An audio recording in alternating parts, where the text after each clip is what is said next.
Greetings, PUBG Mobile players! The long-awaited Frost Festival is about to commence. In the new version 2.9, we'll be introducing battles filled with a frosty atmosphere. Snow Battle is coming to town. Furthermore, you'll also get to experience updates to World of Wonder and Classic Mode. So let's dive right into it. In the Frost Festival, we'll be bringing you a series of snow-themed content, including a new Snowy Village-themed area, fun interactions with snow pals, and snow-themed items for more gaming fun and excitement. When miraculous December comes, the frosty world will undergo some magical changes. Stay tuned for updates. Don't miss out. First, let's take a look at the new themed area, Snowy Village. The village covers a wide area of 280 by 150 and has loads of supplies. It's located near Stalber in Erengel, Iceborg in Livik, and Goroka in Vikendi. In addition to the buildings on the ground, the underground area of the Lucky Ice Tower is also worth exploring. Make use of the two-story layout to experience a completely new battle experience. Sound the bell in the Lucky Ice Tower, and you can even summon rewards. Additionally, the village also has a snow rail, which can help you quickly move around and gather supplies. It allows you to navigate flexibly between different areas of the village and also swiftly relocate to advantageous positions during battles for your team to counterattack more effectively.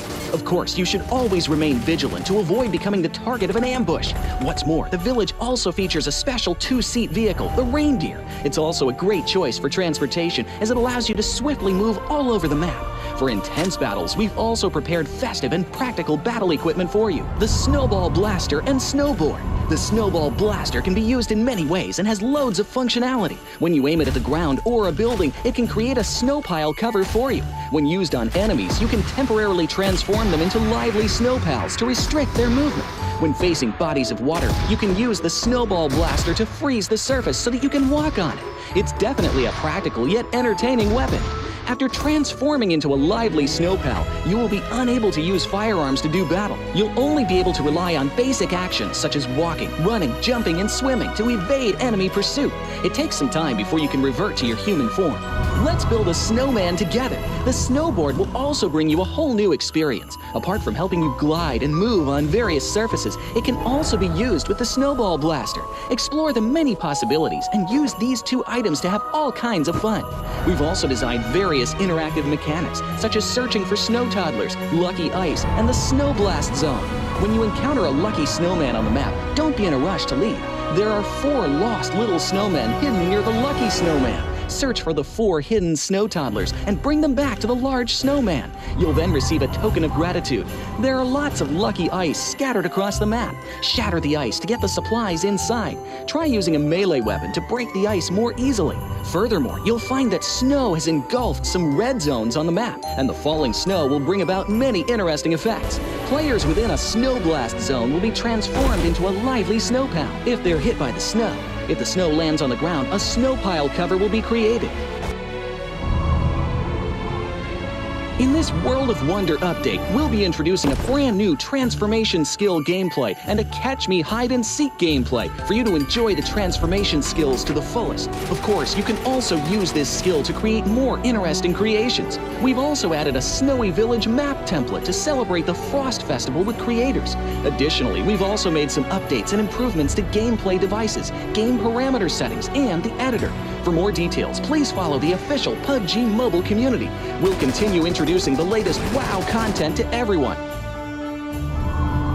As for Classic Mode, we've also made some improvements to vehicles, firearms, creation mode, emotes, settings, and more. First, we've enhanced the designated marksman rifles. Some DMRs can be equipped with the full auto mod to fire in full auto.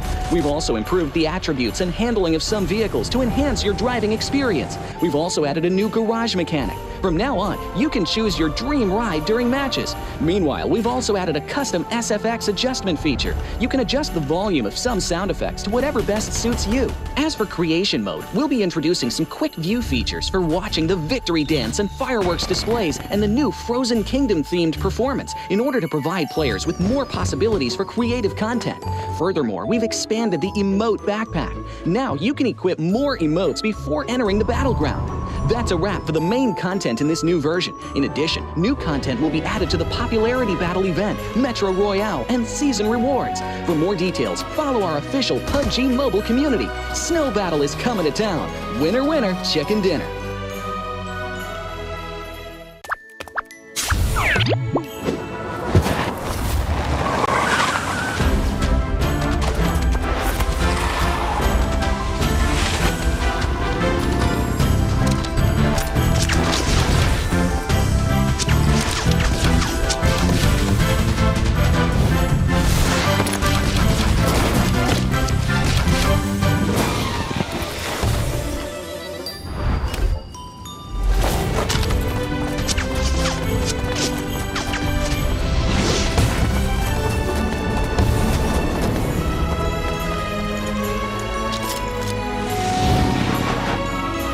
In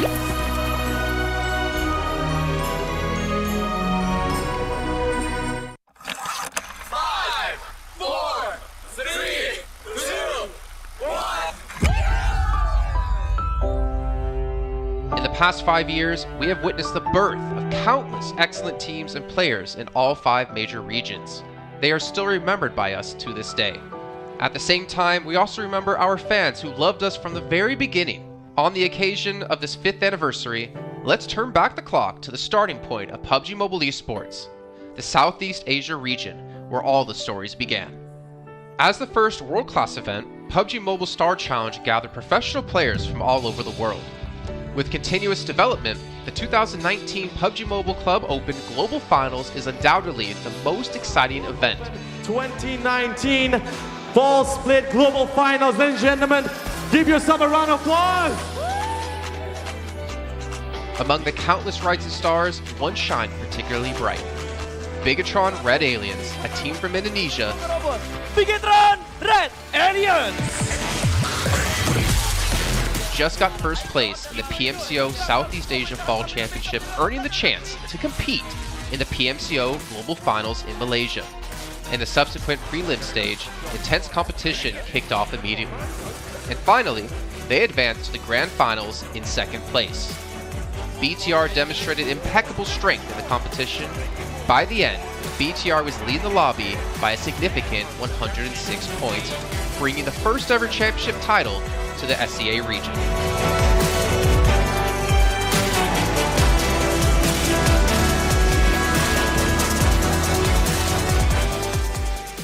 Di saat itu siapa yang nggak kenal dengan nama Bigatron gitu? Tim yang punya segudang prestasi, mereka juara dunia di PMCO Global Finals tahun 2019.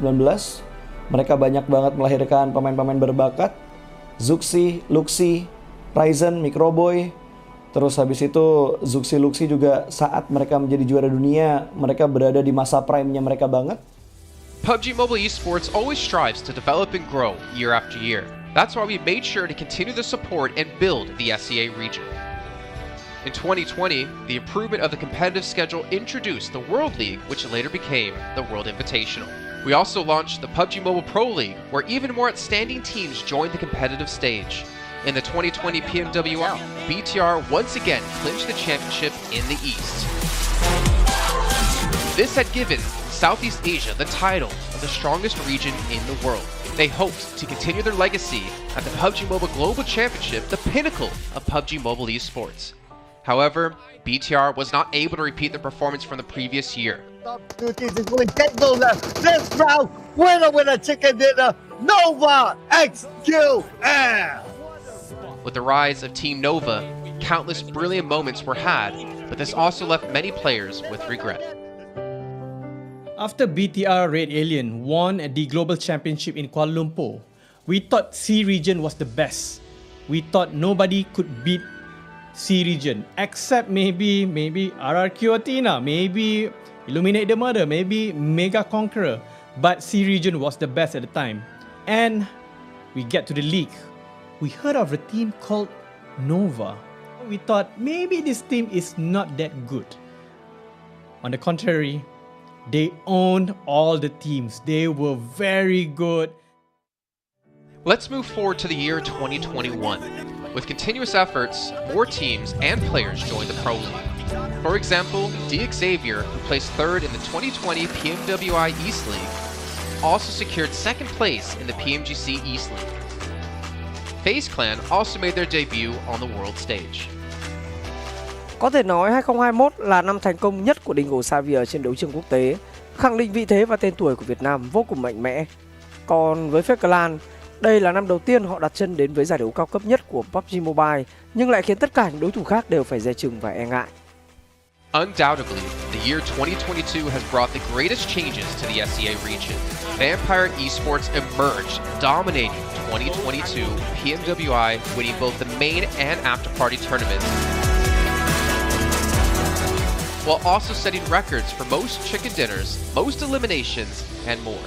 They were not only facing competitors from the SEA region, but from all over the world. Everyone was talking about VPE and wondering if they can maintain their performance at the Global Championship or if it was just a stroke of good luck.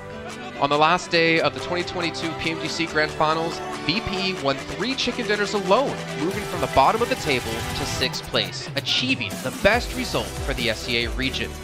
They pulled off another miracle, but sadly, it was not enough to win it all. In 2023, VPE continued their impressive performance. They once again won everything at the 2023 PMWI. 2023 PUBG Mobile World Invitational Champions, Vampire Esports!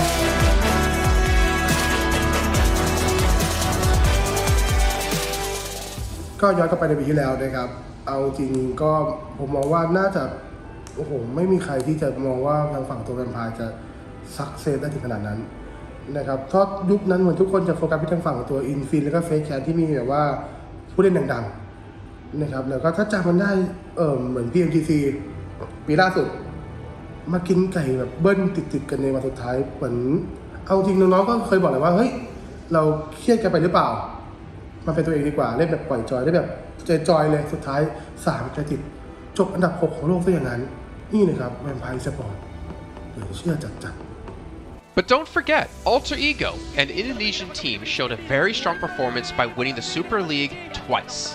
The SEA Super League was an upgrade to the previous championship, which by many is considered to be the most competitive league in PUBG Mobile. They could potentially become the next legend of the SEA region.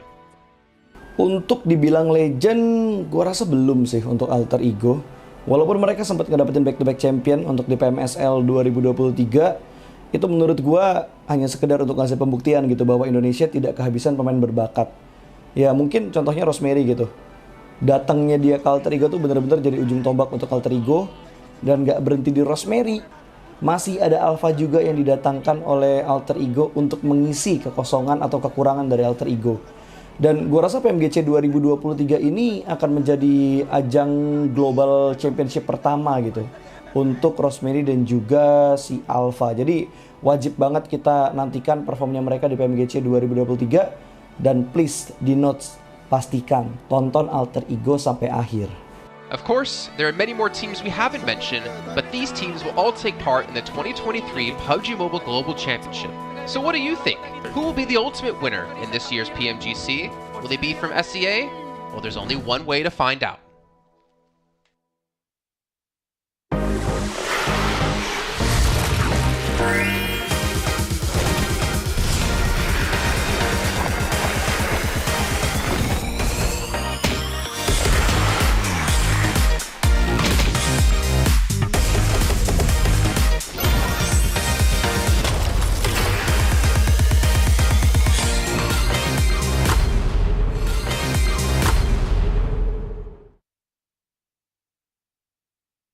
이제 한국에서 잘하는 팀이기 때문에 네, 이렇게 넣겠습니다.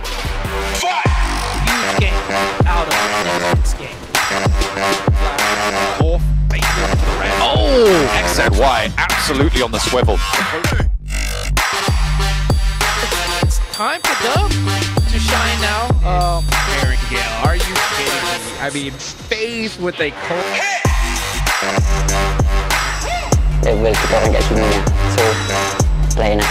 New Alliance might just be going down here and now. They lose Flax as excellent. ไม่มีรู้สึกเป็นส่วนตัวกับทีมไหนสักทีมผม But no time was just New team? Yeah, they're kind of newcomers. We haven't really met them before. New challengers? Yeah, new challengers. And in comes Red Force. Nick the Galaxy looking to try and hold them off, but it's not. Who do you think is the strongest team in Pro? Next Ruya. To the northeast, but here comes next Ruya. Right on to Nongchim. Red Force, who have tried to send back over the water.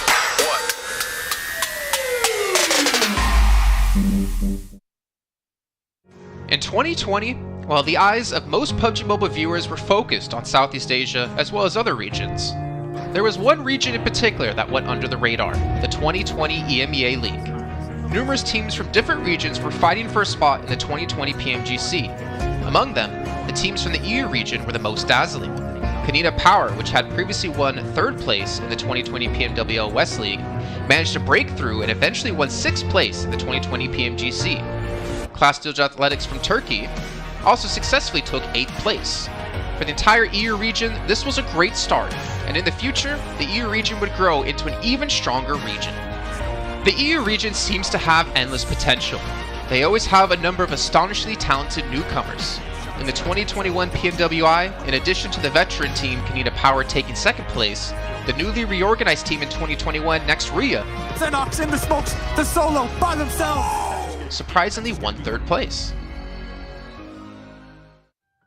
The EU region seems to just have endless potential. There's always a number of astonishingly talented newcomers coming up through the ranks, developing their skills, and in 2021 at the PMWI, you had some of the veterans there for sure. Kanina Power taking second place, an incredible performance coming through from them to get that second place. But not only that, you had the reorganized team for Next Ruya in 2021 who won PMPL Turkey. They came first in their region and then were invited on the back of that to the PMWI West to take third place. So these new talents working as this new roster at the time, a phenomenal resurgence there, and there's so much more left in the pipeline, I'm sure, for this region. I'm really excited for what the future has, and I can't wait to see what they've got. In the 2021 PMGC, teams from around the world gathered once again. First of all, worth mentioning is that among all the participating countries in the Grand Finals, Turkey had the most with 3. Among them, teams like S2G and Next Ria finished 4th and 6th respectively. This was a massive achievement. The efforts of the EU region are constantly bearing fruit. Now they just needed an opportunity. 2021 yılında Dünya Şampiyonası istediğimiz gibi başlamıştı. Çünkü West aşamasında 3 takımımızı birden ilk 6'ya sokmayı başardık ve büyük finallere 3 takımımızı göndermiştik. S2G 4. olarak buraya katılma hakkı kazanmıştı ve kadrosunda Rip7, Timber, Kalse, Sylas gibi isimler vardı. Büyük finallerde ne yapacağını çok fazla kestiremiyorduk temsilcilerimizin, çünkü dünyadaki takımların iyi performansları söz konusuydu.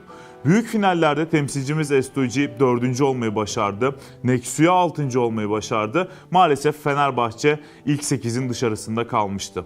Ama bu takımın ileride çok iyi şeyler vaat ettiği konusunda herkes hemfikirdi. Next, let's go directly to the 2022 PMGC. At a time when everyone was focusing on whether Nova could win 3 consecutive championships, a team that was not originally a favorite to win was about to become the focus on the stage. S2G performed consistently in the first 2 days of competition, always maintaining a position at the top of the leaderboard. And on the final day, S2G changed its conservative tactical strategy and sought to gain more elimination points in the last few rounds. And in the last round, S2G secured the championship with 15 elimination points. Champion of 2022, it is S2G! They finally broke through and made history for the EU region. 2022 Dünya Şampiyonası bizi büyük zaferler getirdi. Tabii ki Dünya Şampiyonası başlamadan önce bu zaferlerin geleceği konusunda çok bir fikrimiz yoktu. S2G kadrosunda bazı değişiklikler yapmıştı. Takıma yeni katılan oyuncular vardı. Özellikle Reis ile birlikte takımın form seviyesi gerçekten çok yüksekti. 2022 Dünya Şampiyonası finallerine 2 takım göndermeyi başarmıştık. Bir tanesi S2G, bir tanesi Fireflux.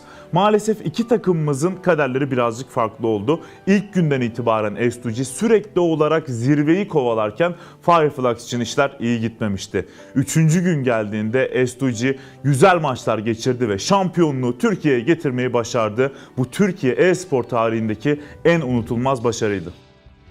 This year, the EU region has continuously produced even more strong teams.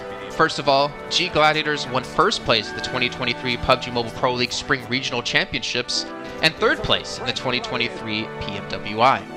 Veteran teams like Next Ria and Kanina Power have been performing better and better this year and successfully qualified for the 2023 PMGC.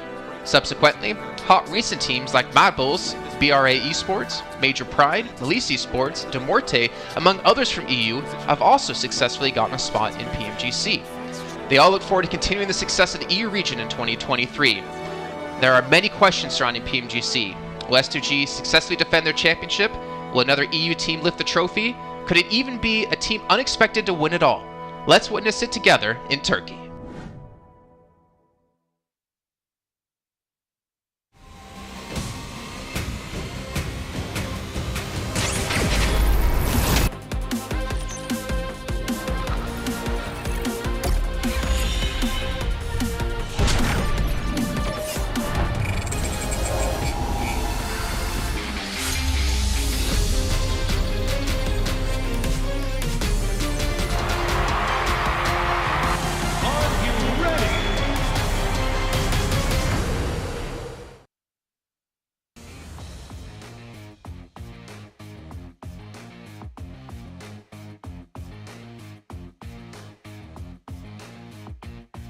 Hello everyone and welcome back. If you guys weren't watching yesterday, Day 1 showed us some of the most devastating circles we have ever seen in PUBG Mobile history, alongside the prowess that all of these teams here in Group Yellow has to offer. Tash Money here over on ground for the PMGC 2023 PMGC, in fact, where there is a lot of high expectations for Vampire Esports, the back-to-back PMWI winner. But it seems like they seem to struggle to find their footing yesterday. And with me, I have Tony K to share a little bit about what happened yesterday. First of all, Tony K, how are you feeling on day 2? รู้สึกยังไงบ้างคะในวันที่2ก็รู้สึกพร้อมที่จะกอบโกยคะแนนคืนแล้วครับ So today Tony K preparing for get all the score come back today. The score come back today. So let's talk a little bit about your performance on data number 1. And I think a lot of fans shared this sentiment alongside the panel yesterday that it was not Vampire Esports' usual performance. So can you share with us a little bit about what happened? คือเหมือนฟอร์มเมื่อวานนะคะเหมือนไม่ใช่ฟอร์มปกติของแวมไพร์แฟนๆก็เลยรู้สึกเหมือนกับว่าผิดหวังเล็กน้อยช่วยแชร์ให้เราฟังได้ไหมคะว่าเกิดอะไรขึ้นก็คงเป็นการที่คาดไม่ถึงครับที่ว่าแต่ละทีมจะเล่นแบบว่าไม่เหมือนแผนที่เราเคยคุยกันไว้อะไรอย่างเงี้ยครับเหมือนแบบว่าโดนเข้าหลังบ้างโดนอะไรแปลกๆบ้างครับก็ตอนนี้ก็ไปทำการบ้านแล้วก็พร้อมลุยวันนี้แล้วครับHe said for the yesterday one is what quite like unexpected. So some of the plan they have planned before. It's not like they have prepared. So but today they change order everything and then they quite well prepared. Speaking of that, I mean, like one of the, you said about not planning or things not going according to plan is that yesterday you were entering compounds without scouting. And as a result, you guys lost a lot of fights. So what adjustments are you guys going to be changing, and or at least how much can you share with us about that today? ค่ะก็เหมือนเมื่อวานที่ว่าแผนของเรามันไม่ได้เป็นตามที่เราคาดหวังเอาไว้มันมีอยู่ช่วงประมาณ 2-3 จังหวะค่ะที่เราเข้าไปในพื้นที่แล้วหน่วยสเกาต์มันไม่เพียงพอทำให้ท้ายที่สุดเราก็แพ้การต่อสู้ดังนั้นวันนี้เรามีการปรับเปลี่ยนแผนยังไงบ้างเพื่อที่จะไม่ให้เกิดเหตุการณ์แบบเมื่อวานขึ้นอีกค่ะก็คงเล่นด้วยกันให้มากขึ้นแล้วก็รอบคอบให้มากขึ้นครับแล้วก็จะเซฟคนให้ได้เยอะที่สุดครับHe will go through together for all his team, and then he will try to save a fight with others. Saving fights with others, and a lot of changes have happened for the team, and this is going to be very exciting because usually, when we talk about this sort of stuff, if you look at trends from previous years, even this year, in fact, from PMSL, is that VPE tends to have very slow starts on day 1, all the way maybe day 2. So and then suddenly you guys would pop off and just catch up in terms of points. Is this intentional, and why does this happen? คือเหมือนกับเทรนด์ของ VPE อะค่ะในช่วงเริ่มแรกของลีกเนี่ยเรามีเทรนด์ที่การเริ่มที่ช้าแต่หลังจากนั้นเนี่ยเราสามารถที่จะไล่ตามคะแนนขึ้นมาได้ทันอันนี้ช่วยบอกเราได้ไหมคะว่าทำไมถึงเกิดอย่างนี้ขึ้นก็ทีมเราเป็นทีมที่ถ้าการแข่งขันยังไม่จบก็จะไม่ยอมแพ้ครับbecause of his team train that if it's not the end of the game they will not give up. If it's not the end of the game, they will not give up. Tony K, good luck for today. Looking forward to see your pop-off moment, hopefully today. And for now, thank you so much. And we're going to go to the action on day number 2 of Group Yellow, dubbed the Group of Death. Let's toss it over to our panelists to see what they have to say for today. You know, I'm digging those pants, but what I'm thinking really about is, what is he covering? Is there belt bruises on his legs for them underperforming yesterday? Has Sertani been going to town on Vampire Esports? So hopefully we get some answers to that throughout the day. I'm your host, Jason Capajoy, once again by my handsome gentlemen on the screen. I'm not going to call direction this time. Seven World Gaming and Cameron Davis. And Cameron, I'll go straight to you, man. Yesterday, had some ups. It was nice to see some teams really performing, but it also had some downs for some others like Vampire.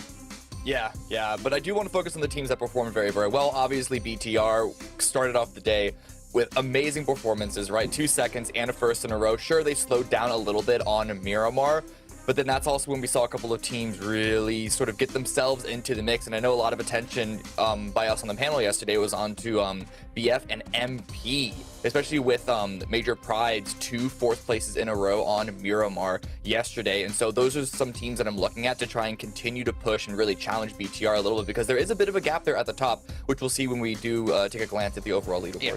Exactly. We'll get into those in a little bit of time here. But Seven, man, your boys, Vampire. The last time I'm going to say it. You said 2 Erangels. They had 3 Erangels and 2 Miramars and a Sandhawk. Do you think they're going to are they going to bounce back today? I would be surprised if they don't. To be completely honest, I'll be surprised if they didn't watch the VOD and saw their mistakes. Easy mistakes to point out, too. I was pointing them out yesterday as we were going on, and I went back and watched the map stream again, and it's blatantly, there were zero scouting, full sense, not really any control. They were full sitting into the middle of the map. They were either trying to play edge, but they were a little bit too scared to take on fights, too. So a completely different Vampire Esports than what we saw in PMWI. As you heard Tash Bunny mention, though, they are used to start slow. In international events, though, that's not the case. I'm used to them starting to dominate right away. I'm hoping that they're going to be able to adjust from yesterday, and I'll be surprised if at the end of today they're still in 16th place. I think Vampire might have forgotten the device they're using, because the Infinix GT10 Pro was born for professional esports players. You guys can pick one up, drop into lobby, and completely dominate as well. Not to mention, hopefully you guys were checking out TikTok with the tag PMGC 2023 for all the behind-the-scenes action with everything that's been going on at the event over in Malaysia while we're over in the other side of the world. Unfortunately, it's cold. It's early for 2 out of the 3 of us. Another one here was able to actually move countries into Europe, so he gets to wake up at a proper time. But also, while this is all happening, we still have the Frost Festival going on. We had Zombies Edge last time we were doing regionals, but now it's the Frost Festival, and you guys can step into the enchanting snowy village. We can revel in the exhilaration of guiding down these slopes. Not to mention my favorite part, turning people into snowmen. Seven, are you a fan of that? Yeah, except once you do that, you can't shoot, and then they just start teabagging me. I hate it. Wow, okay. Well, all right. Well, now I know how to piss you off. Cameron, next time we get into a game, we should make sure to that in. But also, we have the Popularity Annual Gala happening, or PUBG Mobile introduced a brand new competition and exclusive honorable rewards. And for December 15th, if I can even remember dates correctly, players will have to go through 10 rounds of 1v1 matches to compete to become the first ever PUBG Mobile Popularity Annual Gala champion.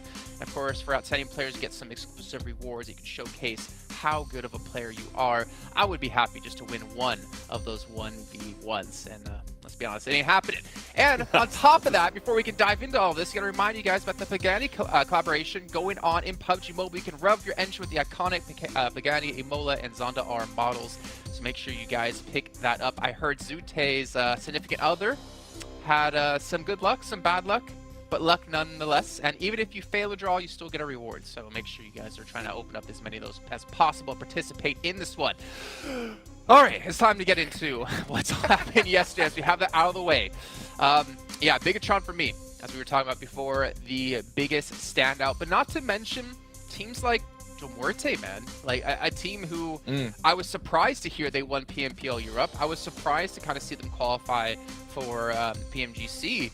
But I've been really happy with performances we've seen so far out of them. They haven't really... I think they kind of had a couple of good matches and they kind of coast off of that, but I have some faith going into today that they can continue that momentum. Yeah, as you were mentioning, 10th place, only one elim when we went to Sandhawk, giving it Sandhawk, right? And then we were giving a lot of teams a bunch of excuses too when we went to the 2 Miramars because of the circles that were pretty much post with 8th place, 2 elims, 14th place, 5 elims. So you can see this team at least is not finishing those matches with 0 points, which is usually when we start getting a little bit worried for some teams if they're not able to secure any points. Now, something I do want to point out here from Brute Force, you guys were talking about him earlier. I really enjoy how quickly they were able to adapt themselves yesterday. They had 2 horrible Erangel matches, and I feel like them having those 2 horrible Erangel matches allowed them and prepared them for the crazy circles that we're going to be getting in Miramar, because they started rotating very quick, at least on the first Miramar, which helped them out in a big way. Them and the Muerte land very close to each other. On the first Miramar, guess what? The Muerte, they rotated slow, they ended up 8th place, and then you have Brute Force, which ended up winning the match. And then going into the second Miramar, they were able to adjust and actually play the outer edge of the circle, which is good. It's good to see that these teams are able to adapt. I'm hoping that continues out for Brute Force, and I mean, if it does, maybe they'll maintain themselves here within the top 3. I said top 5, but I'm not mad if they do end up top 3. Yeah, and listen, looking at the overall rankings right now, sure, there's a big gap that Bigatron have ahead of between them and Brute Force, but everyone else down there, it's really, really tight. In fact, in between 3rd and 8th, it's fewer than 10-point gap, so a lot of changes can still be made, which is to be expected because we've only had one day of games so far. But Jason, do you comment about how they, quote-unquote, only had a few good matches that they were jumping off of? You could say that about most teams outside of Bigatron who are in that middle section. So really it's today that I think we expect to see the real separation, the real tiering happen of like what are the real challengers and what are the teams that are just trying to struggle to maintain themselves in the middle of the pack. And the thing is, like, any of these teams, I'd say, are still easily in contention for top 3 because between 3rd place and Vampire in last place, it's 35 points. And realistically, we know Vampire can easily pull off more than 35 points in a day. And not to mention, going into yesterday, we didn't really know what to expect out of a lot of these teams, but coming into today, it's all about which teams have put in that work, which teams have really prepared for what's going to be at hand today and have really kind of changed their style to where they needed to. Surprised to see, though, Major Pride top on damage, considering Bigatron 7 were the team to run around and hunt for eliminations. Yeah, Major Pride, even though they are the only team in the top 5 without a chicken dinner, they were just very consistent in making sure that they ended up getting eliminations. There was one match where they ended up with 12 plays, 0 elims, but besides that, they were putting up great numbers, especially towards the end too in Miramar. I feel like the Crazier Circle's definitely given a bit of an advantage. And on this top 4 slingers, I'm actually going to be focusing on D plus Nobu because this team did start adjusting a little bit more. We saw them willing to take more fights yesterday, and that was a bit of a change, right, from what we saw out of D plus at the beginning of the day. They were letting teams just pretty much run over them. They weren't really trying to secure anything. I'm interested to see if D plus is going to be a little bit more aggressive today and not as passive as yesterday. Yeah, I do want to comment on the question that I actually had at the end of the show yesterday about Nomi, about how Major Pride Nomi was able to be top damage like this despite other teams being ahead of them on the leaderboard, and the par I think was top eliminations. It was actually because of that one South Miramar Island round specifically that Nomi really bumped his damage up. I think he ended yesterday with like 3,500 damage overall. He got about 1,200 of that damage from that one round. So on one hand, it's really, really good to see that when Major Pride, Nomi, and the rest, then the rest of the team are able to really output a lot of damage when they're playing center in a more defensible position with a lot of teams scrambling around them, that they can actually execute on that. On the other hand, it does, we'll see if they have the same opportunities like that one particular round. Their other Miramar was good as well. He had about 750 damage on the second Miramar, so it's not exclusive to that one specific round. It might just be a map all-around thing, but that's definitely something to look at about their Miramar performances coming into today. I mean, we have to keep in mind, if you guys didn't join us yesterday, we did have a Miramar that was, well, to be honest, both were a little bit wonky, but the first one we had going super south to Los Higos, and it became very difficult for any of these teams to really push through in towards that little island to stay safe. So great to see at least some teams able to take complete advantage of that. But as we look over to Sandhawk here, I know you gentlemen said, Sandhawk, you like to start things off in the day with it. It's a nice little warm-up, get your fingies ready to go. We did see Influence Rage take our chicken dinner on it yesterday, but they also seem to be a team that kind of fell off throughout the rest. But we saw, obviously, Bigatron able to get 6 eliminations. But what I'm curious about is, are we going to have that drop yet again between D Plus and Genesis at Paradise, where both teams, they didn't even fight each other. They just chilled and like, okay, we're just going to sit here. We'll take that side. We'll take this side. Genesis ends up rotating off. We saw Queso come through as well. I'm curious if we're going to see D Plus get a little bit more aggressive, because that's where they lacked quite a bit yesterday. Yeah. I mean, I think they're going to get more aggressive. We saw that throughout the course of the day, right? So the expectation is that it's going to continue. They're going to start today off more aggressive. To answer your question, yes, they'll end up hot dropping. They didn't fight, so yeah. You could fit multiple squads into a Paradise Resort. So GE being able to leave is pretty understandable. And you also remember that the circle was in that area, which gave them more incentive to try and leave because they had priority on getting a different position in the center of the zone. So if the circle is somewhere else, this first Sandhawk, that might incentivize them to try and fight because they're going to have to rotate way off of it anyway. But yeah, I don't think it's an issue of them dropping in the same spot. And I think with Sandhawk, it's such a small portion of like all the battlegrounds that we that we play, right? We have 3 Erangels, we have 2 Miramars. I feel like you don't necessarily need to be extremely strong on a map like this. If anything, it's just kind of let's look for limits, like we saw quite a few different teams do.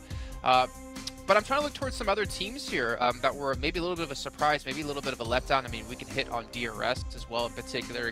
We got to hear the interview yesterday before the match started. Obviously, a special invite team when they did say for everyone in the lobby to watch out for them.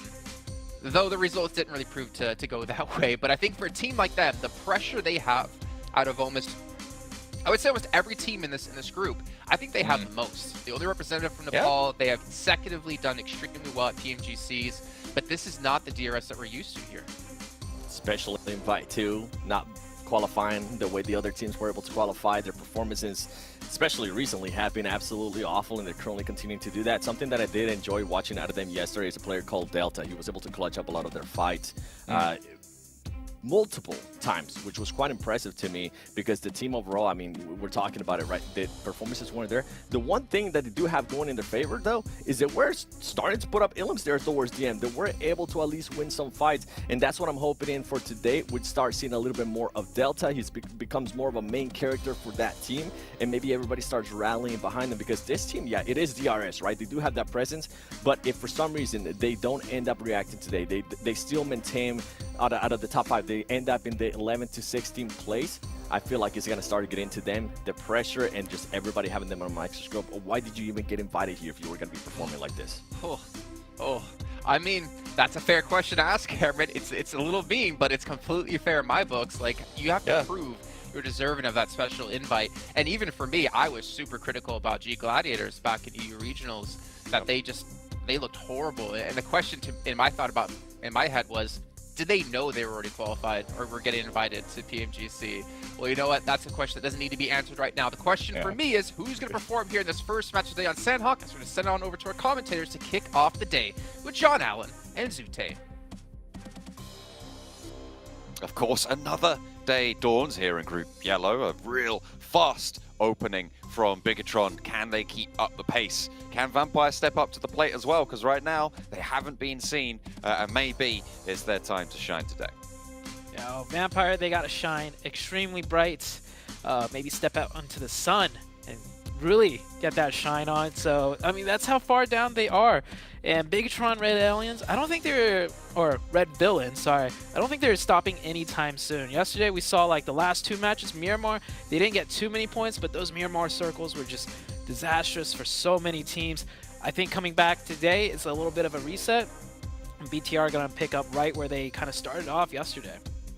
I mean, they seem to display really good fundamental control, off-angle positioning, establishing those crossfires, and they were playing as a unit, which is, it generally didn't seem like a fluke whenever they were in these strong positions. So we're happy to see that. Hoping that those Vampire adjustments that were talked about by Tony K earlier have come through today, and we'll see more from them. But I would agree with what they were closing out on the desk with, which is with DRS, that second special invite spot. See, I mean, they both seem to have been cursed, right? Those special invites. Gladiators not doing as well as they would have liked, I think it's fair to say. DRS similarly underperforming so far. I think at this stage, you know, in the tournament, the PMGC, you get so many great teams with storied past, with, you know, really good performances, that some of them are bound to fail. Like, they're going to fail more than, you know, what people, or to put it in better terms, you know, people expect a lot out of so many different teams here, because there's just so many teams that have had great success that, you know, by the law of averages, some of them are going to fail terribly. And Vampire, yeah, we didn't expect that, though. Not on the first day, but still, you know, it happens. We'll see if they could bring it back. And at this point, I know it's early, right, John? It's only day number 2, but it's like, can they even make it into the survival stage? That's the big question for me right now. Absolutely, it's going to be pretty tricky. We just saw before there, Major Pride as well. They have managed to jump all the way up to that bubble after what was a bit of a lackluster start to the day. They did very much climb back on up onto that horse and get on a move. Obviously, they were propped up a little bit by the Miramar game that they had, where it all went all the way down to that south side, right down to the islands towards Los Higos on the south edge, that bridge cover. They were able to get quite a lot of points. They could have probably gotten more, all things considered. We criticized their move out to the west when they made it, and they went down to it. But they were able to get up now into 4th place, a little bit ahead of Weibo as well, who were able to close out strong to boot. A lot of teams started to pick up the pace towards the end of yesterday, and that's manifested in a pretty tightly packed third place down to probably about 8th. Yeah. We saw just now Weibo Gaming in very high spirits. Yesterday's very last game had to do a lot with that. Sook, just with his nades on top of that hill, got so many eliminations. That team's doing great. We had the team vibing out, headphones in. Looks like they are getting ready to drop into the first game very soon. And starting it off with Sandhawk, right, John? I think it's great that we start out with Sandhawk on the very first game. Jason mentioned it. It's a great map to just get your fingers warmed up right off the bat, and you really do need to get ready for the entire day because you got 5 matches ahead of you. Every match really counts, and yeah, I think it's definitely something that you need to find. I don't know if I just lost you there, Zute. We'll have to figure that one out. But yeah, absolutely. You need to be getting nice and warmed up. Looks like the hoods are on as well for Team Queso. They're really trying to get into the zone. Team Queso's position yesterday, kind of lackluster, as similar to the Vampire team. They are down in 15th place right now. 14 points so far for Team Queso, so they are really looking to zone on into these Group Yellow matches. Group Yellow certainly starting to heat it up. Looks like a little bit of confidence for Rook, for Sandhawk as well, coming on through. They finished in 12th place yesterday, so they'll be looking to push up just that little bit higher to get towards those survival stages. Everybody looking to load on in now, getting those fingers nice and warm. Even if Jason did use a different word to describe them, which I would prefer never to hear again. So we'll move on swiftly from that one. Everybody locking and loading. 13 seconds before they get in that plane. Sandhawk, here we go. Yesterday was action-packed. BTR, of course, just leading the charge, getting so many eliminations. And honestly, as far as gunpowder goes and in individual mechanics goes, that player's got the best team out of all 3 groups, in my opinion. They're just a step above, especially with that DBS, right? So many players, almost everybody, I would say, using the DBS. But yesterday, BTR and the DBS, every time they took a shot, every time they took a quick little peek with that DBS, shots connecting instantly. Let's see if some of the other teams could start picking that up. And it was the very first day yesterday for many of these teams, and we see it all the time. Day number 1, some teams just aren't warmed up yet, and it really takes that whole day. And come into day 2, 3, and 4, things really do always change up. See those changes manifest, I'm sure. One of the things that hasn't changed though is Vampire's drop spot. They are going to maintain that ruin split area. No one really contested them on it yesterday, and it wasn't really the problem. I don't think any of their drops were the problem. It was just their paths on out. Bigatron might be kicking off the bidding close to Pynard, down towards Vibes, central area, and he does manage to catch him there. Ooh. Should be able to get this flush on out. Dropping the nade backwards. Okay, I mean, if you're that confident, just throw it on out, see what happens. Has it even gone off? I'm not sure. He just, that was definitely on accident, but BTR, well, I said it, they're going to start off hot today, and they are picking up the first point. The drop and Paradise Resort, the hot drop that is, between Genesis and D+. It is happening once again. Yesterday, we saw a stalemate. This time around, it looks like it might be the same thing, because yesterday they dropped a little bit closer on top of each other, and it ended in a stalemate. This time they've created some spacing. There's a potential, though, for, you know, lines of sight, different angles to get that opening, and they're going back and forth, but you can tell D+, not really wanting to commit to this. They're taking shots back and forth, but both teams probably not going to give way to a free knock to the other team. I mean, both of these teams will have looked at the hold that they established on Paradise Resort yesterday and seen where those lines of divide changed. But look at the off angle that happens right now for D+, on that northwest side. For Fabian, who's on that northwest corner of the compound, he might be able to catch a player or 2, spots 1, and it's West Carry to go down first. The question is there backup for the rest of the team? Do they try and push on through? But they've lost a player to Fabian on that corner. Yeah, I don't know if my eyes deceive me, but when West Carry got knocked, it looked like he was able to get knocked and then scooch into the corner, and then he pops right back out. Not sure what was happening there. We do have Major Pride here picking up a point also. So a lot of just scraps back and forth. And wow, the first circle actually didn't even get to talk about that one. It is on the Northwest Island. Now, it could shift off it, but good majority of it is on that Northwestern Island. Team Queso have Camp Alpha and a little bit of the top of the hill. Weibo have Hatin. So a lot of that crucial area already taken up. Of course, Vampire near that Ruins Bridge. Going to be looking across soon. Influence Rage actually swimming across from Boot Camp in the meantime. Very fast. But BTR are a little bit ahead of them with Superboy, the renamed Yuhai, already on that island. But it's going to have a face-off against all four. So BTR need to respond to that aggression if they want to keep control of the compound on the Northwest Island. I saw this same exact rotation out of Americas. A Brazilian team took Boot Camp. I'm not sure if it was Influence Rage specifically. I think it might have been.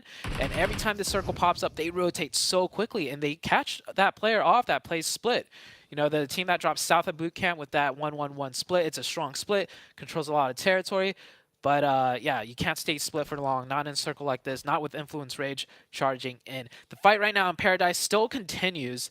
D+ know they have the advantage, so they're not going to give up this fight for free, as Superboy is getting pushed now. Not expecting that fast push. He's stalling as long as he can, but he's got that DBS. We'll see what BTR can continue to do with the DBS against the 4 players of Influence Rage. I don't know if he's noticed the player going out wide. He hears those steps, spots the shot on the windowsill, opens the door. Law gets into a bit of danger there, bit of hot water, but they do manage to handle business. And another knock went over to Genfos as Ferral was watching that crossing, stopping BTR from responding to this position. He overextended past this engagement, and a beautiful hold for Influence Rage. They know exactly what to do on this position. That's 2 knocks over to BTR, and Influence Rage handle them. Ooh, yeah, BTR just a tad bit slow. If the homework was done really in depth, if the coach or players watched every single game in the PMPLs leading up to this, they might have known Influence Rage would do this very fast rotation in this zone like this. But, you know, hey, that's details to the tiniest amount, and it might cost BTR, but they do have a huge lead, so you know they could start off with one bad game. They have 1 point, they still have 1 player up. Maybe that solo could pull something off here, as Genesis still continuing the fight. And now Bino Storm, I think, is close by. Taking a look at my mini-map, obviously one of the players, just right around the outside. They actually took down a player from D+, who was trying to move out on that south side. The solo player, Divine, moved on in and caught out one of the D+ players. And now they're flowing into the back of Paradise Resort. I mean, they'll know that this standoff happens, this stalemate, right? So that's what they were looking for, the rags of the fight. They managed to find just the 1 point so far, but on the south edge, they might even just be able to skirt around and go for a position closer to the circle, because they are going to have to leave Paradise Resort eventually.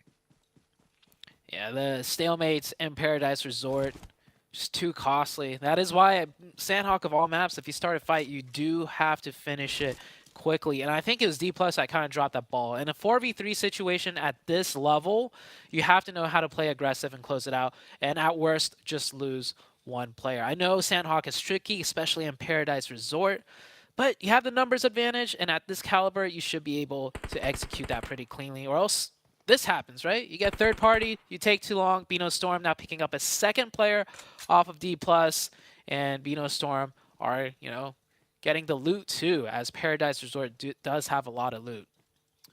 Yeah, D+ losing too, not ideal. Not quite living up to the mark of Nongshim Red Force from Group Green in the last week's gameplay right now. The Korean brothers are not going to be quite as powerful this time around, unfortunately, so far. D+ sat in 9th, 30 points. It's very middle of the pack. It gives you opportunity to move up, but it doesn't put you in the best spot. And it's definitely not out of the danger zone right now. It's only 6 points above the bubble. Now, this might come into huge play later, but Brute Force actually took a rotation around the north side, swinging to the west. So they have made it onto that northwest island with that rotation. And I only mention it because Brute Force did really well yesterday, so I am paying way closer attention to them today. If they end up getting a big game out here, that rotation really worked out for them. And with that zone shift, that was a good rotation indeed. We are heading to that northwestern island. Team Queso, of course, the God compound, or not a compound, the mountaintop. No team could really push up there if they are playing that split correctly, but sometimes the circle just does not end up there, which happens more often than not, so we'll see if Team Queso gets favored here. Nice shot from Divine to find even more this match. They have been a little bit dangerous so far. They're bearing their fangs for Bino Storm. Divine able to pick up 3 eliminations already on his own for the roster, so they'll be pretty happy with him. That is not a good start for Vampire as they try and move up the west coast. They do find a trade, but 2 of them have been knocked and Tony K gets flushed out. Mind moving into position to find the final players. This is not what you want to happen at the start of a reorganized Vampire day. If it's just Newsy now left remaining, Schweppes and Ravenclaw both out, disaster strikes again. You know, I know Vampires had a terrible day yesterday. They looked so ill-prepared, and I know this looks even worse, you know, starting off day 2 like this, but I can't blame them. They know the drop spots. They know Weibo Gaming drops north, and in a zone like this, Weibo's probably going to lock down that north side, not cut in that deep. No one would expect Brute Force to do that rotation, and it catches Vampire by surprise. So great rotation out of Brute Force. It heavily rewards them. So we do have Major Pride here, down in the water, down to just that solo player. That is unfortunate. Although, to be fair, Team Queso drop around this area, so they should be wary at the very least. Vampire have still got 1 to play with. There's Newsy, though, still standing up for the team a little bit. Getting them 2 eliminations so far. And Brute Force are down to 2 on that western side. Weibo looking to pick up the pieces here. Ado is quite low there, but Sook kind of isolated with that high ground position from Team Queso. There's a very difficult maneuver to make to actually go for these peaks. Yeah. Laser sight trained right onto that magnet of bullets right there. And oh, well, Sook does get a good peek, gets the knock, and that player is not going to get revived. More shots coming in here. IHC in the outside of the blue. We saw Divine take out one of the IHC players earlier. Fight's continuing. This is way out to the east. I can't blame these teams. Getting to that northwestern island is going to be difficult. So if you could get those elim points, go for it. Bino Storm losing 2 players now. Divine and Nanokuni both out of the running. As rocking your way, got to readjust for that. Realign. Figure out how you're going to make your way to this zone, because it is not going to be easy. Ziol and Demo also caught out. This is over on the East Island still, so they still have to get past boot camp, still have to get over that crossing and get to that Northwest Island. The area around Camp Alpha is a lot more full than maybe you'd expect, so that north side completely open for Genesis. Yeah, and Genesis are taking their time. They're not sure exactly what's happening. But with what's happening in the elimination feed, you saw Weibo Gaming chime in, you saw Brute Force, you saw Vampire, you saw a lot of teams engaging in combat, and if they haven't heard gunshots yet, they should have a decent idea that this must be way further inland as to like where all the commotion is. Of course, we have the map feed, so it's easy to see that for ourselves, and we do head into the next circle. It does pull down south very hard. Very good for Demorte on the south, and the Vibes team and the southeast at the Trifecta compound. It's also pretty decent there for Influence Rage, who have managed to get a nice central spot along those hedges, those ridges, those ridges and hills on that west side of that main mountain in the middle of the island. So they will have a lot of control over the teams trying to push more central. But that scrap between Weibo, I imagine maybe towards DRS as well, could be pretty tricky. Newsy being rolled up on, though. 4 players alive for Weibo. Only 2 are close by, so Newsy has a chance, has that DBS, but all 4 of them managed to coalesce in time, and Newsy goes down without too much trouble. And Vampire eliminated 2 points on the board. Ooh. That's not going to take them out of last place either. Even with those 2 points, every team is still ahead of them. And Vampire, the downfall or the downward trend continues. Maybe they'll bring it back on Erangel. We'll see. Here on that south side, Bino Storm does finally push in to the edge, but Demorte playing very close to the blue zone on the backside. Smart idea on Sandhawk. You'll never know if there's a team trying to wrap around, and that is often the case on Sandhawk. So they keep their backs clear, pick up 2 quick points. Next circle, if it does shift north, though, they do have their work cut out for them. They play from the south side on these circles very frequently, coming from Hudson.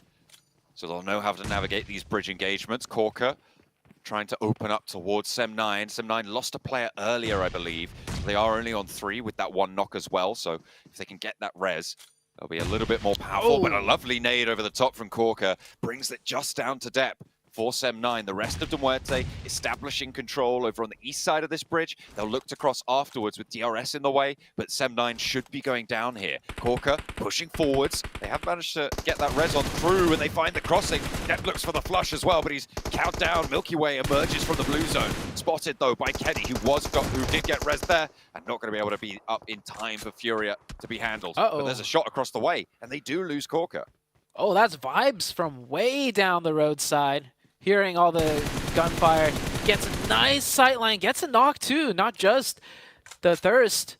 And is Vibes gonna push this now? Well, they're going for it. If they get a second knock, I mean, they are for sure going in for the final blow. Vibes down to a 3-man, so they only have 2 players pushing. The last player in the way back to make sure they're not getting flanked themselves. They look for the angles. They might decide to call this off. We'll see where the zone goes. If Vibes had 4 players up, this would have been a definite finishing blow for the side of Demuerte. They aren't able to get that revive. The point gets confirmed, and that might just prompt the Vibes team to push even closer towards them. And with that circle, I think so. Vibes will take that fight with Demuerte. They know they have a 3v2 advantage. Getting onto that bridge could be really, really useful. DRS will have their work cut out for them now in their central compound to fend off everybody turning their attention their way.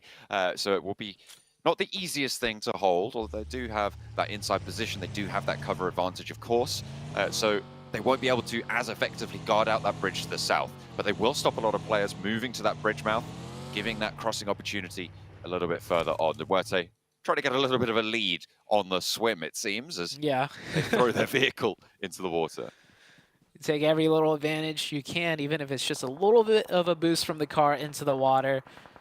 Weibo Gaming will probably be watching that way. Weibo Gaming, by the way, in a great position now. They're on that west side on the edge, but they have that giant hilltop in front of them to work with. And I can see Weibo Gaming have vehicles, so the circle shifts away from them. That deadly cross in the open across the road, that can be done with the vehicle very quickly. Not absolutely safely, but way better pushing cross the road in a vehicle. So Weibo Gaming, this could be a big game for them. DRS in the center of the zone at a strong and Influence Rage still holding the lines. It's only Weibo Gaming, DRS, and Rook with 4 players alive. Rook slowly crossing over from that east island. They are still on this northwest island, but they'll be playing outside of the circle. DRS slap bang middle with 4 players. Probably one of the major features of this zone, although Law's been allowed to invade onto that walled compound. And Weibo controlling that western side, as you talked about, with those vehicles and that mobility. But Genesis are moving in. Looks like it's not going to be too much. You've still got FreePod. You've still got everybody else to get out to this north side, and immediately Genesis just go down. Yeah, Genesis just got eviscerated right there. Weibo Gaming up to 4 nation points now. Circle soon to shift. BTR still have 2, by the way. I thought they would for sure only be down to solo, but they are on that southeast side, and with Sandhawk getting into the end game with this much chaos, 2 players could pick up quite a few points in the form of eliminations. IHC now meeting their demise deep in the blue. Team Queso doing a decent job. You know, they were up here for a while, but they converted some points. They didn't get that zone bless, but they keep 4 up, and they have a nice control on that northeastern side. Demuerte finally trying to finish out that fight with Vibes. It looks like Vibes lost a player here, so it is a 2v2 situation on that southern side of the bridge. I have no idea how that Molotov works underwater, but it does. And it will keep Malloy closer to the stanchions of the bridge. Looks like we've still got a little bit of life left in Bigatron at the moment, as they have found 2 knocks over towards Rook. Remember, one of the 2 teams, the 4 players alive, nade forwards, a lot of damage, and an answering nade as well. Forces a peek with the nade, and the Molotov over the back. This is pretty well played right now, but you still need to avoid the shots coming back through from Bigatron, and Vibes cross the river. Might be the team to open up here. Another nade towards the backlines, and it's going to find the knock this time around. Just Satala's left standing out for Bigatron, and he's got a decent sightline out there. Might be able to pick up a point or 2. Doesn't go for the instant thirst. He knows there's only 1 player up and his teammate is pinging the location. So if he gets this one, that will be a team wiped out, and the points from all the knocks will get converted. If it doesn't get stolen, that is. He's watching it. He knows the player's there. Patience. Goes for the quick point. Sitar, last one up for BTR right now. Only one player from Rook to go down. It looks like that point went over to Vibes, though, that second flush that happened.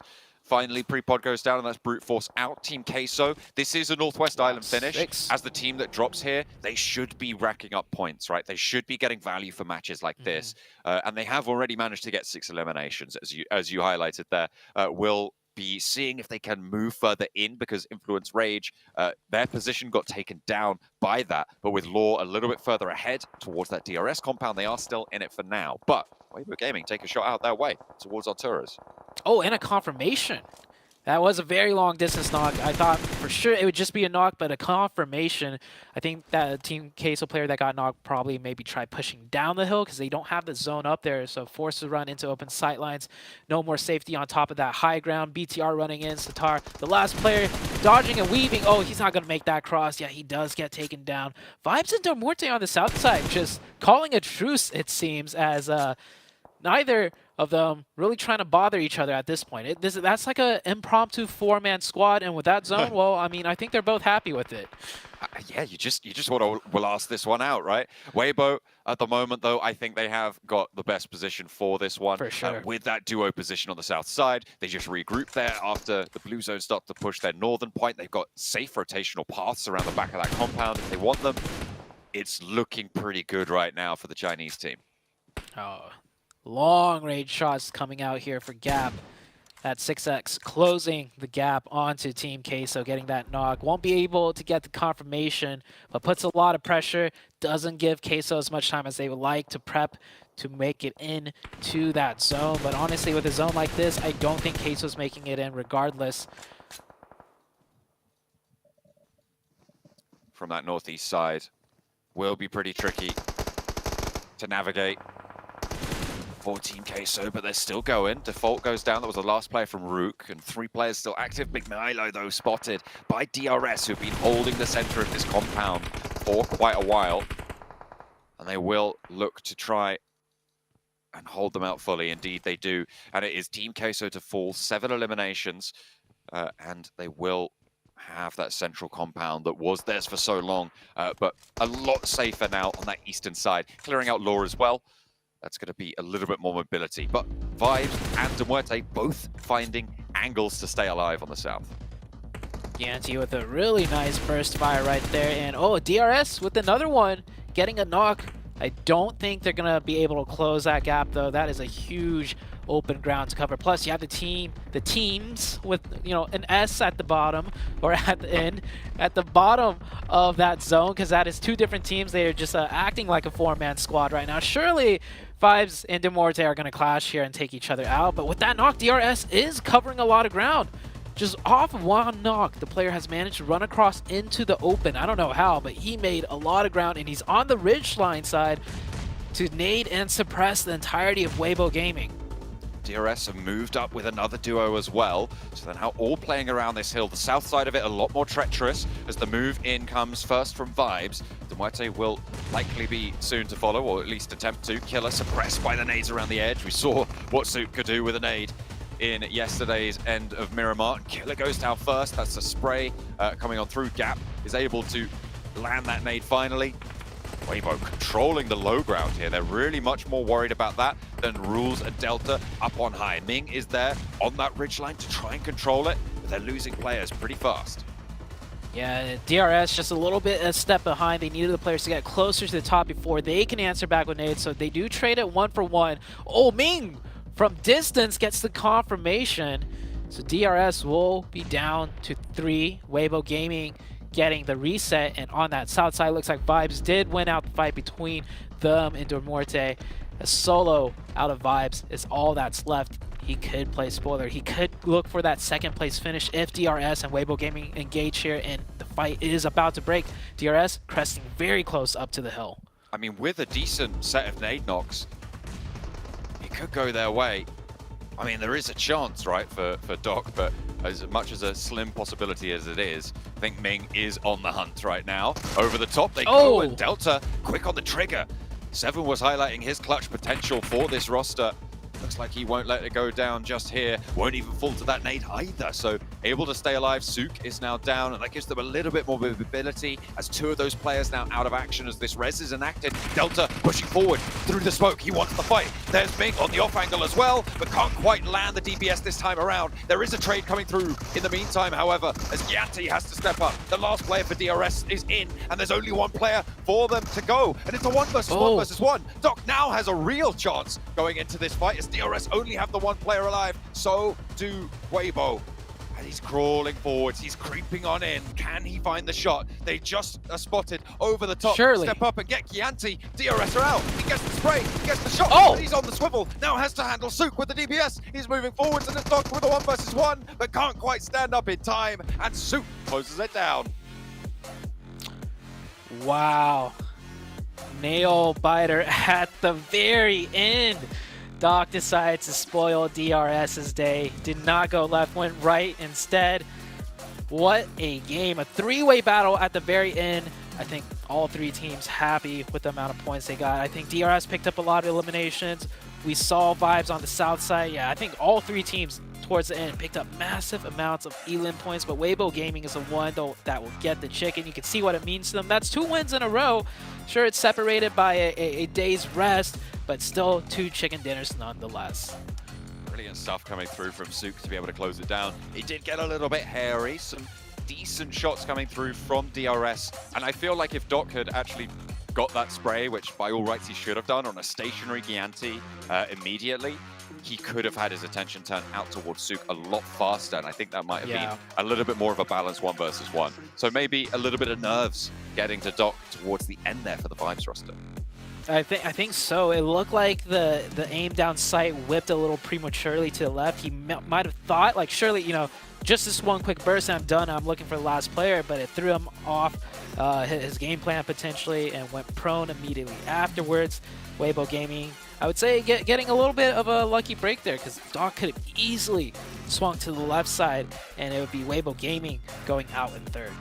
Yeah, I mean, you've also got to consider that maybe he thought that the res was being enacted for Weibo instead of going for the push onto the players from DRS, you know, not wanting that 1v1. A lot of moving parts in that final circle, it's safe to say. But the Muerte not able to leave the bridge. Five were able to get up to second, but nobody to take down Weibo on top of the hill. Obviously, we got a lot to say about Weibo Gaming, but also a lot to say about DRS. I gave them so much crap yesterday, and they come up big here today. A phenomenal push at the right time with initial knock as well onto WBG.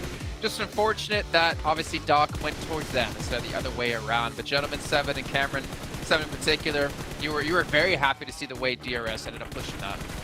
I was. I don't mind admitting when I'm wrong, and I was totally wrong watching that Sandhawk, because I kept thinking, all right, DRS is just pretty much going to be a sitting duck. They're not going to be doing anything.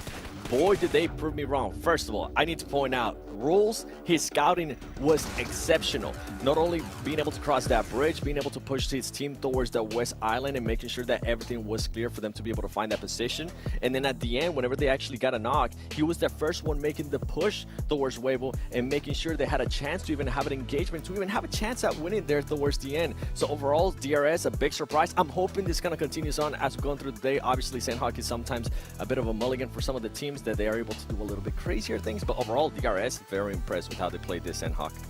Yeah, and then obviously, Cameron, as we look towards how the rest of the match ended up going on here, I know you were a big fan of like the split we saw out of Weibo, the position they had on the Northwest Island to cover all their bases. Yeah, I mean, it's a weak position on the map in regards to seeing a lot of and if on that island you need to go to like the actual mountain of that island, it's pretty weak. But in this position, they found themselves at the good spot to hold it, and those two hills combined together give them so much vision.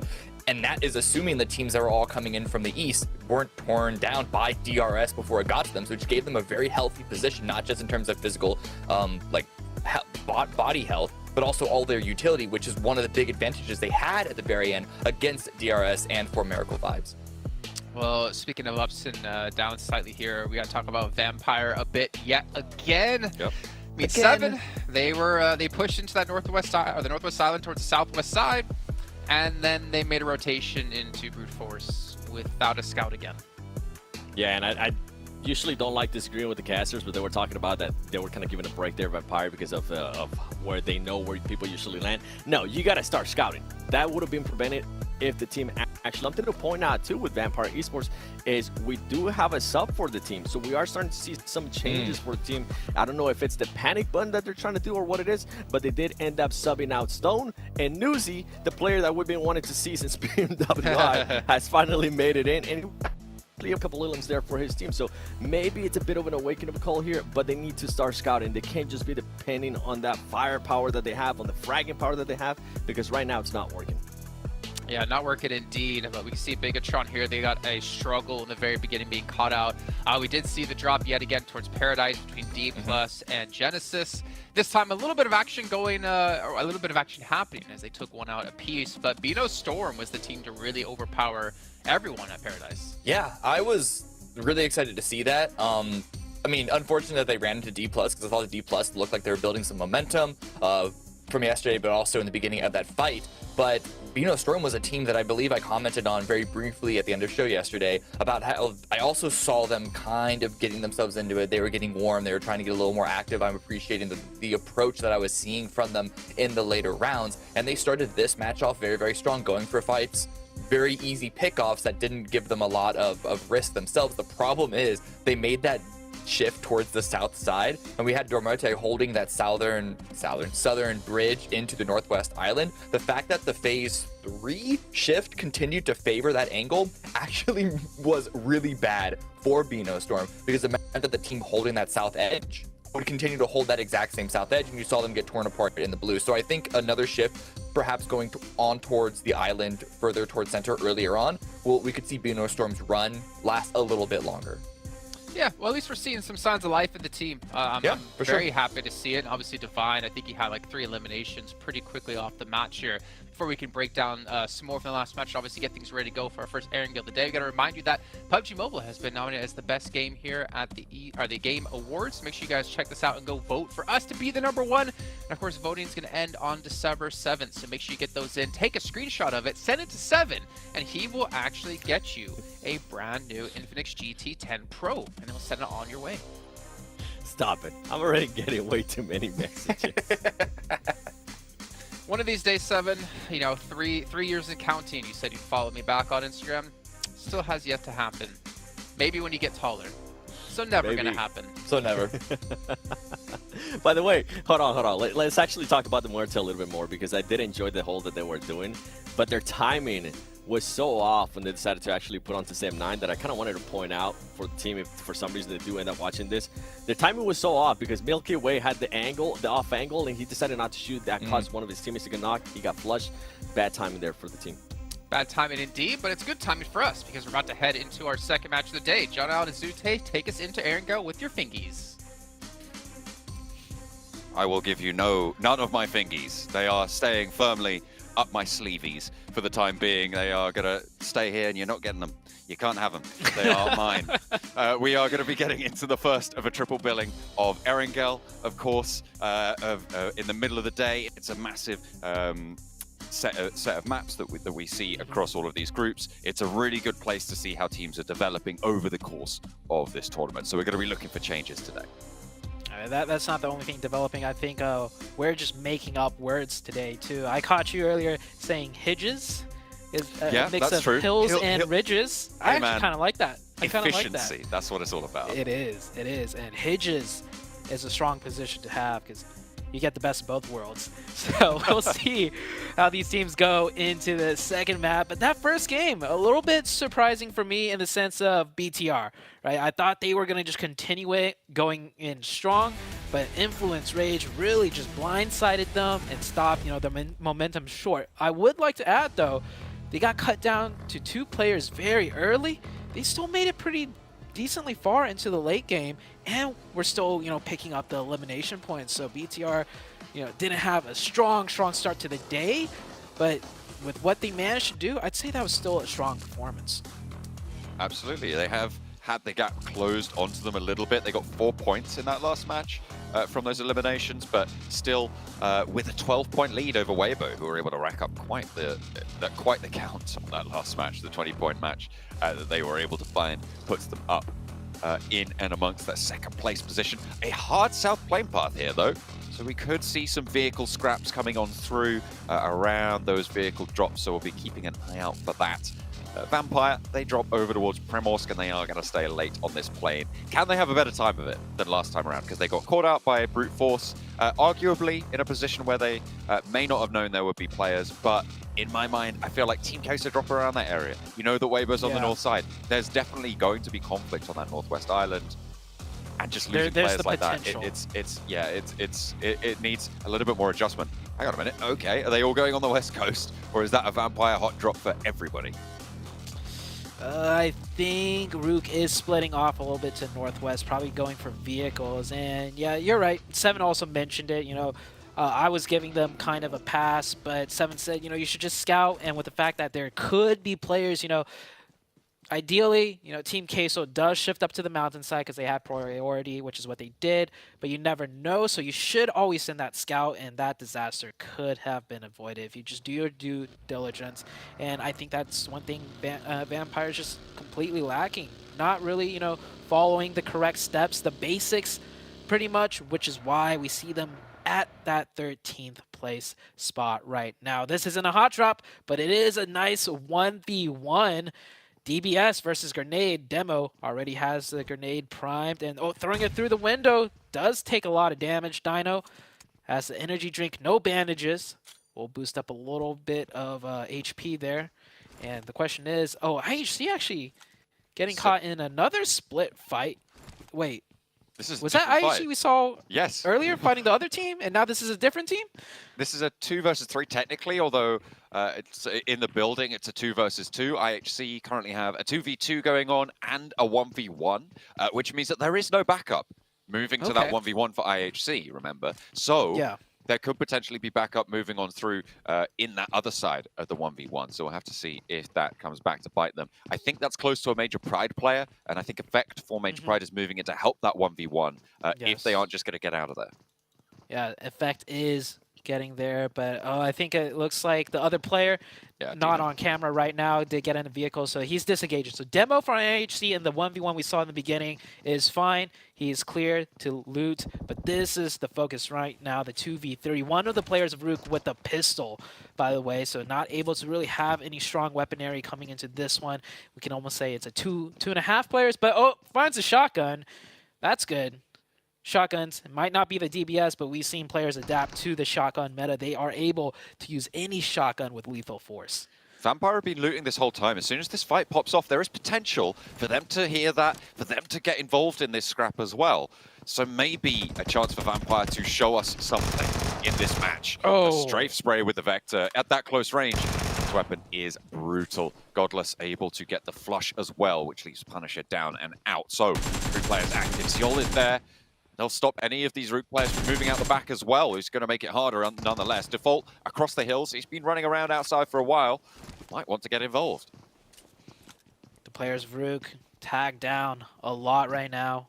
No meds for the side of IHC. Man advantage is there. The pressure is on. He dodges so many shots, but Demo finally, and that's Demo, the 1v1 against the Major Pride player. So he did come into effect. It did pan out for the side of IHC. Rook down to just the 2. More likely just down to the 1 player. He has the shotgun. Can he get 1? He gets 1. Can he get 2 and number 3 coming right up here? Right in through the door. A nice pickup by IHC. Down to 2 players active. Godless can get res. Demo is a lot more isolated and there are shots going at his way. That will be flushed by default on the off angle, but there's no way that he goes in for the rest of this fight. It's just too much. We'll get away with the 1 point, but nothing more. That is it. The fight is over. Rook with 1, IHC with 3. IHC, of course, coming out on top with elimination points. 3 points for 1 player. Could be worse. But I think with a zone like this, IHC definitely would have liked to just had 4 and play more towards the late game because the circle is on the western side. They could have got a really nice position. Vampire, meanwhile, have not moved at all throughout the entirety of that fight. Maybe it's due to the plane path that they're not exactly sure where these teams are fighting. But if they knew, they should have gone for somewhat of a third party, at least send one player to scout safely to see if something can be done. But Vampire instead is just continuing their loot cycle. BTR over towards Milter. Trying to move in from this eastern side. They lost a couple of players early to a really fast rotation from Influence Rage. But this time around, they're nowhere near, and it's unlikely that they're going to get clobbered onto either way. So we'll see if they can resurge as the dominant force over on Erangel that they are. I think they had a 17.7 point average over on Erangel alone, which is disgusting, quite frankly. So they are going to be looking to try and keep up that total, keep up that tally. I think yesterday they managed to get a second and a chicken dinner on Erangel, then finished out in 8th place, which was a little bit lackluster, but they still got 9 eliminations on that match. For the people that missed it yesterday, BTR at, I think, coming into the 4th game, just through elimination points alone, like you take away all of their placement points, which they had a lot of, they still beat out the 2nd place team from elim points alone. So if you missed yesterday, BTR were on a tear. They were just taking out everybody, fight after fight, engagement after engagement. So that is why even after 2 wins in a row, Weibo Gaming is still behind BTR, and BTR kind of finished off yesterday on the last 2 matches with barely any points. So that gap was really big. It's just now being closed, and we're seeing a much closer race for that top 1. Yeah, it was an 18-point gap at the start of today. After the first match alone, that has shrunk to 12, which means that, of course, they are in a lot more danger. BTR on the south coast have spotted Vino Storm on their rotation. Looks like they're not going to be able to find those shots just yet, but they have tagged on a little bit of damage, and they diverted them from that south coast position. BTR playing that split on that south side. Definitely looking to just push players away there, or maybe catch a knock-on rotation. Circle is about to shift here. Sam9 coming in from the northeast, close to Demorte. One of their players on lagging a little bit behind as Demorte start to make their way in. Weibo Gaming already set up into the center of the zone. Of course, this is circle number 1. Could go anywhere at this point. I do expect to see Weibo Gaming to make another quick rotation should it be favorable for them to do so. Influence Rage with a nice wraparound from Yasnaya, cutting kind of through multiple teams and cutting right into pretty much the center of the new zone. Okay, a hard west shift. Demuerte moving past the south point of Pachinki now, close to Bigatron. You can see them just on that southeast side of them. So Demuerte a little bit ahead, but Team Queso also in that same position. Weibo going to be looking to guard out. The chopsticks are going to start to be a major feature. I don't think I've seen a Gaka finish in a while in these group stages, so it'll be nice to go back to these fields for once. Yeah, this is a circle that happens quite often, but so far, not from last week or this week did we see a zone like this, so I'm excited as well. So many strong positions, and not just strong positions, so many positions where teams, duos, could just kind of stay alive while being very close proximity to one another. This should come out to be a great game, and we might see more players alive than usual into the late game too, given the layout of things. With a lot of those field positions, it will be treacherous. The hills to the west of Pachinki going to be sanctuary for a while. We'll see how long that lasts. Brute Force moving in past the top of Everest as well. Genesis taking shots over to Bino Storm. Bino Storm have been shot at, I think, by about 5 teams now on their path. They've moved along that south coast. They've rotated up to the north of Pachinki. They've moved through, and now it's D+ taking shots out their way. They're somehow managing to duck under this hail of bullets that's just constantly finding their way through them. This is why I love this area of the map. You can have so many teams all around you, but with the way the pathing works, if you find a good pathing, you can cut through a lot of teams, and you'll find something that's open. That's given, you know, the fact that so many strong positions here, like I mentioned earlier. Finally, one of Vino Storm gets taken out, but that's after, what, 4 different teams taking shots at their convoy, so could be way worse. Certainly could have been a little bit more heavily punished, but Razzie taking a little bit of a slow swing there after dropping off Nanakuni and actually going down for it. So they do lose the second player. So there's the worst that it could have been. Yeah, Still could be way worse. You know. Oh, you've said it again. Why would you do that? Stop it. Yeah, down to 2. Yeah, I don't know if they're going to be able to even convert a point from this position.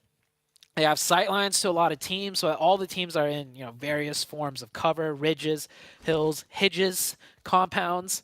So with the only 2 players of Beano Storm, that might be the end of it. On the south side, coming in, the stragglers of all the teams, DRS and Vibes. They can engage in this 4v4 if they want to do so. And it looks like DRS cutting the rotation off by driving right into them. Gonna go for the fight and continue this scrap. It's not going super well right now for Vibes, though. As DRS seemingly holding their nerve. Divine has gone down in the meantime, though, so that forward position needs to get rezzed up. We are stage 3, which means these rezzes can be enacted in the zone, and you can get your players back on in, but 2 knocks sent to DRS. Vibes also similarly disenfranchised, but BTR rolling on out for a third party here. From that quarry position to the east side of the mouth of the quarry, they are going to try and control this ground yet again. Yeah, BTR sees an opportunity. They will take it. The crash is on BNS. Beano Storm down to the solo. Yeah, the solo just hiding by the tree. Could it have been worse? I'm not sure. Yes, I mean, it could be worse. It can still get worse. There it is. There it is. You did it that time. That was not me. True. That's 16th place. Ooh, yeah, okay. So, could not get any worse, really, for Beano Storm. In the end of it all. The day could get worse for them.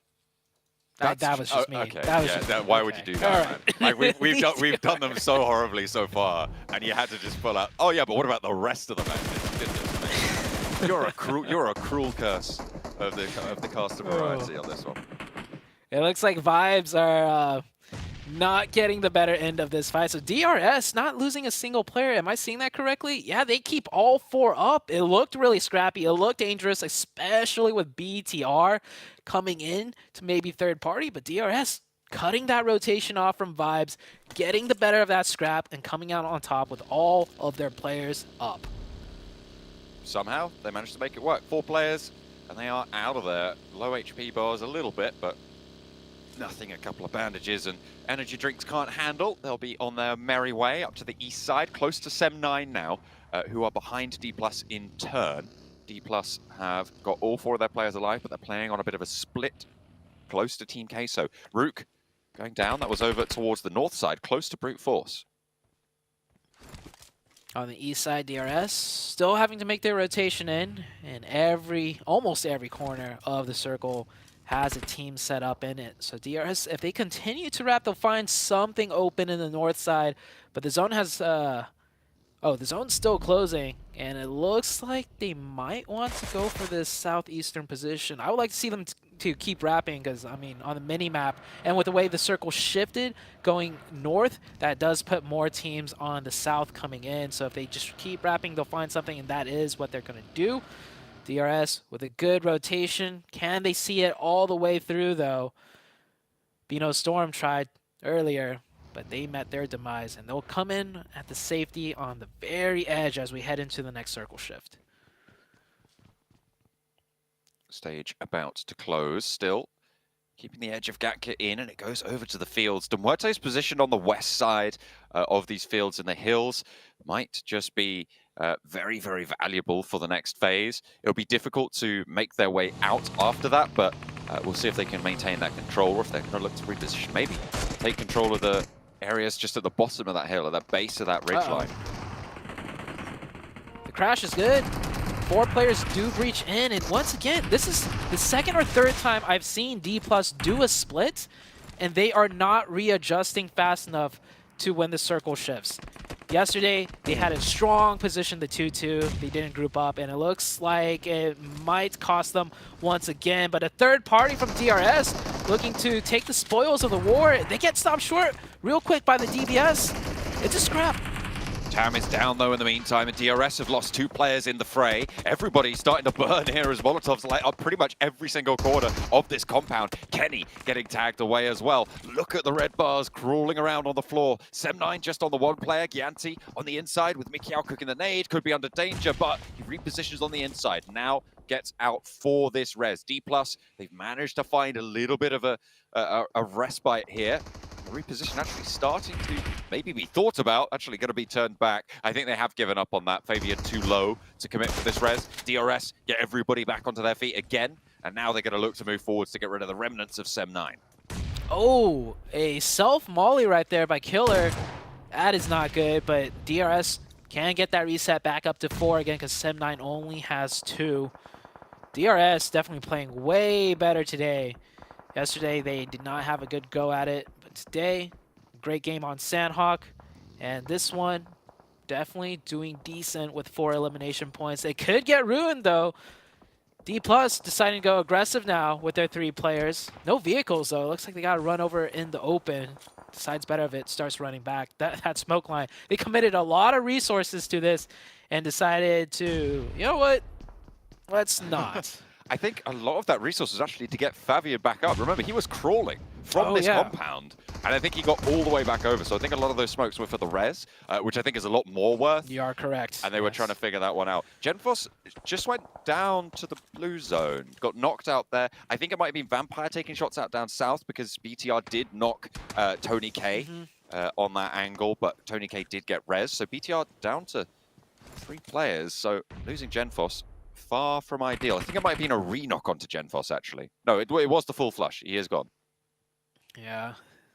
Getting gate kept out of the zone. Vampire not even playing in the next circle yet, but the circle's right next to them, so they're going to hold that strong compound instead on that far southwest. This battle still continuing. DRS maybe not have the full info that it's only a 2-man team of Sem9 that they're dealing with. Brute Force and Influence Rage on the northwest. This is a strong position. Sure, it's on the edge of zone, but it will give them control of some of the hills. Around the baseline of that console. Not quite able to tag with the DBS here. Brute Force not quite able to stem Influence Rage. 5 eliminations already for Influence Rage. Koyoski looking to pick up this player around the door at the moment. But the blue zone envelops the fight. That's going to be a lot more pressure on. In stage 5, you do need to be making sure that you're outside of this blue zone. Brute Force on the outside of this building, though. Koyoski opens the door, drops the molly, shuts it again almost immediately, forces the player into the corner. We'll see him by the buggy. And a nade over the top. That finds the player out the window. Mind falls first. Brute Force too split to do anything about it. Good nade by little boy there. And you see Koyoski still playing this very careful because he knows the rest of the team must be holding the angles for them to exit this compound. The smokes are good, blocks a lot of sight lines, and Brute Force looking like they're gonna have to back off here. Yeah, the players deciding better of it. That buggy missing a wheel, so gotta put it in reverse mode right now as Influence Rage make it out of the satellite tower with all 4 players up. And a hard shift out their way as well. This circle has shifted west, I think, 3 times in a row to keep the hillside in, to keep this top of the hill that Influence Rage have in this match. So a really good turn up for them. They're up to 6 eliminations now. Demuerte sequestered themselves down to the bottom of that ridgeline into the areas there, to the dips that they hold. And you can see now they're getting rolled up on by BTR, who think this is a good spot, but unfortunately, it's not going to be that good for them as they are now out. And Demuerte going to play on with 3. Team Queso are going to have a go now. And 2 of them go down almost immediately. That's a 3rd as well. Malloy holding face brilliantly. But everybody else on his team going to go down a 1 versus 1. And it will be just a little bit too much. However, Team Queso losing almost everyone. Big Milo, the only one to survive the explosion. Big Milo getting revived here. And there's so many teams every which way on that southwest side. No team really able to third party. Both teams almost went out with that car explosion. That would have been some ending. D+ now rotating in. They're coming in from the far east side into the fields. Almost no cover. They will meet that opposition. Weibo Gaming with 4, but 2 are knocked. Vampire Esports, is this their time to shine now? 4v2 scenario. They should be able to clean this out quite nicely. And with this southern position, Vampire could finally get their big game. One sending down the hill, trying to get an off angle, trying to burn them out here, trying to flush them out of these hidey holes now. Just 1 player left standing, 2 eliminations found, and the Molotov into the side, out through the smoke, spots the player dropping down, and Ravenclaw picks it up. Finally, Vampire win a fight, Zute. That's 4 eliminations, and they take down Weibo in the process. How much more can they get? Because right now, they're on the south side of the circle. Everybody will have seen this. There are off angles to deal with. How much more can they survive? I think they're good for at least one more zone shift. These players with the off angles can't get too much done because that tower does have decent hard cover for the side of Vampire. Vampire will recover themselves right there, get all their players healed up. New zone is about to shift. Right now, we're down to 8 teams, right? And the 2 teams with 4 players alive is Influence, Rage, and Vampire. DRS driving straight in, taking the 1v2. Does not. Shots. Yeah, does not convert that.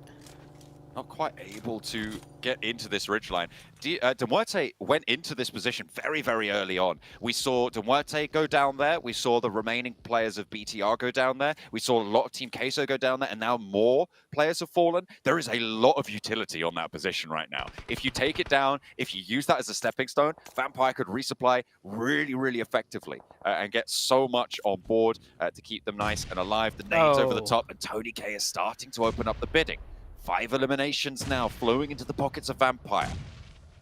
This is what I like to see. Tony K taking initiative for the team. This is the Tony K that has been talked about so much. Picking up those 2 quick points, and now they got to turn their sidelines onto IHC. IHC with only 2, so they've been playing very quiet. Gives away his position. Godless will try to readjust quickly.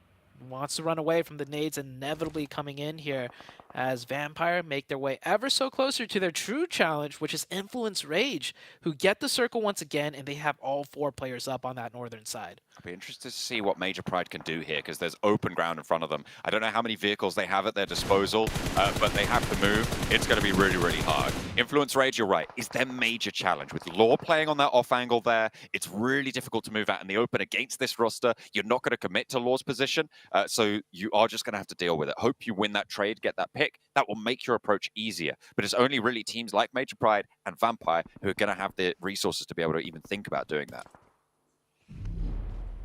I'm waiting for Major Pride to make their big move. They need a knock, and that is a terrible time to go down there. That revive should not be coming through, not with the blue zone closing in on them. Smokes are down. How many vehicles are up? Actually, blue zone closing very slowly. They could get that revive. Then they got to hop in the vehicles quick if they have any left alive, because from that position, it's really hard to keep all your vehicle tires up. That's 1 car. There's a second, there's a third. I see them all driving out. Where is the shots from Influence Rage? This should be free points for them.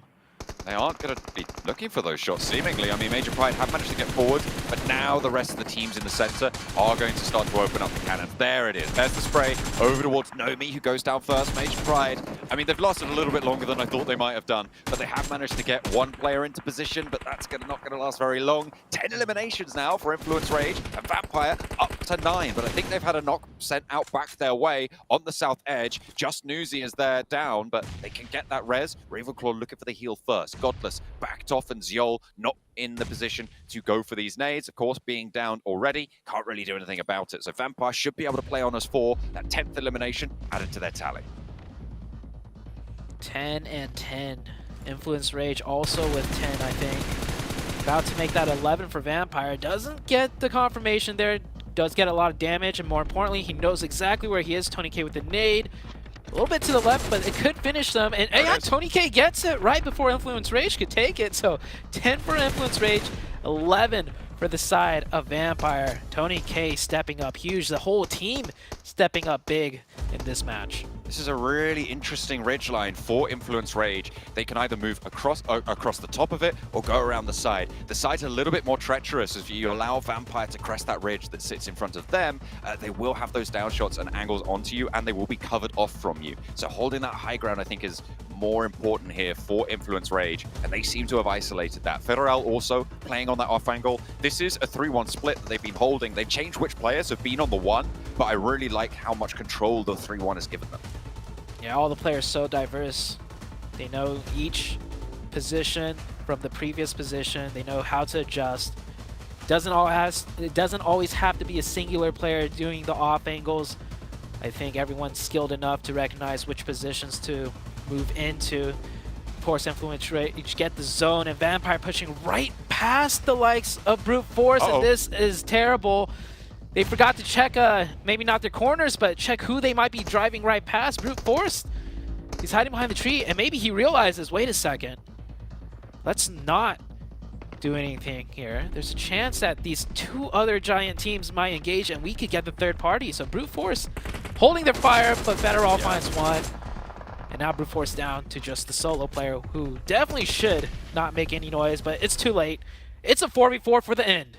12 eliminations for Vampire. This is the sort of game we wanted to see from them from the start. Can they take down Influence Rage, who have been on the warpath so far? A full 4v4. It is not something we've seen from this roster. The PMWI champions for 2 years running. Not really having to find that momentum here at PMGC, but this could be the start to it. They've already had a good match. Influence Rage, they've been out in the open a little bit more. They're 1 point behind on the eliminations. Vampire, though, they are way more isolated to their position. There's still one more circle, though, John. So this next shift, east or west, can decide a lot here. Circle closing in. I don't think anybody's going to get knocked, not yet. Not until the circle shift, until something has to be done, until one of the teams have to make more of a push. Kayosky swinging off to the side, though, trying to get a leg up onto the competition, and that instantly presses Vampire to one side of the ridgeline, corrals them with their backs towards the blue now. Law is a little bit isolated, though, and the nades are coming out. Schweppes and Tony K with nades primed. That's the thing. You give them that ridge side, they have a lot of lateral movement, and Nuzi holds down the backline onto Kayovsky beautifully. Ravenclaw turning the corner, but Law's still in it. Tony K for the backup, cooking a nade to try and launch him forwards. Ravenclaw's still there. The backline continues to be dismantled. Vampire marshalling their forces. They have moved across this Erangel. They have had return to power on this map, but it is only the one match. Can they find Federal as they lose Ravenclaw in the process? One player from Influence Rage stands between them and their first chicken dinner here in Group Yellow. And they will be able to find the spray down. It is Vampire to find what they've been looking for so long. Relief thrown into the Vampire camp. They will be happy with that, but they need to keep it rolling. That is a huge resurgence from Vampire. The 4v4, not just against any team. Influence Rage were the champions of Brazil, followed up with the champions of the entire Americas region. So that was a very tough team that they just went against 4v4. Also, Influence Rage had majority of the control to begin with, so they had all the play options, but Vampire come out on top, and well, with Tony K being the MVP, it does have a lot to do with it. 8 eliminations on Tony K alone. An incredible player. We haven't really seen him turn up so far. And the Vampire logo with smiles behind it. Haven't seen it yet, but there it is. You love to have it come on through. 8 eliminations, but the damage is fairly evenly distributed there. 4 knockouts for Tony K, so he definitely did go up on just getting those flushes. Yeah, and it was Tony K just really dealing with teams. He was like the spearhead. He would get the opening, and then the rest of the team would follow up. He puts himself in the most dangerous positions, too, each time the camera's on him. But Tony K, very aware of his surroundings. He knows what he can get away with.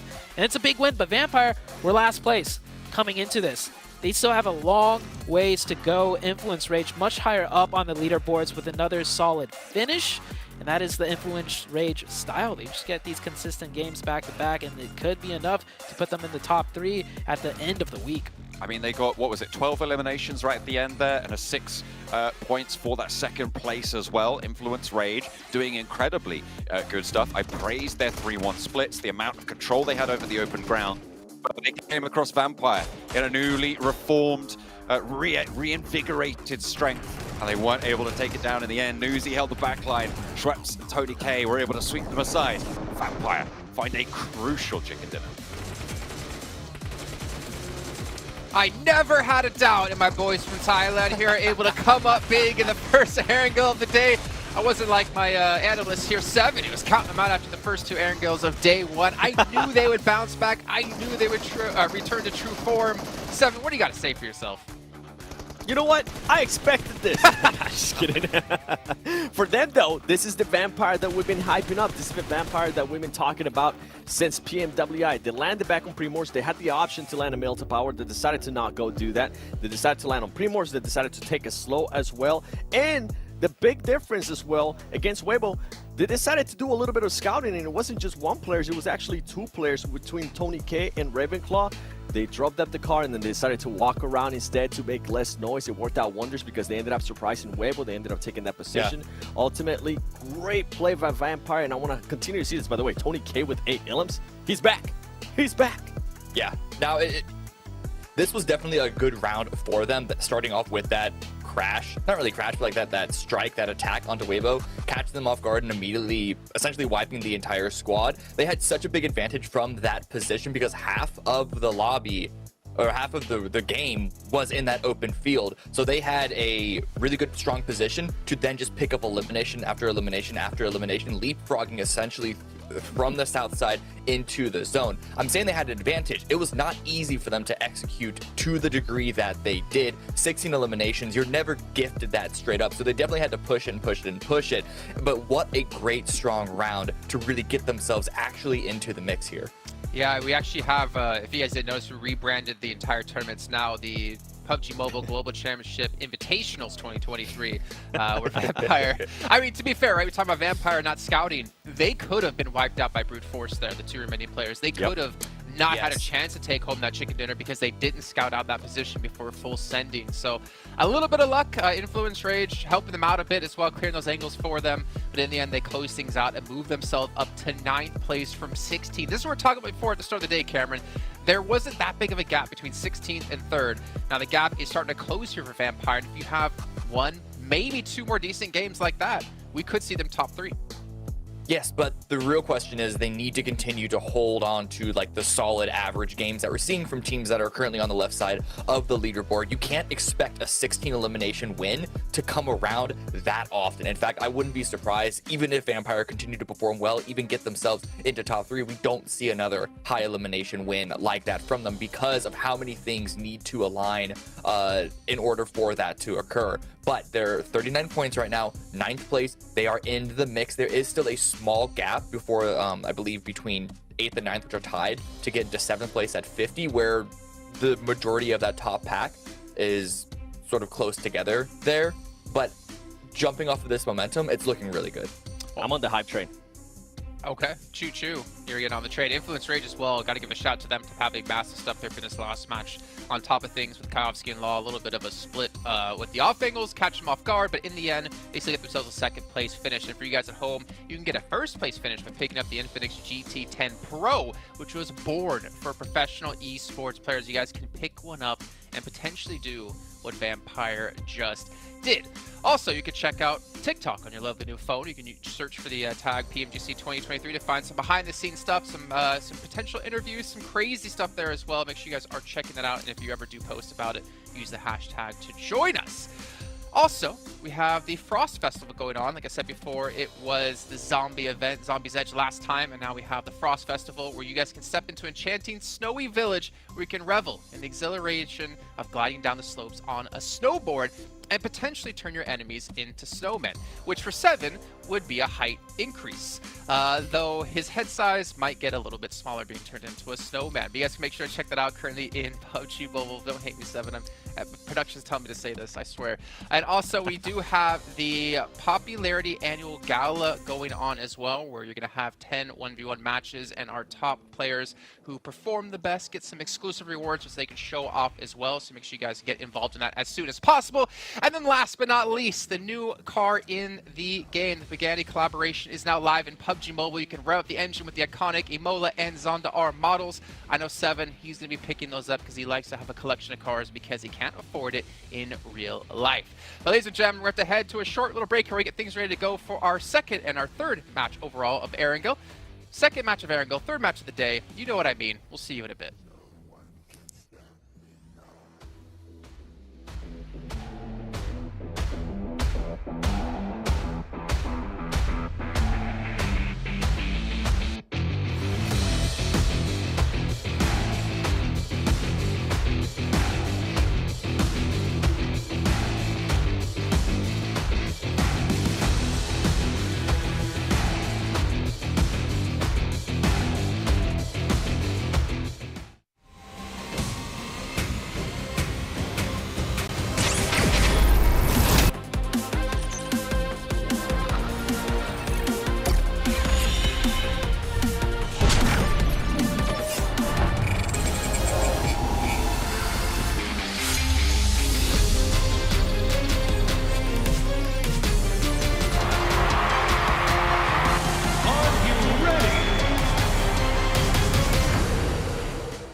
I told you it was a short break, and we're back. Almost as short as 7, though I don't know why I keep bashing on you. But 7, you were excited for the Because Frost Max is not here. Yeah, because hear me out. Whenever I get turned into a snowman, I get to match my boy Maxman by being bald. So it's the only time I get to, relate. I can already see the message. I pay your bills. I can see Kalaris, Jackie, Maxman, and Blank all watching the show right now in voice with each other. So I wouldn't be surprised if we have someone drop in to talk to us. But we're going to drop into our commentators because our second airing of the day is ready to go. It's match 3, and it's once again with John Allen and Zupe. I'm sure they're going to love that one. We are going to be heading into the next set of Erangel after Vampire's crucial chicken dinner, coming off the first position with a pretty quite high elimination count. Obviously 16 eliminations, really, really strong stuff coming through. But that only sits them up in 9th, and they have a little bit more of a way to go. 39 points they're on, and 66 points is currently that 3rd place if they want to get one of those direct qualification spots. Yeah, and I wish we could have the best of both worlds. I would love to have both BTR and Vampire popping off, but it looks like 2 existing in one space just can't be done. BTR have really not shown much today so far, but Vampire is definitely stepping it up. And I'd like to give a shout out to Brute Force. They're hanging in there. They're not getting amazing, game standout games, but it's been consistent and they're hovering in that top 3. Just trying to keep themselves in and amongst it. That's the name of the game at this stage. You do want those breakout performances where you can find them, but outside of that, you just want that consistency to be stashed on up in the back pocket. Let's head into Erangel number 2, match number 3 of today. Playing path towards the southern side. Players will have to stretch a little bit if they want to head north, and so far, every time the playing path is even if it's a little bit skewed, we see altercations coming out. Teams not willing to lean way for other teams right now, even for vehicles. They will contest it if they have to, and I do like seeing that. I wouldn't be surprised if we lose 1 or 2 players early on once again. On that South Cup playing path, I think it was, the IHC double hot drop over on the west side. It looks like they're going to isolate themselves a little bit more this time around over to South Georgian Hospital. See if they drop even further potentially. I mean, if they want to grab some vehicles and just head up to North George, that is an option. I think it will depend on the circle. And see if they want to scrap it out there. Gatka split for Major Pride, Vampire down in Primorsk, Team Queso around that very pier and bridge. Nothing too dramatic in terms of change-ups for the teams over on that western edge. We'll see if there's any more hot drops over towards the east side. Eastern teams now dropping out of the plane path. It looks like a good spread amongst all the teams, but that circle going hard to the south. Team Queso is going to be liking that one. Same with the Vibes team and Bino Storm. Those will be the 3 teams quickly onto the military base side, and Vampire as well. We've seen a lot of teams rotate into military base from Primorsk and have had a successful end game with that. So I'm looking at Vampire to pull something out in this match as well. I think the East Bridge is going to be the most hotly contested. It's not quite inside that next circle. Oh dear, this is not good news for Rook. I think this is the second time we've seen players just floating overhead, and Ziol now looking for the shots, just trying to tap away with the DP. And he's got the first tag, needs 2 or 3 more. There's a second tag as well found. He's trying to track it on through. It's easier said than done though, and it looks like might have to hit the deck beforehand or try and get out of range.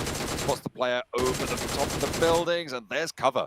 So Rook do manage to keep themselves secure. But that Eastern Bridge, I think, is going to be the most hotly contested. It's right on the edge of this first circle, so teams are going to be a lot more worried about getting across that fast than over on this West Bridge. Team Queso will cross that West Bridge first. We'll see if they hold up for a push in the meantime, if they set up for a bridge camp. Wow, look at this. De Morte. Notice how they're drifting onto the military base coming from Milta Power.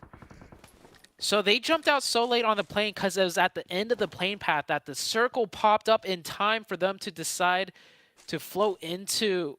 Am I reading that correctly? Or did Bino Storm just drop out earlier, get vehicles, and drive in here first? Maybe that's the case. Maybe they were trying to get to Novo to begin with, and they were going to float across regardless. But they end up floating into Beano Storm. But with Novo being so big, they will get the crates and they will be able to get a decent amount of loot to put up a fight. And Beano Storm, very split, might decide to give this up because with a circle like this, if you're already on military base, getting that center zone, which is towards the western bridge, can prove to be very favorable. Beano Storm actually did just drop straight onto Novo. They dropped out sort of over farm, and they floated all the way down to Novo. Dimuerte, you're right, were out very late over towards the east side of the plane path, and looks like they sort of made quite a last-minute call. So I think you read that pretty well in terms of getting to Novo based on the circle. Yeah, I thought that was the case, but it's not every day you see a play like that being made. So it threw me in for a loop. But for now, nobody going out early. I predicted maybe 1 or 2 players. That is not the case. BTR rotated from Milta across. So BTR have made it onto military base with all 4 players. DRS swimming across, and they swam across very quickly and found vehicles even on the roads of the military base island. So that is 1, 2, 3, 4, 5, 6 teams already on to military base.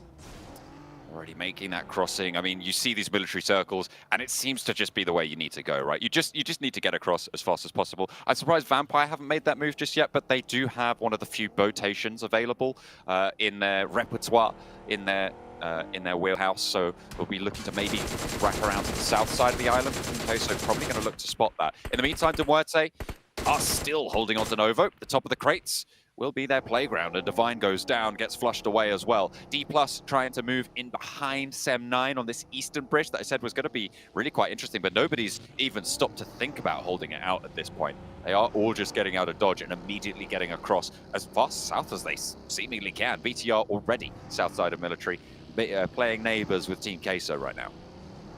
Yeah, a bridge camp is just too risky in the sense that a team that you're probably looking to bridge camp, you'll get maybe 1 point off them, and then they're just going to turn around and find another way across the bridge, and then you end up wasting your time. We see it quite often here, and it ends up being both teams, eating a lot of blue damage. The botation for Vampire did come out, but Queso already set up. They know a team will definitely look for that botation here, and Queso punishes it. Vampire now caught in a very terrible position out in the water. They're going to have to just swim and make their way on land. Just trying to get on through. So that is that lookout that Team Queso were going to have on that south side. I like the position for the Team Queso. I mean, they've spread out quite a lot, but it's still very early doors. They haven't had much pressure on the south, on their exact positions, but I think it could be a little bit treacherous for them if they are going to overcommit to staying wide split at this point. I think catching just the one team should be good enough for them at this point, and they can look to regroup a little bit more inland, try and get some more power into the later circles. Also, with 4 players in the water, you at most just need 1 to 2 players to look for the points. The rest of the team should be looking for their back positions, make sure they're not getting pushed from another side. So we'll see if Queso will be able to hold that split that they're doing right now. Beano Storm, this is on the far south of military base, and there's so many teams on military base island. Not a single player, or 1 player has gone down from Beano Storm. We saw that, but that's it. Just 1 player out, and majority of the lobby on military base. For the time being, certainly. Oh, no. Oh, a little bit of a drop down, nearly almost getting knocked there for Team Queso. That he will be able to swim around and get back up. Team Queso does have that position to hold, so it's not like they're under threat. So a little bit easier. He can just, you see over there, just get up onto the beach and get back through, but they lose their sightline. Yeah, Reyes, no meds either. Definitely held his breath as he fell down. And one of the players of Vampire did go down to, I think it was drown damage. He was getting punished heavily, but we'll be able to get revived right there. As you are able to revive players, that go out in the water. It's no longer a instant finish. But Vampire, in their little makeshift Vampire lair, that rock side out there. Oh, that's, imagine the zone ends on that spot. That'd be something else, but less than 1% chance of that happening. Next circle, about to shift out. Doesn't even I just said that, really. and it was playing out in my head. I was like, man, that'd be kind of cool. I would see like where that. I would too. I think everybody would, including Vampires. Next zone, and It's still in. It's not gonna happen, John. But this circle, look at how many teams are in this military base already. I will feel terrible for a team who thinks they could get a fast rotation in on this hard shift and find something open, and then just get eviscerated. That is pretty much half the lobby, maybe even more than half the lobby in the second circle already on a military base island. Big Milo getting spotted. Spray down for East. But that should be resable for Team Queso. And this is what I was talking about. It leaves Team Queso a little bit vulnerable if they maintain that split. They'll need to regroup. It looks like they have done that, though. So I'm happy to see for Team Queso that they've been able to make that one work. East, though, is still posted up on high ground. Sook, apparently immune to bullets right now as he's just dodging and diving through the middle of them. Finally, some start to connect from the rest of the Vibes roster. And there's actually Team Queso looking on the off angle. So it took 2 teams to take him down. However, Weibo lose a player, lose a 4 position, and they're down to 3. Ooh, nice shots from East. A little bit of a fadeaway. Turned away before the knock even came through. Sook doing some forward scouting for the team. Got a little bit greedy, and like I mentioned, I feel bad for the player or the team that thinks they could do a fast rotation on that hard shift and find something open, because everything is taken. Weibo Gaming will have to settle down in this compound. You can tell from that mini-map, from all the teams around them, that they are not going to be able to move around much more. Rotation across the bridge. Sem9 doing a bridge camp. A very, very poor... Oh, no, they find one. Okay. That makes it all the worthwhile. Yeah, and they get the flush. If they didn't get a single player, that would have been a very subpar bridge camp. Certainly would have been. I mean, they are taking a little bit of a passive note to it, I suppose. Not spraying down more than one on a convoy like that. I think you're right, though. Should have been a little bit more efficacious, but it's not to be. Naomi going down, however, for Major Pride is a pretty significant blow. They're going to have to play this north side without that 4th player in the mix of things. We still have quite a few teams still left across. I think we're 4 teams on the mainland, 2 of whom are really far away. The most far away is Rook, who have just crossed past Georgopol. So they are way away up to the north. They are so far away. Brute Force over on the east just getting past towards Milta right now. They're probably going to look to cross on that east bridge, coming through on that east side. We'll have to wait and see. I don't know if this is Rook's plan, but the only idea that comes to mind is that they come in so late that they come into the zone on like 4th circle where everything is heated up and chaotic, and they just drive in as a 4-man, pick a singular compound, and hope for the best. That might be the play when you're coming in that late in the zone. Here on the bridge side, Genesis catches one player from Sem9. Sem9 dropping their guard, thinking that was it. One player goes down. That is Genesis opening to push across the bridge, and push across they will. I think in the meantime, Vampire also taking a fight with Weibo on the west coast, and it's seemingly going well for the time being. But that west bridge, really, really treacherous stuff there. And it's going to deny Rook the opportunity to just sail on through, like you were talking about, potentially just playing late, playing slow, keeping those health bars topped up, and seeing if you can stay alive for as long as possible. Brute Force, their health bar, you can see on the right-hand side, the health bars for Brute Force, very, very low. You're going to have to be very careful there. Get those bandages on board as nades start to be traded. No one going down fully just yet. Sem9 trying to hold the bridge still. One player gets confirmed. Tam down to 1 HP. Yeah, that barrel's not big enough. And Sem9 trying to do that bridge camp. All it takes is just one player to go down, one player to stop watching the bridge. The other team, in the form of Genesis, with all 4 players, well, 3 up, Smile could get revived here. Pushing across. That nade doesn't connect, but the push should be good here. Unless he gets a double with that nade. Oh, huge nade for Depp. Able to find one knock and take the other player super, super low. Now has the chance to get this first aid off and get these flushes as well. Pick up the points for Sem9. I think that is probably the most important spot. Murnat tries to move on forwards now. The last player active for the roster of Genesis.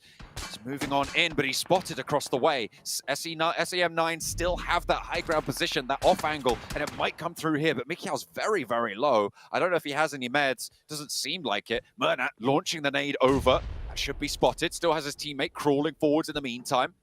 And Depp launches another nade forwards. Pressure onto Mernat now. Nade in hand, but swaps to the Bison. Knows the push is coming. Baits him out for the spray. Depp dancing back and forth, and Mernat descends back down the stairs. Spotted on the walkway. Can he leverage his teammate's high ground position? Mikiel needs to be there, needs to be in with the angle, as the Bison is going to spray down a lot of bullets in that magazine, but it's just not happening. They're just not landing the damage. Mernat steps up, and there's the knock. There's the flush as well.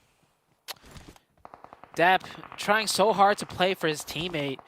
And sometimes, you know, team synergy is good. Playing to your teammates, you know, sightlines is good. But sometimes you just need that killer instinct, that moment where you just will take the 1v1, even if you know if you wait a little bit longer, a teammate might be able to help. In that case, waiting was not the play. Maybe Mikel dropped the ball a little bit, not being able to find the angle, even though he had so much time. Sem9 learned a valuable lesson, though, in bridge camping, and that's to always expect at least one more team to cross that bridge before you turn your backs as we head into stage 4. Many teams on the island taking a look at their positions now. BTR looking like they could thread the needle and get a nice spot in that circle. Circle condenses right into the middle. That hill that Vibes currently hold, a lot of high ground advantage there for them. Maybe difficult to hold from the west side. You've still got like 3 or 4 teams there.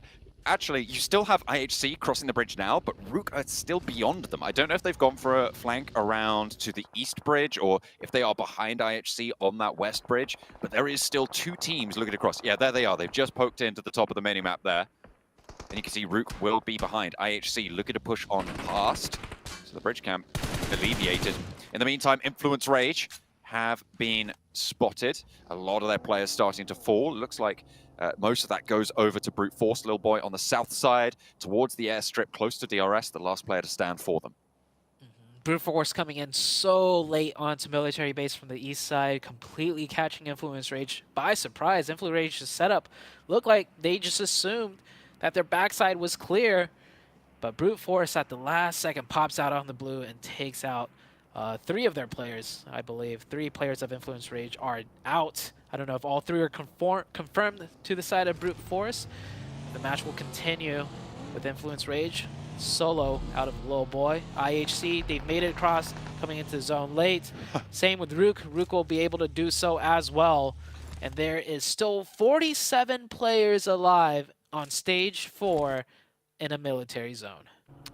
That is quite an effective crossing, with 15 teams still involved. Normally you see a few more get taken down on that bridge, but a lot of players have been taken out is the main thing. A lot of teams bumped off that 4-player total. I think we're on, what is that, 8 teams or so with 4 players alive out of the 15 still in the scrap. De Muerte, Cork is very low as they try and rotate 2 and 2 and try and regroup. You can see they're trying to diverge from one another. I think that might have been 1, 2, and 1 actually. So De Muerte very much in a convoy, which is nice to see. Corker might just be able to get away with it, but it looks like DRS have other ideas. Is under pressure, but there's a backup coming on through. De Muerte might be able to get away with this one. They're going to be in sightlines the whole time, though, as it doesn't look like they could go much further. So DRS have the advantage. They have the angle options. Blue zone is closing in. Rook, a self-molly there, or a team molly. Didn't catch that quite clearly, but Rook on the northern side will get the opening and we'll get the spot in the zone. And DRS with the advantage here, yeah. They have the angles to work with. Blue zone is on their backside, but it is closing slow. Allows them to find another knock. Doesn't look like De Muerte should be able to get out of this one. Pretty tricky stuff for De Muerte, but Malloy most likely going to be flushed here. Milky Way may be a little bit more resible in the area, and Delta actually goes down on the top of this hillside. So attack onto the back line of the rotation for DRS. Milky Way, you could see if Fury can get across there with the smoke cover that exists, potentially looking for this res.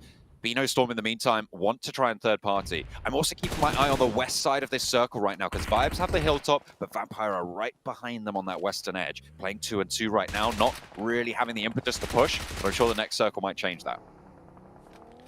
Next circle, shifting here, as Beano Storm trying to make something happen with that third party, and that might be the opening that they need. De Muerte catch a nice knock, and one of their players goes down. DRS down to a solo. Actually, it looked like they were in good control, but De Muerte hold They hold the line. Rules, last one up. Circle has shifted, I think, more towards that northern side. As these teams will have to start moving again. And Weibo Gaming, with that shift, forced to push in the open, a 2v4 through the open, the fields, through the smokes. It shouldn't work here, and I don't think they're going to get much further. Gap is low, but isn't down just yet. Ming also shredded as he tries to step in through the door. That's just not going to work. Reyes for the final blow, so their Weibo will fall. Team Queso playing as 4. They held that southwest coast for a while, and now they'll look to try and establish a little bit more control to this hillside. A really difficult ascent for this team, but if they time it right, there could be a third party on the cards, because IHC have just tried to move up towards Vibes. Vampire most likely going to try and do the same. Vampire, I don't know how many vehicles they're working with because they swam across. So not many vehicle spawns on that beach side. They might just be forced, like you mentioned, to push up this hill. Vampire with 4 players, so in a big chicken dinner win in the last match, that might give them the confidence to go ahead and do this push uphill. IHC helping them out a little bit, you know, pushing in from the north side, and Team Queso could come in from the south. So this hilltop will be heavily contested. How will Vibes be able to handle this situation? On the rooftop, they've got that one player, but the more angles that get assaulted onto, the less viable that rooftop position is for Baron. You can see him up on the high ground. The more angles he has to hide from, the less valuable it can be. So he might want to drop down in a bit if Team Queso make that move. You can see them in the vehicles on that south side, just on the corner of the minimap there, in the top right-hand side of your screen. So they're figuring out how to make this move. They haven't really gone for it just yet. They might be waiting for this to get a little bit more dicey, because they shouldn't have seen any knocks in the feed. Nade from Baron towards IHC. Falls too far. That sloping hillside not making it easy to land. Here comes Queso coming in on the south. Now, Queso can play on that south side uncontested. They'll be close to Vibes, but if they don't want to take the fight, they don't have to. So Queso might play this a little bit slower. I see shots and damage raining through, though, so they could find that potential opening. But yeah, they have cover to work with. They don't need to press this unless they want to. And this is where Baron's position gets a little bit more treacherous, a little bit more dangerous. Vampire, instead of going straight up the hill, maybe looking to put more pressure over onto IHC or just reposition for this ridgeline, which has a little bit more cover for them to make the approach. But the nades have already been expended, I imagine, for a lot of it from Vibes over towards IHC's location. We saw a lot of bombardment out that way. They were able to get a flush through earlier as well. There's a lot of the players from IHC have fallen. The nades forcing Baron off that rooftop right there. He caught some damage. Ooh, a little bit of a side angle right there. Vampire will find one onto IHC on the north. Rook might chime in here too. As you can see, Rook very close by. And with that new circle shift, all the teams on that west will have to engage in one another. And it is going to be a 4-way brawl. Certainly going to be difficult. A nice find onto an outside player for Vibes. As they go down, BTR looking to try and hold down their quarter of that military base in the meantime. Schweppes marching forwards. Vampire still all alive, but their meds have been torn to shreds. One player trying to go for this res, trying to cover off with the smoke. Ravenclaw's close by, and they still have maintained their strength all together right now, but the meds definitely not there for them. They'll need to conclude this fight as fast as possible until that med drought comes back to bite them. They're repositioning around. They've allowed that res to go through, and Vibes are back up to 4. A nade over the top finds Ravenclaw, and that could be disastrous. Ooh, Vampire had the advantage just for a split second, but yeah, the meds, the lack of meds, their players being not fully healed caused hesitation out of many of their players, and I think Tony K, one of the spearhead players, no meds, was at like 40 HP trying to push up. Who didn't feel confident enough, and they will start falling. Vibes will hold true with 4 players. It is not done for them yet, because now here comes Rook, a 4-man team out of Rook, heavily equipped. They didn't have any opposition coming in from the north side, came in so late, so they have all the util to work with. It's all up to Tony K for Vampire if they want to convert on a good performance, but Doc on the inside goes 1 for 1 on the DBS trades.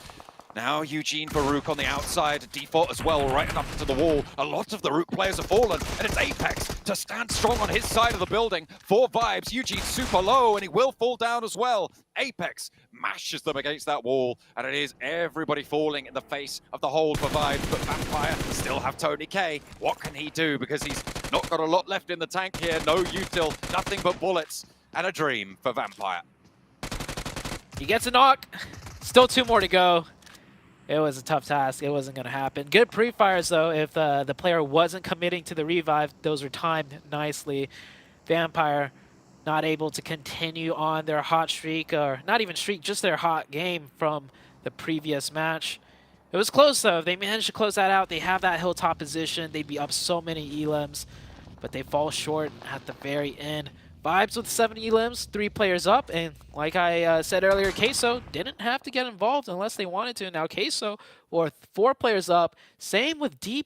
D+, how many? D+ have picked up 4 eliminations so far off screen through all the chaos. They have managed to keep themselves together. Dino dropping the smokes for Major Pride. A lot of the players in the Sosnovka military base have just been hunkering down for the time being. Most of the brutal scraps have been on this west side where we've been focused, but everybody trying to move through the military base has been cut down in the process. It's BTR on the outside. It's only Major Pride with 2 still left in. Sorry, 3 in there. Shift. Next circle shift about to come out here. Nobody able to play in the center of zone.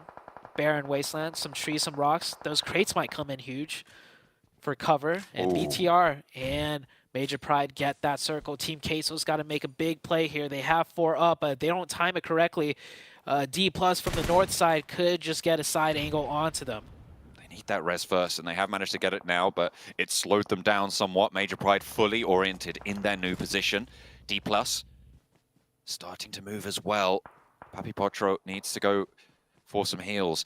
Team Queso weren't involved in that big scrap on the top of the hill. They haven't really pushed up through, so a lot of those crates where they might have been able to find meds, not available to them. That has gone over to Vibes. A shot has been found over to Fabian and the flush as well, bringing only 1 team to 4 players. That'll be Team Queso on the south. Fabian maybe moving a little bit too early into that zone. Gets caught from the side. D+ down to 3. Vibes will take the position instead. A straight shot down the hill, and they get that ridgeline to work with. D+ have a tough task now. No open spots in front of them, and getting a nice knock right out the buggy. That's going to help them out for sure. Vibes, with only 2 players, this is possible for them to push across. Don't count out BTR, sorry, I was going to say, until the nade landed right on top of them. And now DK can start to move forwards. Another nade from Major Pride. They are starting to extend their influence over the road. If they can move into the position that BTR just got flushed from, they are going to have a much better time here. But Team Queso, they're moving across this ridge that sits there on the south side of the circle, and look at the high ground advantage that that's affording to them. Sure, they're a little bit closer to the edge, but it's going to be a really, really nice down shot towards the rest of these players. D+ moving across. They lost Fabian earlier, but Vibes have been dethroned from the top of the hill as well, and they'll have to move forwards a little bit further. With Nolbu going down, D+ taking the wind out of their sails a little bit. D+ with a really good push just in time too. Any slower, Team Queso would have been stopping them as well as the Vibes team. We're down to the 3 teams. Major Pride, Team Queso, and D+. D+, not much terrain to work with here. If Queso wanted, they could maybe even find an angle if they swing over the top just a little bit more. It might open up silence onto Major Pride though, so Queso have to be a little bit slower with that decision. Circle shift south. D+ not in zone, the other 2 teams in the circle. The more damage that Major Pride can extract from Team Queso's health bars right now, the better. They're going to have to look to hold on that cross. And they're not going to pull the trigger just yet. An easy rotate forwards for Nomi. I think he has a vehicle underneath him. If he doesn't, it's going to be a lot harder. But tags into the blue, has to step out the back. He's taking a lot of damage there, is Nomi, but we'll see what they can do. Hopefully, they've been able to run dry a couple of the med supplies for Team Queso if Major Pride want to take this one further. A lot of nades in hand, but no smokes for Major Pride. Queso does have quite a few eliminations to their name, but I believe it is mostly long range. They didn't commit into any close range fights, so I don't think they managed to loot util from other players, so you might be right about their meds running low. As Milo, once again, in the off angle on the top of the hill, I don't see his HP bar going up. That might just be the case. See D+ really trying to take their time with it, get as much info, inching inch by inch, just to see what could be played, and also taking their time to make sure no other players are staying on that high ground and getting pushed off the blue as well. And now they have to commit into the opening. The rock is where they'll go for, and 2 players make it there in time, but one goes down, the other at 1 HP. I don't think he could survive for much longer. If he can weather the storm, maybe they could get the reset, but Major Pride come in, and that could be the blessing that D+ needed. They move across. Major Pride leave the cover of their building. They're putting pressure onto this Team Queso position. They've already found that outpost of Big Milo. Effect down in the grass. Artur's looking for shots, and there's a nade to answer. Effect falls in response, and now Nomi has to move up and into the fray for the backup there. Another nade for Artur's. Looks pretty good and on the money there. Needs to make sure it lands. The damage doesn't quite find what he's looking for, and around the smoke, Effect gets flushed. Reyes and Artur's move forward, and Dino cannot withstand. Nomi now, the last player for Major Pride, and Team Queso might have got this all wrapped up. But there's the crossfire, there's the spray, it's D+, they're still alive, and they are still kicking. Team Queso. I knew what they were trying to do there, but you can't forget about the other team. Now things get kind of reset in a way with Queso with far less players to work with. Maybe they could get the revive onto the 3rd. Blue zone closing in. D+ will have to push over in the open. D+ did lose a player. So D+ not able to work with 2. Queso resets back up to 3. There's no meds. There's only 1 for the side of Major Pride.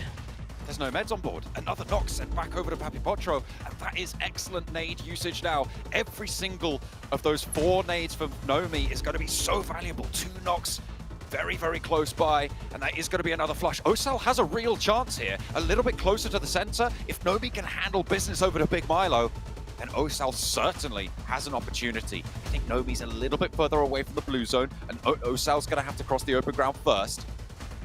I wonder if they read into this. You can just see the meds are dry for Team Queso. Osal forced out. The nade from Nomi lands out in the open. The spray to the window. It's going to go for it. Big Milo might not even stand up. And now it's all Nomi versus Big Milo. Major Pride want to close it down. A nade out front to stop the push. Looking for that smoke. Looking to bobble it through. But Big Milo's close up. And Personal with the spray with the UMP. And he's able to find it. Big Milo descends for Team Queso. And right the close. Nomi falls. And what a way to close it down. Team Queso made the mistake of crossing without dealing with D+ on the northern flank, and they T-pose for dominance. I like that T-pose at the end. Queso definitely have not had a great day 1. Day number 2, they are coming out looking much stronger. Even before this match, they were looking better than yesterday. So an upward trajectory for them. Could have ended terribly. It got dicey. It got very close. That nomads really put a hamper on their potential to close the game, but they still get it done. At the very end, 1 HP, and I think, yeah, he's holding his finger up. He's like, oh man, I was 1 HP. 1 HP, and he clutched that out against the almost full HP player of Major Pride. I have to say, I think Nomi dropped the ball pretty hard right at the Yes. end there. But I still think Major Pride played well. It was just that mechanical diff right at the end where Big Milo was able to stand up. And to be fair, I feel like we've given a lot of grief to Big Milo over the last few days. We've seen him get caught quite a few times, and I think it was reasonable criticism, but he definitely turned up for Team Queso just then. Yeah, Big Milo pretty much makes up for at least 2 times we saw him playing very split from the team, playing that off-angle position and not playing it, correctly. This time around, no off angles to be had, just a straight 3-way 1v1, and that composure out of him, by the way, he could have taken shots onto D+. He was 1 HP, and he had the smoke on the side. He decided better of it, and that let him cover the ground, that let him win the final 1v1 at the very end for the chicken dinner. I mean, it could have also failed, but it works out this time, and a win is a win for Team Queso. I feel like it was potential that Nomi just didn't expect Big Milo to push up and get right in his grill like that, but you've got to expect the unexpected, especially when you're dealing with Team Queso from Chile. They haven't had the best of performances so far, but today seems to be the day where the bottom of the table strike back. We'll see if we'll have more on the cards. We'll head back over to the desk. Seems like that cheese has been aged enough here as Team Queso finally strike one for themselves where they looked utterly disgusting like blue cheese over in America's regional championships. Just got thrown by several gaming to Cameron Davis, and honestly, Big Milo probably shouldn't have won that 1v1, right, Simon?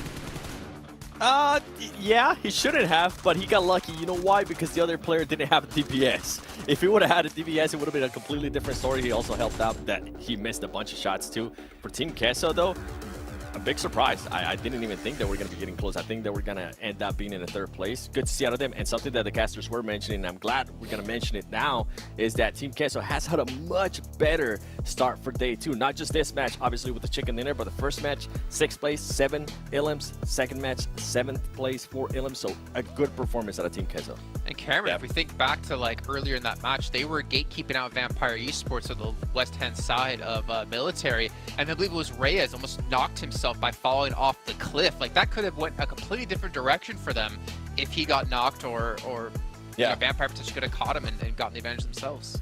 Yeah, I mean, Queso picked up a lot of their early eliminations just by third-partying from long range, and this was a salvage round for most teams, similar to that crazy island Miramar that we had yesterday. The nature of the first couple of zones mixed with the south plane path meant that especially the teams that had to loot towards the north were coming in very sporadically, a lot of chaos, not a lot of options for half the teams to really set up in a way that they would want to, in the way that we saw teams like Major Pride, which allowed Queso to really just pick off teams one at a time and just make sure that they could keep themselves relatively healthy and make sure everyone else was wounded going into these final fights. It did get hectic at the end, especially with D+, just like really edging it out towards the end. It got very, very close, but you really have to give it to Milo. Again, that final 1 versus 1, taking that opportunity to rush forward and take the fight directly to Nomi, who perhaps wasn't even expecting the last Queso member to be right at his door when he was.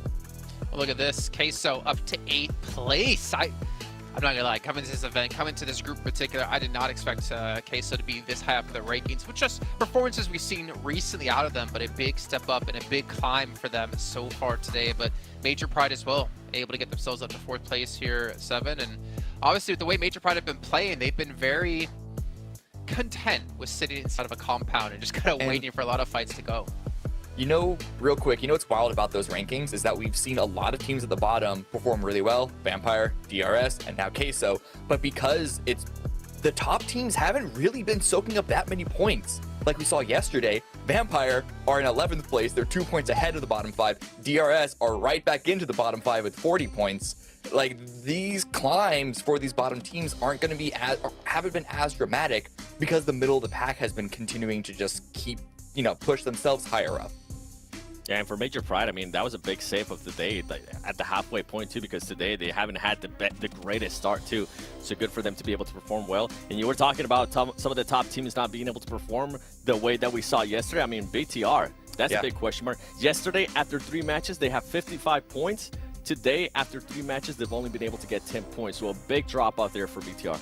Yeah. And I guess my question to then you off the back of that, Cameron, is like, did we expect Megatron to fall off? Was yesterday an overperformance? Is today more of the kind of performance we should expect? What's your thoughts?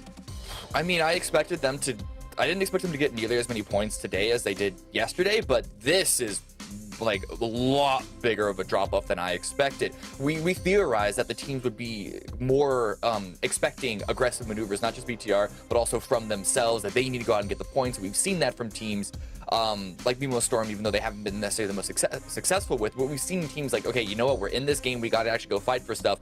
But I at least expected Bigatron to stay in the mix.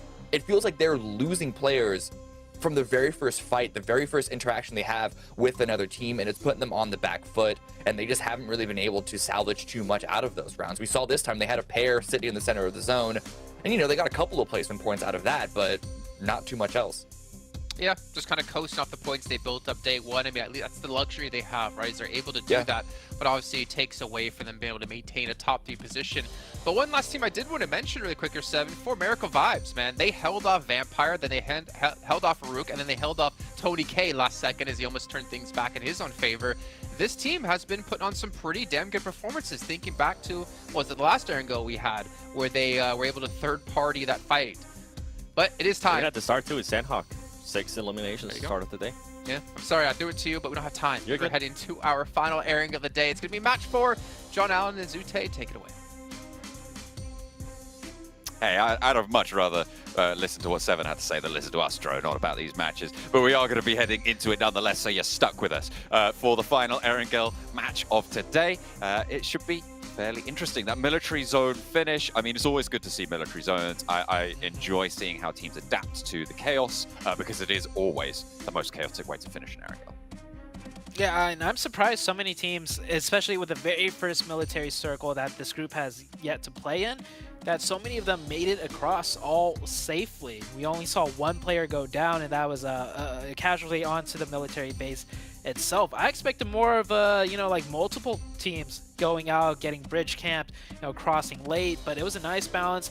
A lot of teams already have a good idea in mind of how to cross. We saw like Rook coming in from North Georgepol. Like, if you're gonna come in late, you need to come in extremely late, and it worked out for them there towards the very end. But we are heading into the next Erangel. Hopefully not another military base. Actually, I don't mind if I see another one. But so many of these teams really starting to show up on day number 2. Queso, Vampire, and the teams that did really well, like BTR, and not showing up today. And there was that interview at the very end of day number 1. They asked BTR, like, usually when you are very aggressive day 1, it seems like you guys will go to a more passive playstyle day 2. The answer back was no, we're going to keep being aggressive, we're going to keep up the pressure. But it seems like it might not be a planned thing, but more so just as the tournament progresses, the pressure gets to BTR.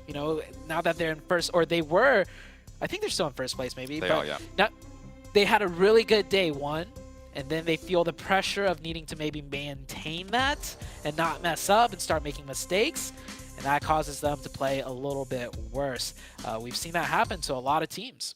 I mean, there's also the factor of other teams focusing their adjustments around what BTR were able to do to the lobby yesterday as well. So potential, the gaps that they were showing maybe closed up a little bit. We'll have to wait and see, but either way, the bottom line is the BTR have not performed up to the same level, and that gap has closed to 8 points at this stage between second place, Influence Rage. And this, I just want to talk about Influence Rage a little bit, and this is something you've highlighted a couple of times now, is that they are just consistent, right? They are just always there. Even in that last match, they were able to do quite a bit from the central position that they had. They got 2 placement points and they stayed alive for a long time. Sure, they only got 3 points, but they were still putting up those on the board, right, to try and keep up with BTR, who got 4 points, and they did just that. So they're 8 points behind right now in second place. I'm expecting to see them start to survive later and later. The bubbles for previous stages in that third place have been around where it was 198 and 180, I think it was 180 something, 178 as well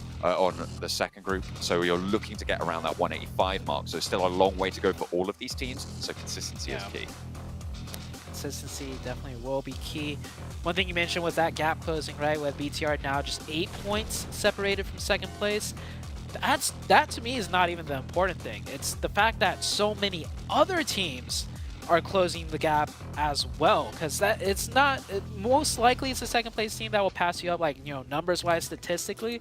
But now the fact you have all of these other teams to worry about, because their point gap being or closing that point gap as well is the biggest threat of all. And so many players just really going for this far parachuting plane drop. We haven't seen anyone get knocked out of the sky just yet. This is the most likely way it will happen. Oh my goodness. And BTR. Yeah, that'll do it. And they'll get the second one too. What are you going to do? He's already got a UMP and a Scar as well. I don't think there's any way you get away from this. Lepar just hops out. He forces the player to strafe out from the rock and the vehicle, the secondary weapon. Is he going to hop into the back? I don't think so. I feel like that would be a little bit of a risk too far. But they get the knock, they get the flush. 2 points early for BTR. Found as Mikiel most likely also going to get flushed. Kenny hiding. He's going to be a survivor on the outside. Doesn't have any weapons, so he's happy that they turned. Hang on a minute. Have they smelt something? Do they know? Oh, no. How? Was someone else looking out? I think they know. Look at they have an off. Oh. I think they spotted it. Oh my goodness. Hide and seek at the start of the match for BTR. They pick up 3 points, and there's your return to form. Okay. I mean, BTR are a very aggressive team, and that is pure aggression right there. Sem9 losing 3 players down to a solo just like that. Lepar padding the stats for sure, picking up those 3 limb points, and also, getting the damage numbers racked up. So good start for BTR. Also, good zone for BTR. It didn't even catch the circle. It is a hard eastern circle, and where we just saw BTR on screen is pretty much dead center circle. So that should give you a good idea of how far that eastern circle has popped up. Yeah, that's right on that shelter area, that high priority set of positions, and they'll have their pick of the litter. With 3 points on board already as well, they can commit to maybe a little bit more riskier plays that have a higher potential into this match. I'll be interested to see if they just want to keep it consistent or if they are going to maintain that aggressive ideology that we are expecting and that they stated that they were going to maintain. We'll have to wait and see. DRS on that south side, currently by Farm, maybe branching out towards Milta as well. Bino Storm over towards Novo, staying in that drop spot as they will look to cross that eastern bridge, I'm sure, in due course. Dmuerte over in Lipovka. Remember, they diverted to the south side previously over to Novo based on the circle that popped on that military island, but they are back in Lipovka now on the eastern side. Dmuerte on that eastern side, like you mentioned, they will have a good position too of their choosing. And BTR have rotated into Milta to loot because the off plane path drop, that is not a lot of loot to be had. Getting those quick eliminations early might slow them down just enough to cause a timing issue with them thinking they could get a nice center spot still and another team might already be there. So we'll keep that in mind. As many of the teams still looting, no one even has committed to a rotation yet. Taking a look around the map, everyone's still on their drop spot. Dmuerte with that split on the east is the team that looks like they're about to rotate out of everyone else. Of course, given the fact that they have a nice position, they should look to get a stronger one. Yeah, Weibo Gaming done looting Pachinki, just now starting to get in their vehicles and make their ways towards the east. Trying to find their way on out of there. I'm sure they'll post up, leapfrog through Potato Hill, try and find their position out to the east. Influence Rage started to break south from Yasnaya as well, breaking towards the mansion area, towards that God compound as well. But I think we saw, if I'm not mistaken, was it Dmuerte? I think it was Dmuerte yesterday in that God compound who were able to fight off against Vampire, who tried to crash on in, and Dmuerte just took them down. It was either Dmuerte or it might have been Major Pride. I'm not entirely sure. I have to go back and double check. But either way, a really, really strong position if they want to take it. It's a little bit towards the edge right now, so maybe not as high a priority for them at the time being. Definitely more off-center. D+ on screen, rotating their way in now, as Weibo Gaming has got a little bit more ahead of them. We might see a altercation if D+ still continues towards center. That rotation trajectory should just put them right into Weibo Gaming's path. Sem9, wow, playing that position as a solo? Maybe just looking for a knock and a finish and then getting wiped, but he's picked a strong compound to hold solo. I wouldn't be surprised if another team rolls up on that spot just as a jumping off area to go to further rotations.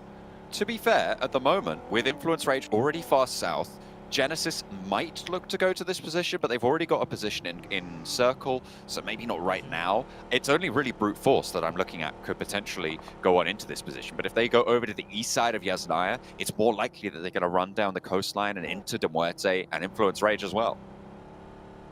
Yeah, he might be able to get this first spot all to himself in the first zone.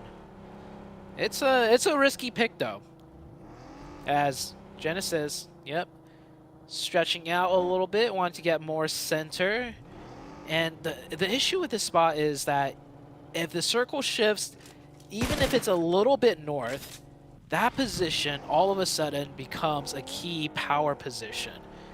So even if you're like, have a spot a little bit, you know, to the west, this spot is insurmountably better, and I think Genesis knows this, and he thinks it's clear.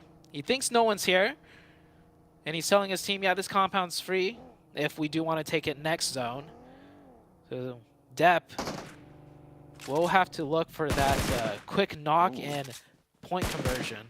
Is there a vehicle in there that he spotted or something? Because he is still taking shots. Nah, it's just to make noise. So other players or other teams, you know, rotating close by will be like, oh, I hear shots there. That position's already taken. And, you know, keep the fingers warm. Aim at those little small openings just because, you know, further on later on in the match, you are going to have to do those quick reflexes when players are peeking out at you. He's still going to hold on to it. Brute Force actually moving to the east side of Yasnaya right now. Influence Rage have broken out even further to the north of Kayovsky, scouting out that direction. Quite a wide split, and I don't think you want to hold that against Brute Force right now. With Duarte moving in on that mansion side as well. Could be pretty tricky. Goodness me. Depp is really holding his nerve down here. But it looks like Genesis might not even go for it. Kayovsky might be the next to scout this location. Yeah, circles shift to the west. That will put all the east teams closer, or moves them closer to the western side of the map. And Kayovsky, looking like Influence Rage, will take that down. So Depp, good luck. Maybe he could catch one real quick and convert it. But, oh man, I'm just waiting to see what happens to Depp here. We've built a little bit of a story around Depp, but there is fighting elsewhere. It's BTR. This is the team that I really want to see start popping off. We've seen Vampire pop off. Maybe we could get the best of both worlds. Looks like Superboy right now, close by to Forrest and Fabian from D+. On the outside, the backup is coming through, but it's not here just yet. If BTR can open with a knock, that's great news. Fabian now next under pressure, and I don't think D+ are going to want to go in if he gets knocked. They are so close, though, and they might have to commit. Fabian still just hiding. UMP doesn't have a DBS in hand, and the nade from Satalis to try and find the backlines gets value, but can they find a spray? Can they answer? Team Queso are here to play for a third party. Genfos trying to keep his teammate alive, but won't have any luck on that front. Satalis falls. Team Queso get dispatched. I think that's a fourth party getting involved. That's Weibo across the way, taking out that high ground position for Team Queso. Fabian falls next, and all four teams disengage from the fight. Ooh. Name a better duo than D+ and playing really bad splits. Yeah. Not even, yeah, like the 2-2 they had were like the two power positions, one of the two power positions on this map, and they were trying to get both of them in this zone. Like, I don't know what D+, I don't know what they're thinking. Well, evidently, maybe not much at the moment, because it is not working out for them, and the results... More is not better. More of, power positions is not better. Not if when we you're have holding more a split. locations on the map, there's a greater chance we get the final circle, right? That's how it works. It must be. That's how it goes. And they haven't readjusted that viewpoint for the time being. I'm sure there is a lot more machination going on behind the scenes. Yes. Behind that, we are being a little bit trivialized on that viewpoint. But it isn't working. You're right. You're absolutely right to point that out. And something will need to change if they want to keep up the pace. They're in 9th place right now. But they've only got 45 points on the board. And you look down to 12th place to 13th place, it is so easy to drop like a rock in the ocean through these tables, because it is still so tightly packed. Definitely. BTR up to, I think it was like 7 eliminations now, so a very strong start for the team. Circle condenses once again, pulls a little bit further to the west. I think this is pretty much the zone all the teams were getting prepped for from the previous circle. So I'd like to see some nice execution plays here if a team does want to take a fight somewhere or push their way in, as many teams now getting into sight lines of one another. Major Pride with a bit of a split towards the middle, regrouping there, maybe a wise decision. Team Queso under pressure as Weibo roll on up, take down 2 more of their players. They were able to take down 1 earlier. They knew the location that was being held. Look at that drop as well, right in front of them. 2 crates. Maybe a little bit too far down the headland and further towards Major Pride, though, for them to think about picking those up, getting those level 3s on board. Team Queso left down a 1, just Reyes. Yeah, I literally mentioned seconds ago, this is a circle shift every team was kind of expecting, so everyone had a plan for this circle shift. And what, shouts out, this is our game plan, more than what Weibo Gaming just did. Just 4-man full send right into this pocket spot.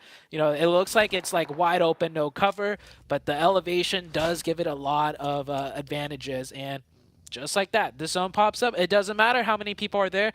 We're committing to this. We have 4 players. We'll take the 4v4 at worst. Works out for Weibo Gaming. Team Queso, not prepped for it. Not ready enough. I mean, obviously, they lost that player earlier, and so Weibo knew that there was a diminished power team up there as well. So really good conversion on that opening knock to the high ground that Team Queso held. You love to see it.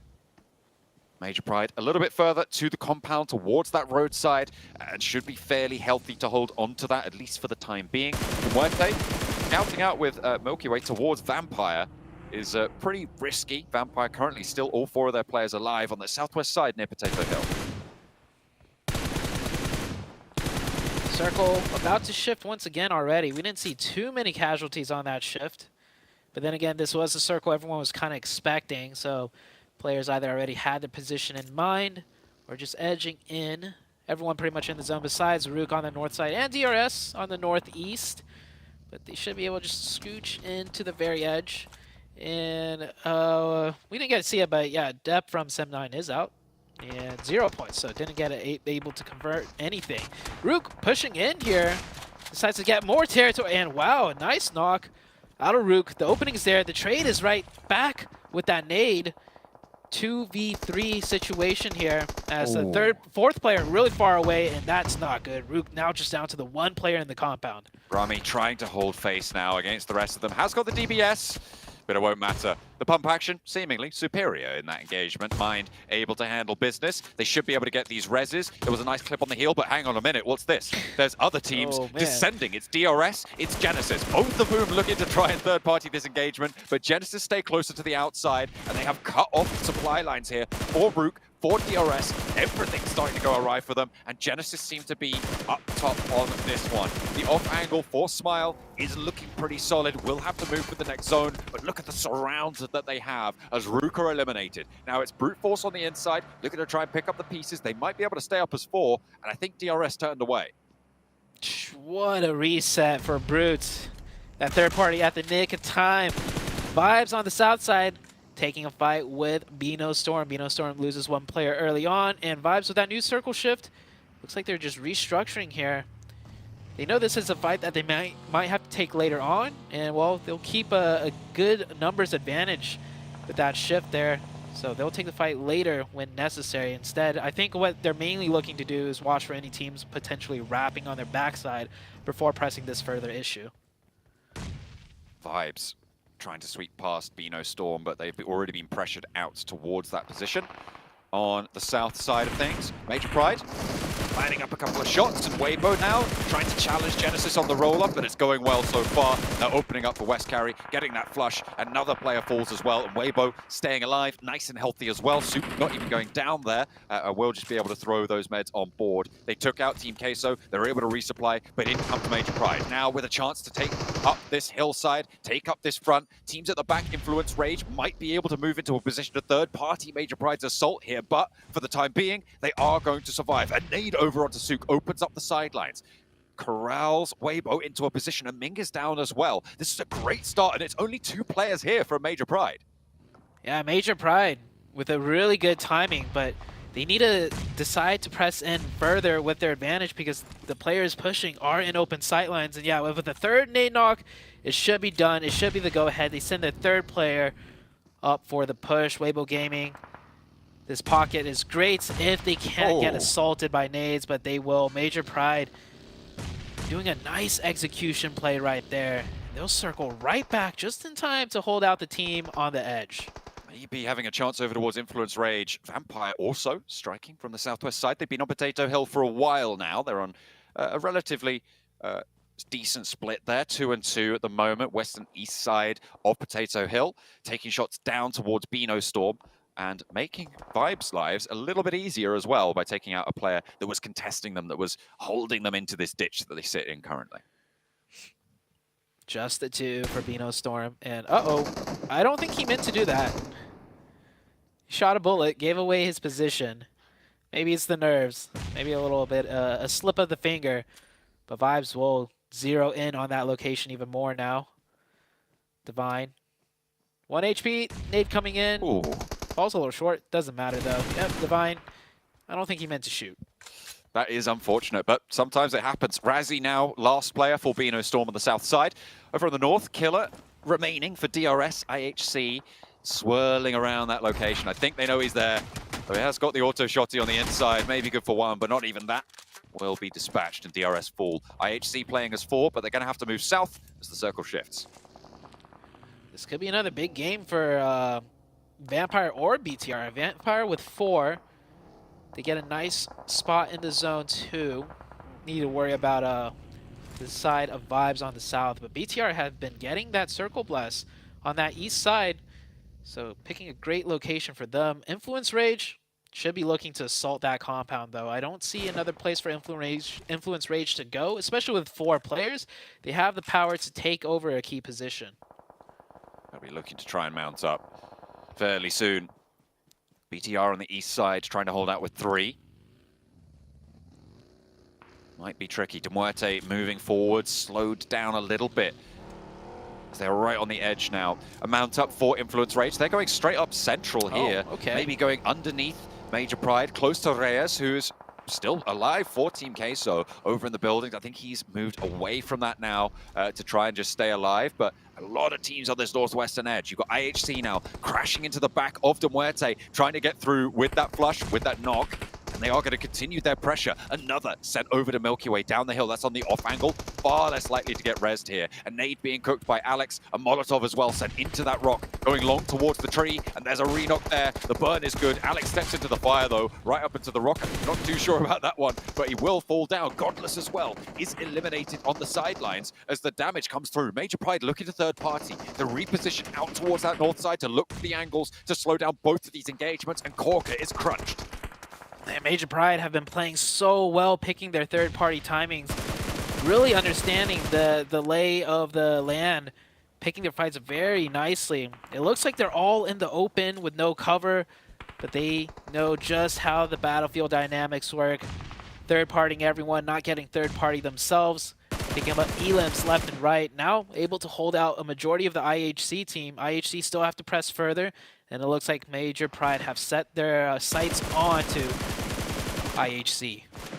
They certainly have. A lot of damage pouring out, a lot of knocks found as well. Major Pride's position on this northern edge is covered off so well by terrain towards teams like Influence Rage, like Vampire Vibes and BTR. None of them really have sightlines out this way, so it is a straight front-to-back fight between these two rosters. Nino, a little bit caught out there. Not too sure about the speed of relocation from that. Doesn't have the backup to take down Godless. And he might get the res onto Alex, and they might survive as 4 players, which is quite the turn-up against Major Pride. Influence Rage, we saw that rotation earlier. I think we were both caught off guard when they just went straight towards the center, and yeah, this is why. I mean, it's a pocket that they could play in, but this pocket, very exposed. Vampire will lose that player down to 1 HP. Yeah, we'll get confirmed, and it is East. East has been playing phenomenal so far this week for the side of Vibes. And the push from IHC, you give them a little bit of a breathing space, and they will answer right back. It's still I think it's a 3v4. No, they have all 4 players up. It is a 4v4. Major Pride taking a knock, so 2 players now left for them. They had to sacrifice Dino down on the low ground after he got knocked in that buggy. And then aid over to the tree to suppress them. A lot of damage. IHC really marshalling their forces here as they get that flush onto another player from Major Pride. Effect and Nomi now, 2 very, very powerful players, have 4 of IHC to try and hold out on this side. I've liked Major Pride's decisive and aggressive plays so far today, and they are keeping up pace with the top of the tables, but they might have bitten off a little bit more they could chew with IHC on this angle. Effect trying to spray down with that Grozer in hand, maybe fading back as Nomi's a little bit far away for that re-knock. Nade over towards Effect, not really going to have the impact it wanted. All of this started with that nice knock from IHC onto the buggy, the DBS. Nomi, the 1v4. Yeah, not gonna happen. IHC up to 10 eliminations. IHC finally starting to show signs of life. You can see right there on the bottom right, they are currently in that 13th place spot. And so every team, even if you're in last place, yeah, you got to be careful because there's a reason why they're at this stage in the tournament. Give them the right cards, give them enough breathing room, and they will come out strong. Vampire still slowly working their way in. It looks like Influence Rage have survived the brunt of the force, and they will stay alive with 4. That crazy cross that they went for has definitely worked out. Team Queso finally eliminated Rez going down after a long run as a lone survivor. We'll add a couple of placement points to their tally. Influence Rage in this central, well, more central than any other team right now, to be frank, position that they were able to claim so early on. Very, very valuable.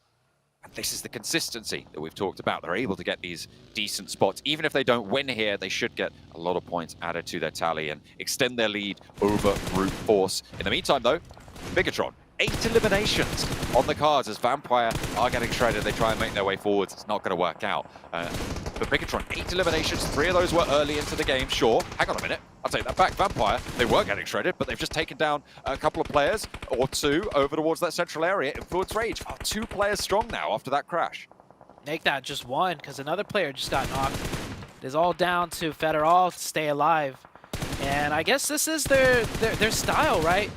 Even with 4, they're not going to sweep around and make a huge game, make a name, make a huge chicken dinner. Instead, they'll just kind of play that consistent style, just, you know, making their way in there, getting a few elims towards the late game, getting a top 5, top 4 finish.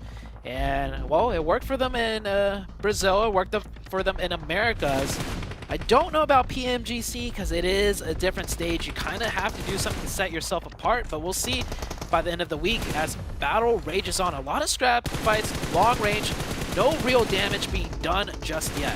Federal finally taken down, Influence Rager out. Vibes playing as 4, trying to play off against IHC on the northern side, who are 4 themselves. They've been fighting through a lot so far. I think they're up to 11 eliminations, make that 12, as they have been through the wars, certainly. IHC a lot of nades, but few smokes in hand. BTR, a lot of supplies, but there are only 3 players. New circle favors the side of Vibes on the south side. BTR also get the circle too. So it's on IHC to make a play here. IHC with 4 players up. I think Vibes also have 4. Actually, it looks like Vibes have just the... No, yeah, Vibes has 4 players as well. Let's see what BTR here can do with 3. I mean, with 8 elims. I think they'll surely get at least 1 more, if not 2. Hoping to go double digits on this match. But IHC have other ideas. They'll have to make their move sooner rather than later. Vibes are just encroaching, making their way forwards and gaining control of the south side to give themselves that powerful position, to give themselves that overlook. Demo up into the tree. This is the first break. The rest of them trying to line up that train. They do not have a lot of smokes available to them, so they can't go for that big smoke train rollout that you'll see from teams who have got that utility at their disposal. Vibes are breaking out in the meantime.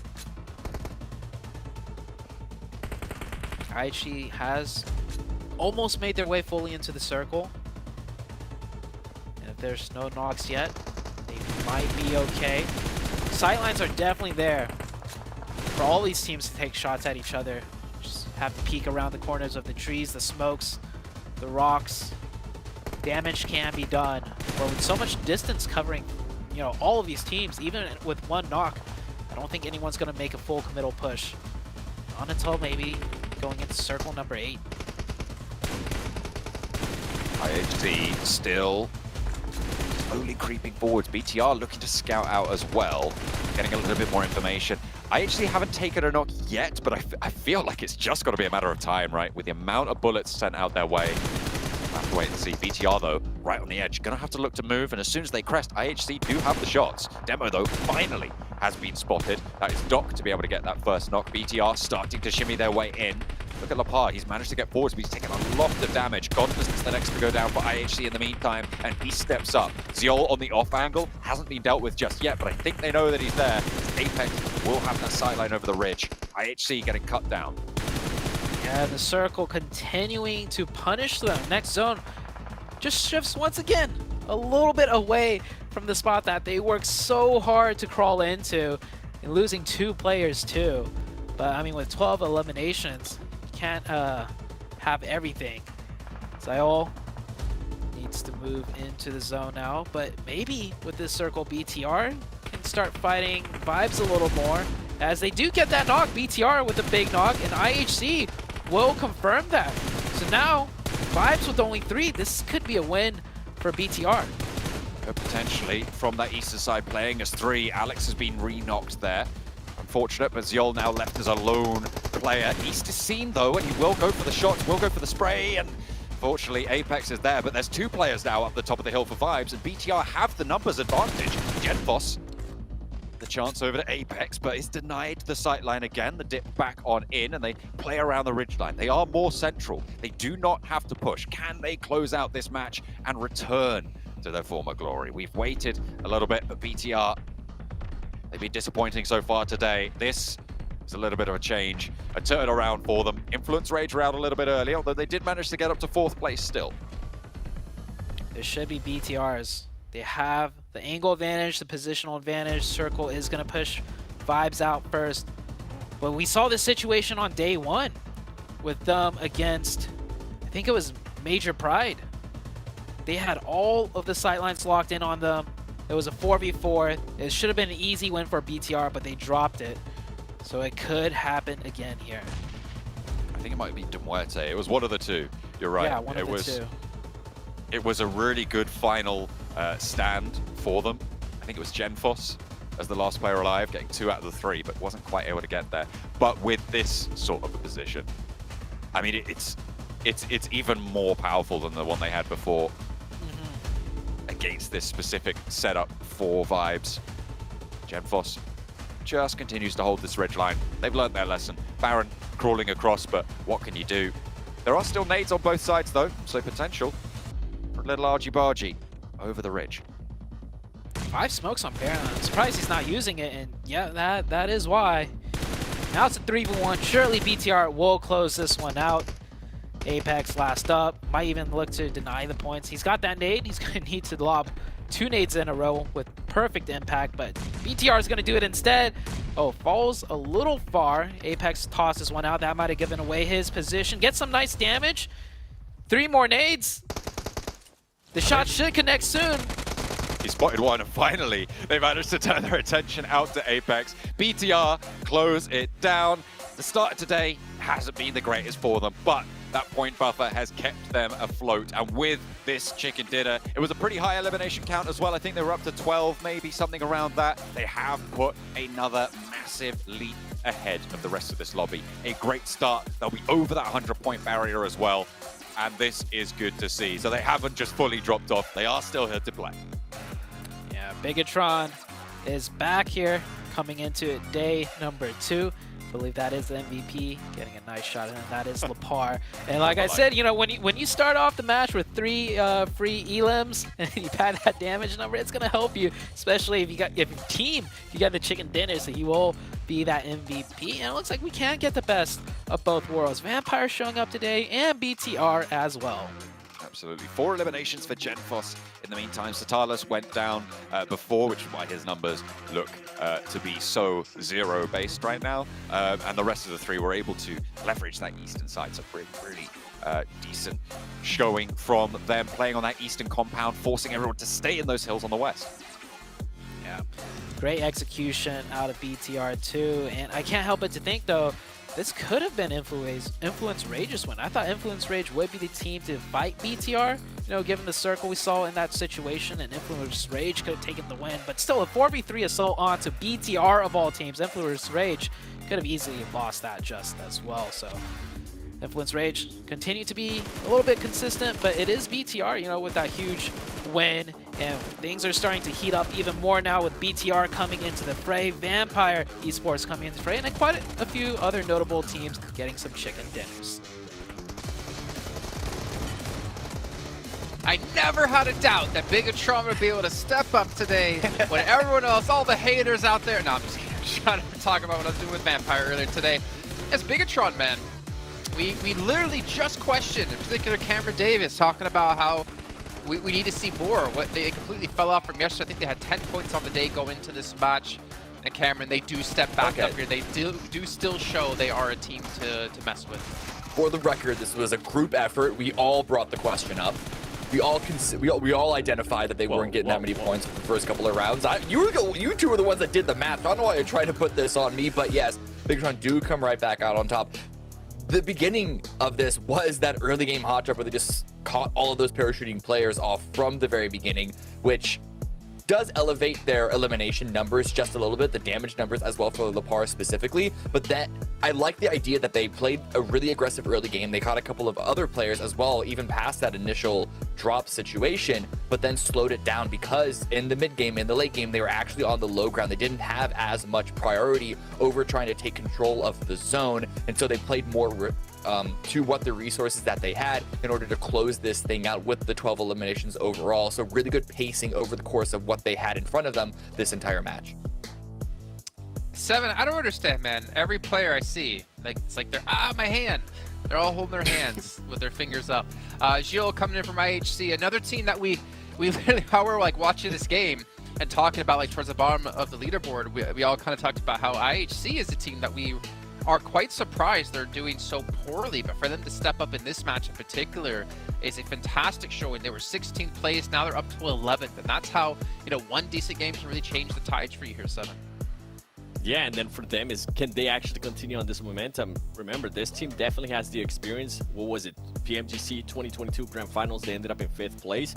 And I feel like that's why a lot of us were like, okay, what's going on with this team? They were able to respond to us before we even started giving them a little bit of BM, but I just want to see a little bit more consistency out of this team. And I completely agree with Cam, what Cam was saying there from BTR. The way they slowed down their play and just used those resources was wonderful. And in regards to Influence Rage, I was actually surprised that they decided to go straight down to the... Actually, am I surprised? No, I'm not surprised. It's Influence Rage. That they decided to go straight down to the middle and just expose themselves from everywhere. Overall, great performances from some out of these teams. And also, I got a note on it too. Vampire Esports, they are starting to scout a little bit more. They just haven't been blessed by a circle. I want to see Vampire Esports blessed by one circle and see what they're able to do. You know, I want to see Major Pride have to play the edges a little bit more. I don't know, I feel like a lot of the matches we've seen today out of this team, they're just kind of like, all right, we got a compound that's in zone, we're just going to kind of chill here and wait, and then we'll just drag out as long as we can to play into the late stage of the game, which, to be fair, there's nothing wrong with that gameplay, and that kind of gameplay could get you into the Grand Finals, which I would never knock you on. But I know Major Pride have more power behind this. I would love to see them get a little bit more skirmishes and kind of show their dominance, but I can't really knock them too much with the results they've had so far. Yeah, I mean, I think it's a good sign that we're able to clearly identify a playstyle from them, and it's working reasonably well. Sometimes when people talk about teams being like center focused, they just turtle into a compound that's said in a little like disparagingly way. But I think Major Pride have a very clear game plan with that playstyle. They can't get punished if they get hard shifted off of. We do have a couple of stinker rounds in the books for them, unfortunately. But the number of rounds, they get a couple of eliminations, and even when their compound that they take early game ends up closer towards the center once we hit around phase 5 or 6, they always get a couple of eliminations out of it before they push into the zone, get a couple of more before they go out. So it is definitely a very clear plan. Their salvage may be weak compared to other teams like Influence or like the super aggressive Formerical Vibes, who, you know, they have their own sort of peaks and valleys to sort of talk about, but still, I'm really liking that Major Pride are committed to their style. I want to see them get a win, the elusive win. Same with very true for Miracle Vibes. They currently are both teams without a chicken dinner. Get that out of your system, please. Hey, I just had a chicken lunch. Let's see if they can have a chicken dinner. But before we head to the short little break here, the Game Awards. PUBG Mobile has been nominated as the best esports game, so make sure you guys go check this out and vote for us to be the #1, the winners. But of course, you have to do it all before December 7th, because that's when the voting will end. On top of that, maybe you can go vote for us on your brand new Infinix GT10 Pro, which was born for professional esports players to not only dominate the lobby, but to dominate the voting. So make sure you guys pick that up, check it out, and help us all out here be successful. But we are going to head to that short little break while we get things ready to go for Miramar. We have 2 matches left to come today, and you're not going to want to miss it, so we'll be right back.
Well, Miramar is going to be coming up next, back-to-back here while we finish off the day. We've definitely seen some teams have a much better result when it comes to this battleground in particular. But obviously, as we are about to dive into this one, I kind of want to pick your brains very quickly. As you saw, we only have about a minute left.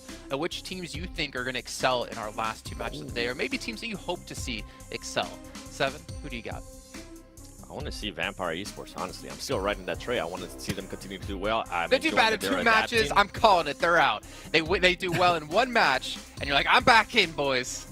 I didn't say that we're gonna be out. I was saying that I was gonna start to worry. That was the main thing after the first 3 matches yesterday. When are we gonna start worrying about the team? But I'm enjoying the adjustments that they're doing. I mean, with the sub, they're playing with Nusi. They're doing a lot better. Cameron, real quick, 1 team. Major Pride. They did good at Miramar yesterday. Okay. Well, let's find out. We're gonna head into our first Miramar update. John, Allen, and Zute, take it away. I've managed to convert Zute as well to the Major Pride hype train. We're really enjoying watching this team, right? So I'm glad that Cameron highlighted them there as well. So they are such a powerful decision team. They're making aggressive, fast decisions. And Zute, you were saying that you feel like more often than not, it's the right one. Yeah, real recognize real. All Cameron, me, you. Like, Major Pride, they are not, like, high up in the leaderboards. They're number 5. But every time we see them make a decisive choice, it's a good one. Sometimes the execution isn't fully there, but it's like this team is definitely worth keeping an eye on. I like how they're playing. Sometimes, you know, the cards are stacked against them, and they don't have the to continue further into a match. But when they do have, you know, the favorable positions, the right cards, they really play it to their chest. They really do as much as they can. And then you mentioned, you feel like, you know, once they get the ball rolling, sometimes it gets out of control, and that's when they start slipping up. Yeah, there are a couple of times where they make good decisions for that current engagement, but once or twice they put themselves in a position after that engagement where it isn't as favorable to them. So for instance, their Dino getting knocked on that low ground position, sure, it might be valuable before, but they were punished for it. So thinking maybe a little bit further ahead in these multi-team engagements might be in their wheelhouse, but they are still performing very, very well off the back of that. I really liked, for instance, last match, their roll up towards the Weibo position, right? Oh, they went up that ridge line. They just utilized the smoke cover, threw those nades in. Weibo didn't stand a chance on that, and then immediately regrouped afterwards to try and hold that influence range. I think that set of plays, in my mind, is a really, really strong, solid decision, and I wouldn't have asked them to play it any differently. Yeah, and I think even like very veteran teams wouldn't go ahead and do that because there is a risk. When you go up that hill pushing towards Weibo, there's a lot of sightlines onto you. It's obscured by a lot of tree cover, and if they were any slower with it, we would have seen Influence Rage, you know, knock the 2 players from the side of Major Pride, or we would have seen Influence Rage spot that out and push the 2-2 split. A lot could have gone wrong, but the fact is they had an opportunity, they went for it, and they executed it quickly and correctly. And yeah, that is why we are talking and taking a little bit of a focus on Major Pride. But now we're on to Miramar. We'll see what they could do in this map. As Cameron mentioned, this is one of their better maps. They did well in it yesterday. We do have a Southern Circle. Once again, we see a lot of these Southern Circles on Miramar. Yeah, they are seemingly leading to that coast side. Not as dramatically south as we saw yesterday, obviously going all the way down to the South Islands near Los Higos. Very, very dangerous and treacherous terrain. Major Pride picking up a lot of their points from that match, remember? Because they were the team to get across first. But again, that is one of those fast, decisive maneuvers that they're able to make. They got across, I think it was, I can't remember which team it was ahead of, but they got across, okay, ahead of Queso, because they made that call first. They immediately went on the road, and they played on that south bridge and got so many points, and by all rights probably should have won, but that was another one of those mistakes that I was talking about, where they get a little bit ahead of themselves. That's a very perfect example of them doing a lot of the right things, and then at some point biting a little bit more than they could chew. We'll see how they do this match. Very Southern Circle, taking a look at the map. The big teams not in the zone or far away from it. BTR on the north side, they will have to make a little bit of a rotation. Influence Rage towards the northeast. Rook, once again, in the far, far north. Rook seems to like their northern drop spots. And where is Vampire on this map? Oh, they're right there in La Bendita Graveyard. So they'll get a, I wouldn't say easy rotation, but they do have a nice one to make towards the center if they decide to do so. Yeah, around that Minas Generalis area. Vampire gonna have to move a little bit south, but no close neighbors. Vibes, they've come off a really strong set of performances today, up into 3rd place as well, tied with Influence Rage, who we've praised for being consistent over the course of their point-scoring career so far in Group Yellow. So for Vibes to be able to draw level with them, a really, really good result for today. They'll be happy with that. 2 matches still left to play, though. And as I said before, that bubble sits for the previous groups around that 180 to 190 sort of area. Obviously, you want to be pushing up to 200 to be fully safe. So teams today, if they're over that 100-point mark, they are looking to be good for that top 3. At the moment, only Bigatron have achieved that, and Influence Rage and Vibes still have a way to go, with a 21-point jump still on the, in the horizon for them. Bigatron, once again, with that point gap created against other teams, and it's a nice point gap against all of the teams chasing after them, as the 79, 79, 72, 71 points very close to one another, but Bigatron will be sitting comfortably for now. We saw it close down to 8, I think you said. It was, yeah. At what point was it? Just the last, before the last game, it was 8. I'd have to go back and double check, but it did start to get very close. Yes, it was actually. Yeah, it was 80 points for Bigatron, 72 for Influence Rage. It was actually less than that. It was 7 the match before that. So they have managed to extend quite a lot back up to 23. Man, it is right when you think you almost got him. You know, they're just like, nope, we're still better than you guys. And if this trend continues, I think we might see Bigatron, widen that gap even more. Because the thing for me is, yeah, teams are catching up to them, here and there sometimes, and Bigatron's dropping the ball sometimes. But it's a spread for me of the teams trying to catch up.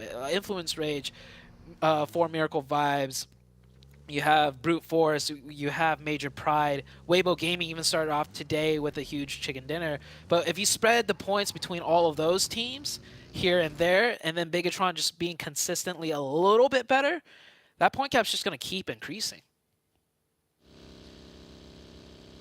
You just got to keep up the pace. That's what it's all about, consistency.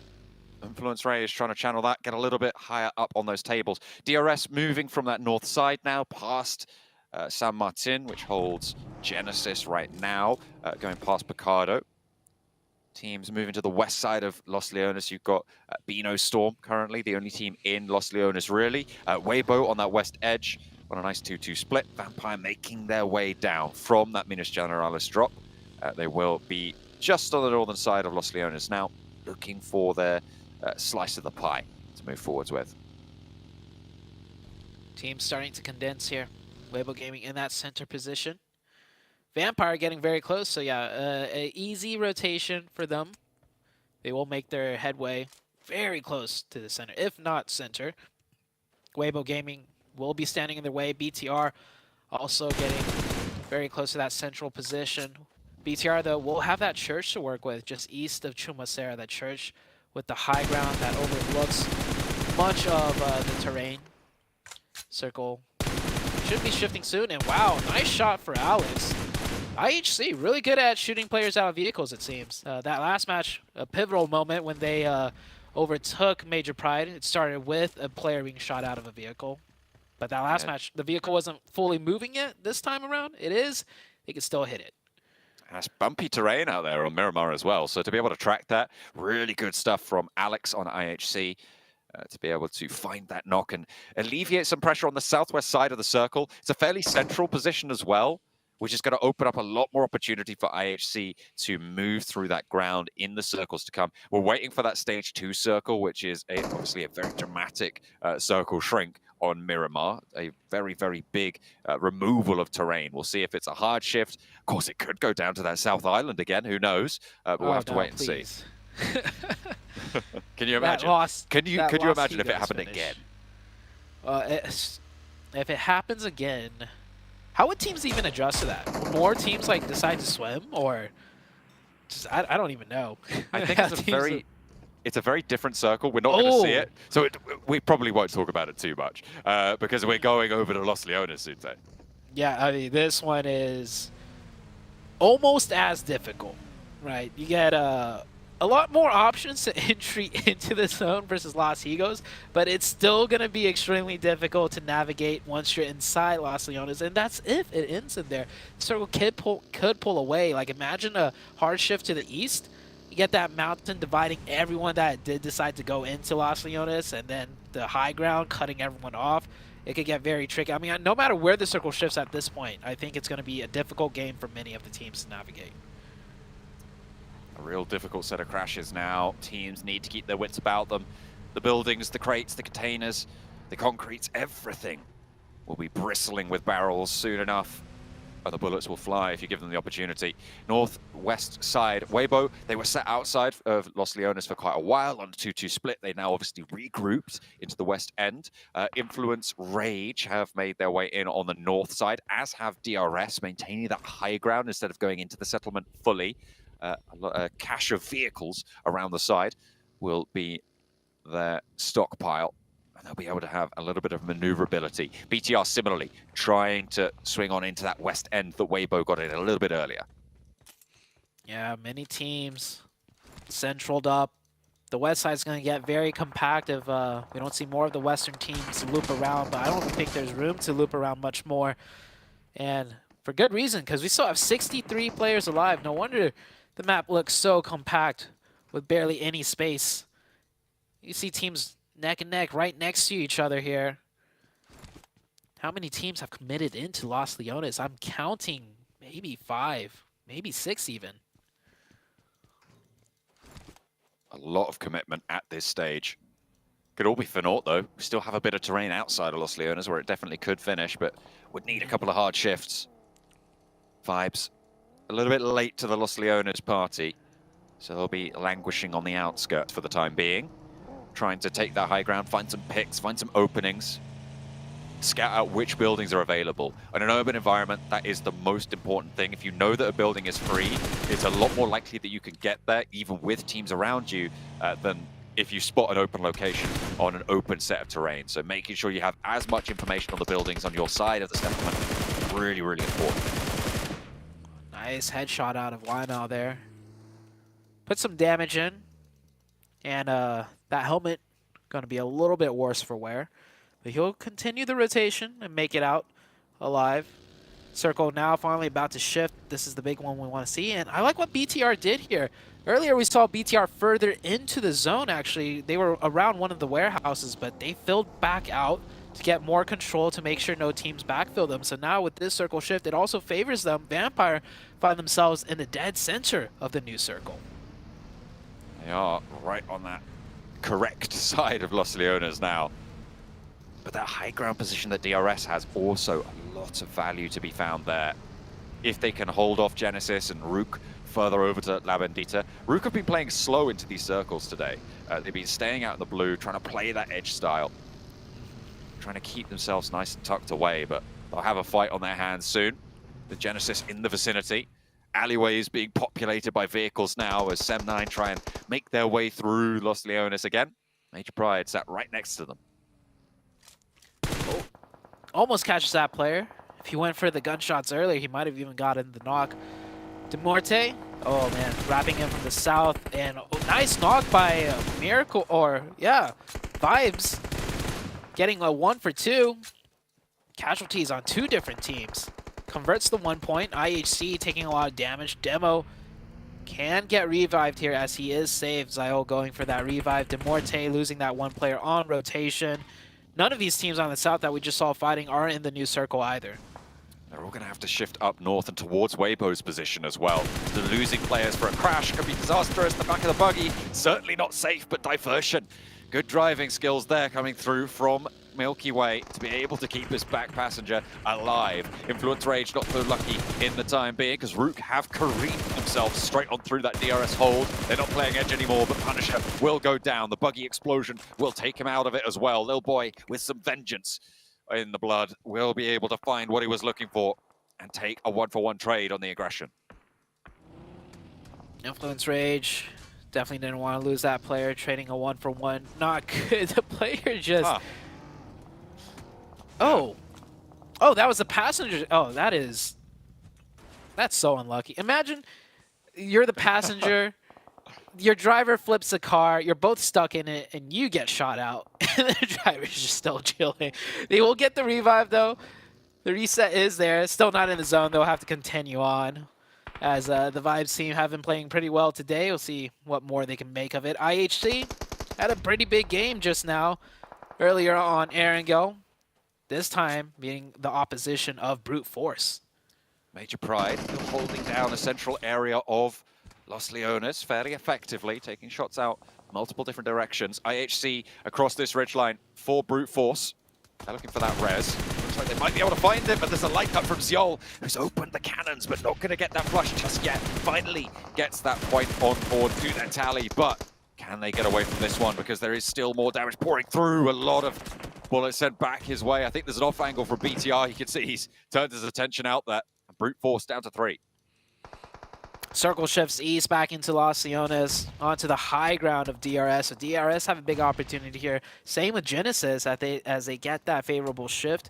And there's some compounds towards the center of Los Leones that is open on the east side for Genesis to navigate in, should that be necessary. IHC has pressed very close now to Brute Force. Brute Force losing 2. It is a 2v3 situation as IHC getting a revive on the outside. Demo, I don't think he has a first aid, and even if he doesn't want to pop that audio cue. He does not have any meds, just boost. Demo keeping the pressure up, though, from the footsteps alone, allows the team to get the full reset. Now IHC is looking much stronger. Demo has a death crate in front of him as well by that buggy, so potential to pick up a first aid or 2 there. Drops the smoke to keep him safe on the loot near that, so maybe, if he's lucky, able to find those supplies that he so desperately needs. On the off angle, with his teammates taking care of Ado as well, it's going to leave just Neos left standing for the side of Brute Force. No eliminations either. All 16 teams still alive. They are the worst position for it. They're outside of this zone. Demo does, in fact, get, I think, a couple of bandages there, but that's about it. Neos looking for a spray onto the party bus. 1 and 2 and a third as well. Neos tears them to pieces. There's only one player left in the backline. Xiol keeps them together, but can he go for the reses because the blue zone's pushing in? He doesn't have a lot of time. What is this decision going to be? They're all down, and that is all going to be picked up by Weibo. Christmas came early for Weibo. That's for sure. Might even get the 4th onto Xiol here. And the lay down, Xiol, I think that vehicle was missing a wheel. Runs over. He's running behind the ridge line. Xiol will not get converted towards Weibo's side, but I don't think Xiol is going to make it much further into the late game. He has some open space he can play in, and I don't think anyone should be looking his way besides Weibo Gaming. So if he traverses far enough north, he'll be out of line of sight. He'll be okay, and 5 points so far. Not terrible for IHC, but they just had 4 players earlier, and it went to 0.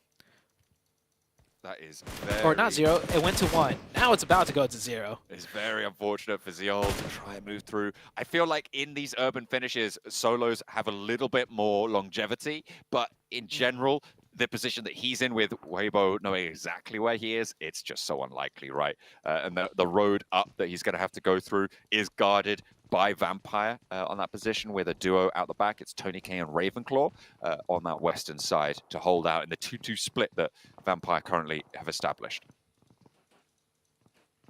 Beano Storm, is that a solo out of Beano Storm on that rooftop? No, there's still these 2 players. There's all 4 of them alive, but it's just one up top.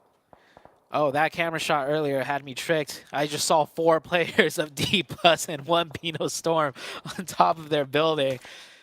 This that could be the linchpin position, though, if they get an opening. He could come down from the top while the rest of the team pushes in from the bottom.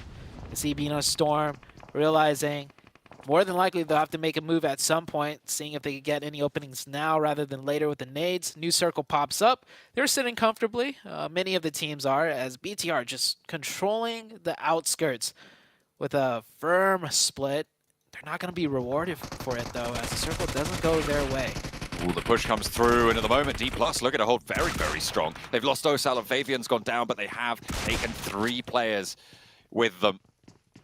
And Bino Storm just losing, bleeding out. Just the one. Nanokuni on the staircase will not be able to find it.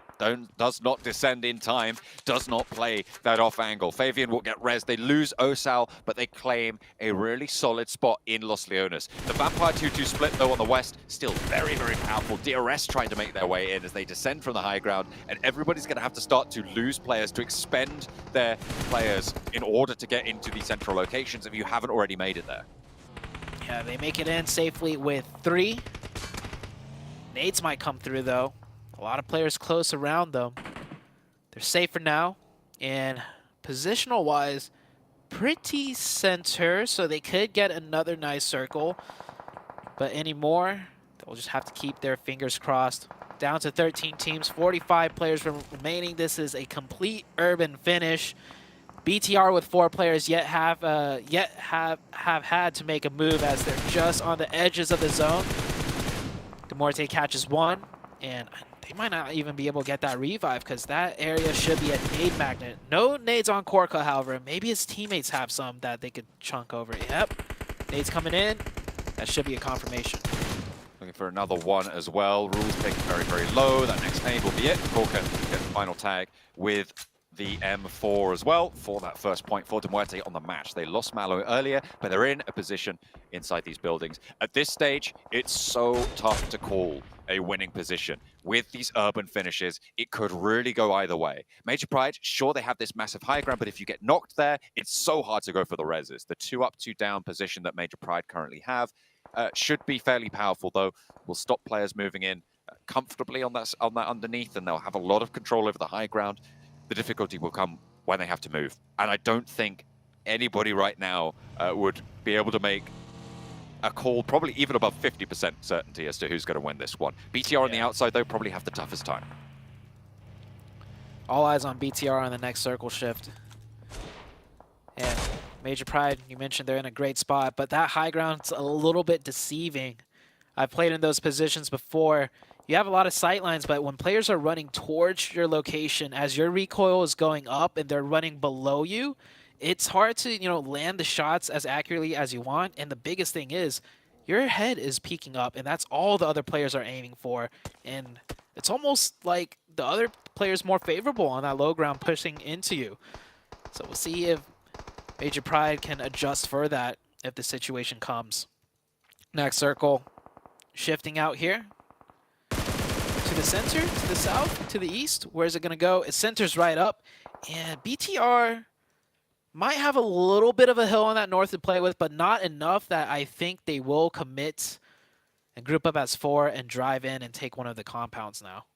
There is a little ridge line that they can look to play around in this area, but I think they're very close to already getting over it. So it's going to be very difficult to try and play, and they'll have to get to the west side of Vampire in order to try and find that. So I think they might have to just move forwards and hope against hope that Vampire don't take too many shots. You've also got Rook to worry about over on that east side as well. But unlikely that Rook can make that rotation cleanly with the number of teams on that north edge looking out this way. It's so dangerous, this circle. 13 teams, and honestly, I don't expect that many teams to drop in the next circle. So I'm probably looking at a stage 7 with maybe 11 teams still remaining at this point. Yeah, teams will get cut down to like a solo and then just play in whatever little scrap edge they can and just stay alive. As Sem9 moving in forwards now, getting taken out by Major Pride. 2 quick knocks, and the points will get converted. No other teams there to steal it. And Dep, that is... Wow, that DBS actually almost knocked the other player. I was going to say, that is not the correct range for a DBS, but man, it almost worked.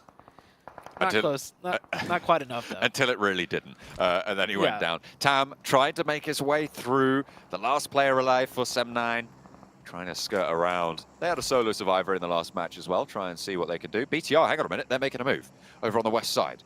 On the northwest side, close to Vampire, as we hop on over to their POV. They are still 4 players alive. They've gotten up to that ridge line, and will try and move on in. Rook have crashed in through as well. They didn't go out to that west and go through BTR. Instead, they're pushing in directly to DRS, and maybe a little bit better of a path forwards for them.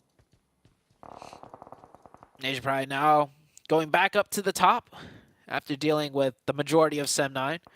And yeah, I think it's going to be 13 teams still left alive. When players go down to solo, they'll find some other way in, and BTR commit to the rotation. They couldn't find the opening onto Vampire. Instead, they'll wrap around and wrap right into Queso and into the sightlines of Weibo Gaming. BTR now caught between 3 different teams. But they are inside a building that is unoccupied currently. I think it's only Arturas who's close by for Team Queso. So BTR actually relatively safe on this west end. If they can stay away from the windows, if they can stabilize from here, they might have a good chance. You can see GenForce is split from them as well, giving them a little bit of an off angle. Vampire did get the res on board, but that took out sightlines from Vampire for a little bit of time and allowed them to establish. And Arturas just got knocked too. This is, oh man, shooting gallery for so many teams. Yeah, stay away from the windows, like you mentioned. Every single window, because everyone's looking in on that way. Next circle about to pop. Who's going to get blessed? Is it going to center up? Is it going to hard shift to a certain side? We'll see in just a few moments.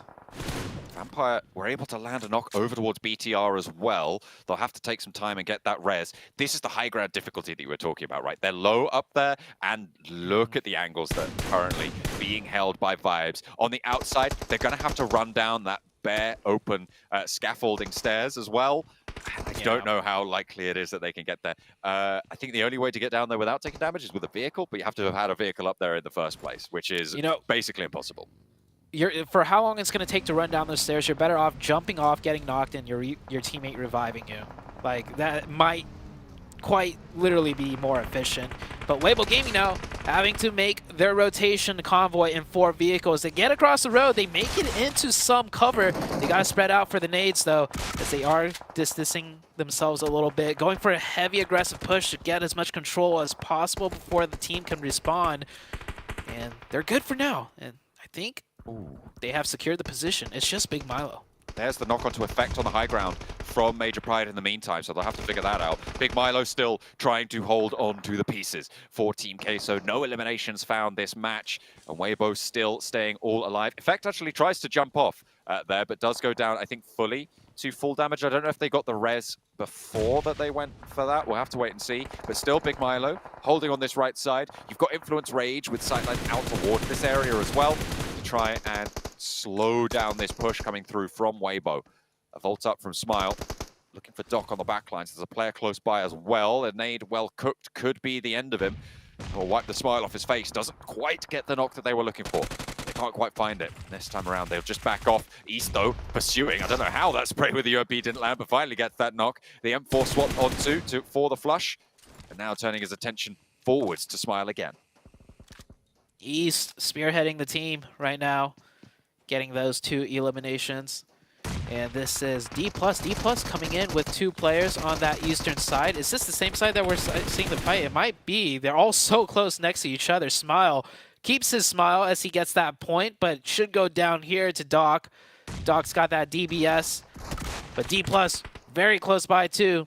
The DBS is good. Now he's got to face 3 more players in the form of D+. D+ with the DBS, the M4s, the UMPs will get the finish. The res is possible underneath the staircase as well for D+, so they can play on as 3 after losing Osal earlier.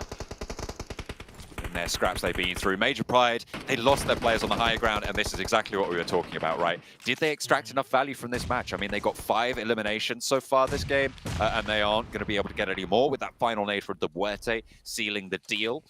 So, yeah, too long for my liking on that high ground. I mean, to be fair, they got in it quite early when it wasn't confirmed to be a Los Leones finish, and they were kind of would have liked. Yeah, like I said, it's a little bit deceiving, that high ground, and how perceived strong it is, because it's really not that powerful. Weibo Gaming still with 4.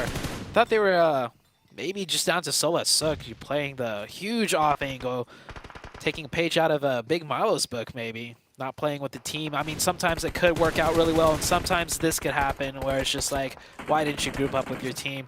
Suk, maybe the smokes will help out. BTR, are they in zone? I think BTR are close enough into the circle where they'll just keep watching him. Rook still continuing on their warpath. They're down to 2 members, but they're picking up the Elim points. That's pretty dangerous. I don't think they knew there was a player on the inside there from DRS. Fortunately, they were able to take him down, but only 2 players alive. That could have been a little bit more disastrous than they would have liked. 3 players alive for Influent Rage. In the meantime, they're just going to try and keep on chugging away from the middle side of this circle. BTR with 4. After a difficult position on that northwestern side, have managed to get on in and looking to establish a path to go further east. Muerte down to a nade as D+ move on in. This is stage 9. It's going to go down to the middle. And all around the circle, our players still up. Big man, this is going to get very crazy now. I thought that was going to take all of them down almost immediately, but no, they find cover for Bigatron. And you're right, everybody is just going to be crunched on in. 1 player from Bigatron falls, Tony K on the outside, 2 players from Vampire have been knocked. The cross from Genforce covered off, easy pickings here for Vampire. They're going to need to get out soon enough though. Schweppes and Ravenclaw, I don't think they're even going to be looking for this res. It would be really quite dangerous to go for it, but Tony K's going to the wall. You get one of them up, maybe, if you're lucky, but the zone is closing. You do not have a lot of time. In the meantime, Influence Rage trying to hold off against Rook. It's 1-for-1 on the trade, and Default of the backlines looking to try to hold off Federal, but no, it's not going to happen. There's a knock from the off angle, and now it's just down to Kayovsky for Influence Rage in the middle here. D+ coming in with that third-party grouped as 3, looking a lot stronger when they're not playing split. They could even win this one. There is still Weibo Gaming with 4. Fights all around. Vampire Esports maybe even got the reset up to 4. They're going for it. That blue zone closing very slow. Taiwaski, UMP in hand, 1v3. He's just trying to stay alive. Weibo Gaming, how's their position looking? It looks like Vampire have the advantage on top of them. And oh, Influence Rage also going to look this way as well. Vampire have a lot of open ground in front of them now, and it's going to be hard. Big Milo goes down in 5th place, but there's a lot of other teams starting to fall now, like flies, as you would expect when there's 8 teams into Zone 9. This is what happens in these late finishes, in these urban environments. Kayovsky, last player, drops down, looks for a shot, doesn't quite find the knock, and now D+ playing as 3. Vampire have the numbers. Can they close down another chicken dinner today to send themselves further up these tables? Ravenclaw spotted. Default on the high ground is going to be able to do so much damage to them, taking down 2 of the back lines. It's so unlikely that they can get it all back, and Ruka's still going. The high nades will find a bit of damage, but nothing more. Fabian is taken down, and the drop from Eugene. D+ handle it, and the push forwards. Vampire's still going, trying to play on, but it's just Tony K. Default still raining bullets down from the top, but finally they're dispatched, and across the lines. Who was it? I don't even know who was able to close that one. I think it was Vampire. It was so chaotic, but is it Vampire to find it? It is indeed a chicken dinner from the sidelines, a second today, and they are back with a vengeance once more.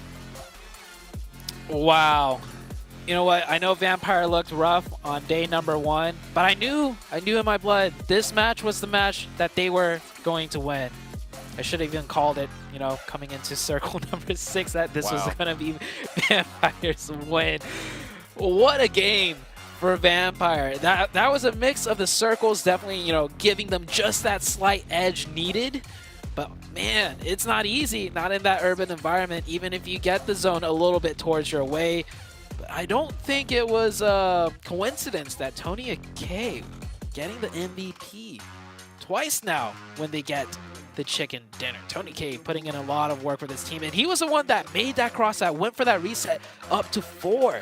If he didn't decide to go for that and decided to just keep himself alive, Vampire would have only had 2, and you saw Default on that little high ground position. That would have been the end of Vampire. So everything coming together for the side of Vampire. Tony K really stepping up once again. And this is the Vampire Esports that, you know, everyone so feared. Root from the high ground in those final moments as well. So impactful on the dynamics of that final engagement. It looked like Vampire might have just been taken down by it, losing those 2 players behind. But Rook, in the end, were just crunched out by that blue zone. If it was any more towards them, if the center was any closer towards Rook, I think they win that, to be honest, because the blue zone was the only thing that stopped them from taking that one fully. D+, they just about missed right towards the end, but a really, really intense final circle. There were 8 teams alive, like you highlighted. Really crazy stuff for Vampire to be able to come out on top. And this time we see D+ not going down early, playing a split. Maybe, you know, they're going to make that adjustment now where they already have. I like to see that adjustment coming into future games. But for this one, I mean, Vampire, they're back. They're back in form. They're putting up points. How many more can they get? There's still just one more match to go. Well, it could be one more, Zute, since we only have that one match left. We're going to find out as Vampire is still climbing the leaderboards here. A complete resurgence from what we saw on day one. Almost night and day here for the Vampires as we need to continue this momentum forward if they want to break through the top 3. But honestly, gentlemen, Seven and Cameron, this Mostly Honest finish, there's no way you could have predicted who's going to win that, period. With how many teams were left alive. We were watching it, we're like stage 8, we're like, okay, well, Cameron's like, okay, maybe we'll lose 2 teams here, but stage 9 is where it's going to be a bloodbath. And obviously, Vampires, they love blood. Yeah, I think the big play to celebrate for Vampire Esports was Tony K going and getting that reset. I was thinking that was silly to even try and go for 1. But really, it's actually D+ that put in the most work here. They got the most points. They got 10 eliminations. Vampire, on the other hand, only got 5. So run that last zone multiple times through. Vampire could easily have gone out with fewer than 10 points off of this one, but the 10 eliminations coming in from D+, I think, was the stronger thing. You also get 8 from Rook, you get 7 from Weibo. For a lot of this is just a good round for teams that were really edging closer towards the bottom or already at the bottom to get a whole bunch of points to try and put them back into that middle section. Because one thing we were talking about while watching this game is just how packed that center is. I know that was a conversation, Seven, that we had last week, but I feel like this one's even worse. Yeah, this one's definitely worse. And even though it was an urban finish, even though Vampire wasn't able to put up a lot of elims, I do have to give them props on the splits that they've been working on. They actually been working out great. And they forced BTR. One point BTR was almost going to crash on them. They forced BTR to just rotate south and keep going, which I feel like if it wouldn't have been because of that, if they would have lost earlier players with that fight with BTR, it would have been a completely different story. So we got to give them props here for Vampire Esports. And like Suta was saying, could they maybe, win another one? I think the record's 2, right? They will break the record. Stalwart. Here. 3? Oh, Stalwart in Group Green. They could tie it then. They could tie it. It'd be very difficult. What I'm happy to see, though, is Forrest, man. Forrest and Fabian. The 2 players at a D+, so I always look to have a stellar performance, and I feel like we've yet to really see Forrest step up until this match with his 1,000 damage done. Maybe D+ are coming back as well. We're obviously talking a lot about Vampire, but we know the power that South Korea has to offer here. And also for Default as well, for Rook, we were talking about how they seem to be the punching bag in the last few games. It's nice to see them have a decent result here. As we look at the leaderboards, Vampire, they've been able to make it into the front page at 8th place. It's still not too far off. Obviously 21 points between them in 3rd place, but considering where they start the day, Cameron at 16th, I think they'll be happy with this result so far. Yeah, but the last time they had a really good win, the next round they immediately dropped back down to like 10th or 11th. You were saying it's only like 20 points, 23 points between them and 2nd and 3rd, right? But look also how close it is to just dropping right back down to the bottom. And for Rook, they had a really good game too, but they're still in 12th place. They're still in the bottom 5.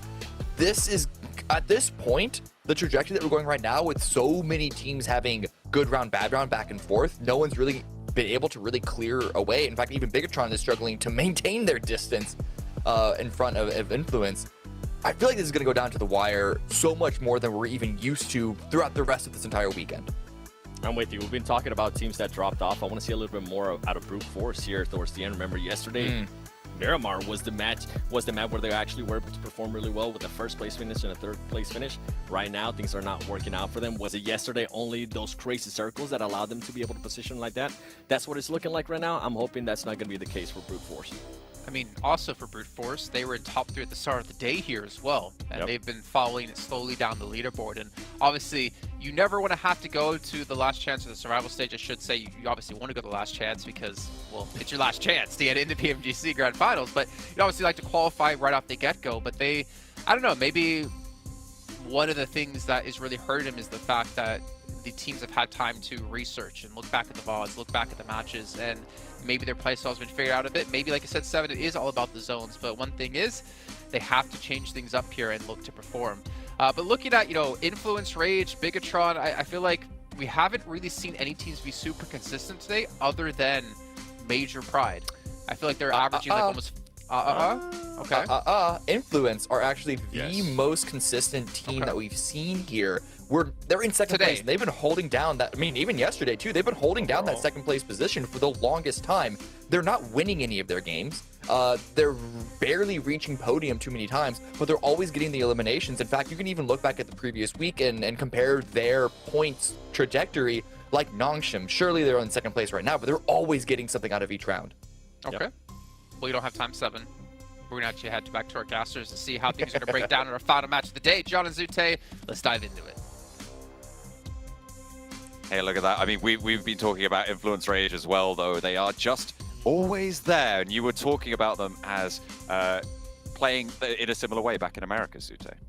Yeah, and I'll pull up the stats in a little bit, but man, even that last game, after that huge crazy ending, we were talking about who got first, that blah, blah, blah, so on, and I looked down the leaderboards, and right on the second side, right on the second side, I pointed out to you, hey, look who got 6 points. It was Influence Rage, just like sitting there, nonchalantly, don't mind us, we'll just pick up our points here and there. So that is how they play, and Cameron pointed out they are the most consistent team out of all of the teams.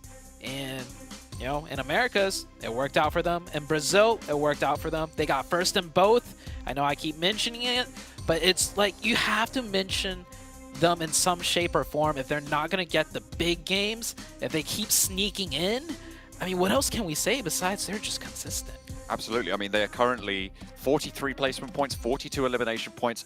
Very, very level, very consistent on that front as well. In fact, they are the most closely matched team in terms of placement points and eliminations, with a 1-point difference between the two, which is not seen anywhere else on the tables. Fantastic setup for these players. And you're right, you do have to keep talking about them, because if you don't, people will forget about them in a way that came back to bite teams like Alpha 7 and Loops back in the Americas region, right? Because you were saying that in the final days, you were talking, oh, Alpha 7 have this major performance. Oh, Loops having this incredible performance. It was between Intense Game, Inco, Alpha 7, Loops. They were having huge, like all of the teams that I just mentioned were having huge games coming into the last final day. And I remember casting it and not really ever mentioning Influence Rage in the last 2 days. And then at the end of the tournament, they win by almost 20 points. And it's like, how did that happen? Well, they just kind of, got 6 points on their bad games. Exactly, right? That's exactly what you want to be finding. Yeah, so now I feel like I almost have a duty to point this out. So if by some chance at the end of, this week, they're second place or even first place, and we didn't even talk about them much at all, it's like, this is why. So I want to point it out now, so when it does come to that point, it's like, hey, we told you so, and we saw it coming. We knew what was going on. And Influence Rage, that is their style. They're sticking true to it.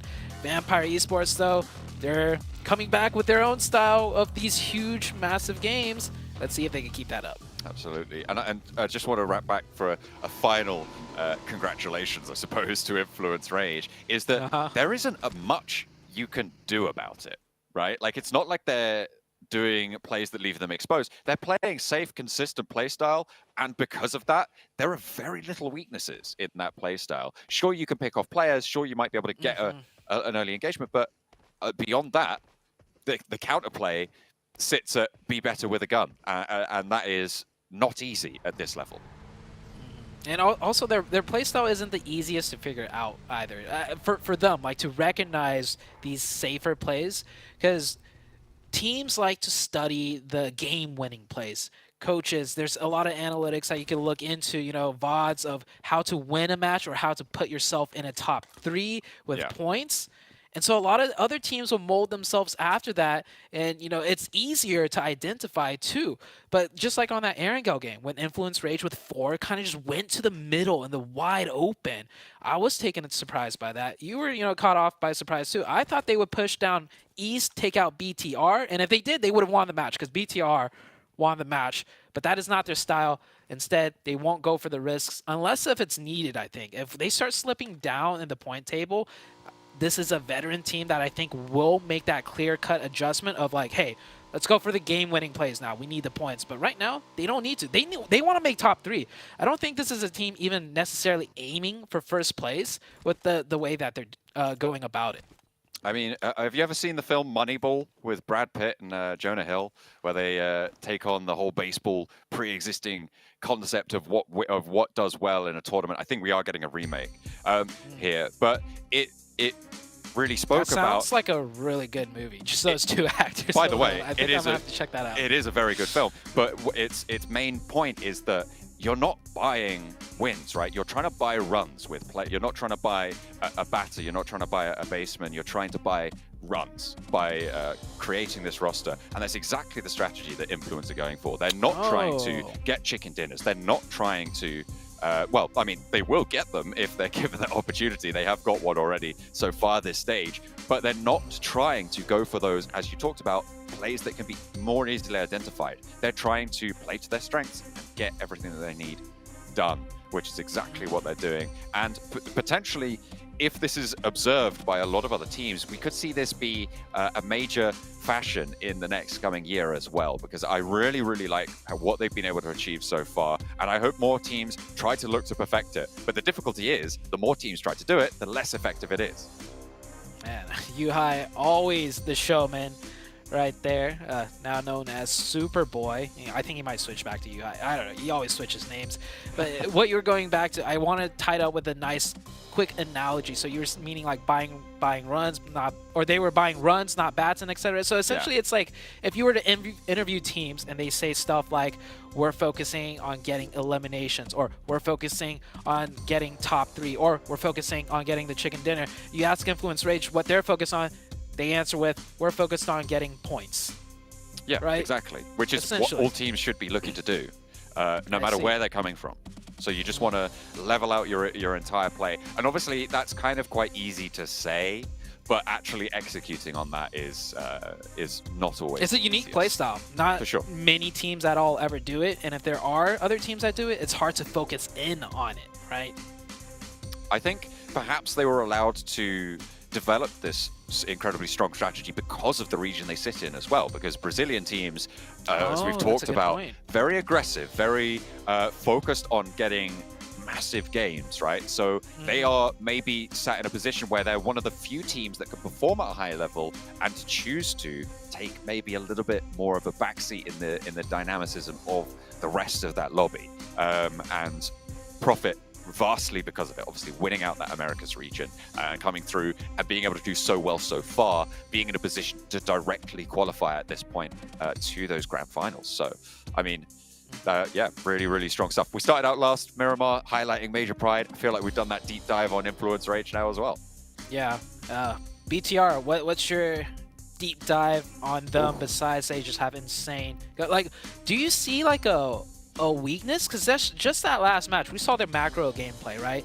They covered every option possible in a nice, in a nice way before having to commit into the Los Leones. And even then, right before they committed, they still explored every single little possibility on which entry to make in. So I feel like BTR's macro game is on point. I feel like obviously their gun skill way above everyone else's so far from what I've seen. What's your take on BTR?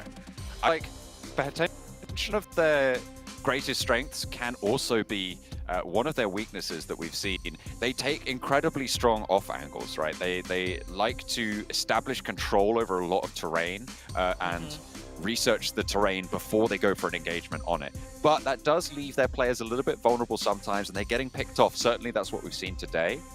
Is their propensity to lose a player or two a little bit earlier on. Obviously, they're still able to win with 3 players, as they showed back over on one of the Erangels. But for me, I feel like there isn't much I would change other than, I don't know, don't get shot on these rotations, on these wide angles. Maybe be a little bit more passive on that. Have you got a different opinion? No, but I have something that could be their weakness. Okay. So they're really good against other teams that are playing optimally because they will account for it. So is their weakness playing against players or teams that are in suboptimal positions, positions that, they shouldn't be in, and then they get caught off by surprise? There is that argument, right? You see it, you definitely see it in the lower stages where, a veteran team will come into a group of more amateur teams and they'll still probably do really well top 3. But things will happen where it's like, man, why is that player still there? Or why is that team still there? It's like they shouldn't be there, and we don't account for that because it's not optimal, and then they'll lose a player or two. So could that be, one of BTR's quote-unquote weaknesses? I don't know if you had to pick one. I'm not sure. I mean, it's quite difficult to really, obviously, And that, I mean, that's the main challenge for all teams at this level. Right. Is to, if you can identify their weaknesses easily, then they're not doing their job, right? They are not playing to the best of their ability. But today, BTR, they have lacked the power that we saw in day one, but they've still managed to put up numbers, to be honest. You know, they finished yesterday, I think it was on 70 points. So they managed to get 36 points today so far, which is just over half of what they were able to get in day one in the previous match. But they still have one more game left to go. If they can push up over that 120 mark, they're looking pretty good on the day. By just having a little play with the camera, Tony K enjoying his time before this remake. I really love how day 2 has been playing out too, because I think it keeps every team in just enough of a way where the morale is high. Like, I mean, just now we saw Vampire, right? Tony K feeling really good. They get 2 good chicken dinners. They're only in 8th place though, but that's such a huge turnaround for them that they're happy with it, and the morale is good. They're keeping themselves in. BTR, they had a huge performance day 1, and a lot of pressure coming into day 2, and they started slipping, but they showed us, hey, day 1 wasn't a fluke. We didn't just get lucky. We'll still get in good games here and there, and that is exactly what they did, getting that chicken dinner. So they keep their morale up. I mean, Influence Rage, we talked about them. For Miracle Vibes, they've just been consistent as well, kind of like Influence Rage. Weibo Gaming, they started off with a huge chicken dinner today, keep themselves up, keep their spirits high. Like, all the top teams, like names you want to throw out there, have had a say today in some shape or form to basically continue the running for that top 3 going into day number 3 and day number 4. No real team, out of the many expected teams to do well, having to kind of, bow down. No, not just yet. I feel like IHC still have more to offer after their performances so far today. They have been in some unfortunate situations. They're currently in 11th place with 51 points, but I think even down in 11th place, it is still possible. 3rd place sits at 83 points right now, so there's a 22-point difference at this stage, which means that it's 2 or 3 good games to try and push your way back up there. If you can get 10 to 15 point matches, then you can start to close down that gap. You're probably looking to close about a 50-point gap in terms of where it will be over the next couple of days. So they're wanting to profit a little bit more than that though. So 1 or 2 chicken dinners, that's all it's going to take. I say that's all. It's more than most people have been able to achieve so far. Yeah, a chicken dinner at this level, definitely not easy. Players right now still waiting. I want to see if we can catch, I forgot which player it was, but they were doing push-ups the last time we had a little bit of a break. Got to keep those, the blood running, fingers warm, and based on those high fives, it looks like the players are posturing up once again to get ready to go into the last and final match. And something I noticed, some players, using a pillow for that elbow arm support. I never really considered doing that.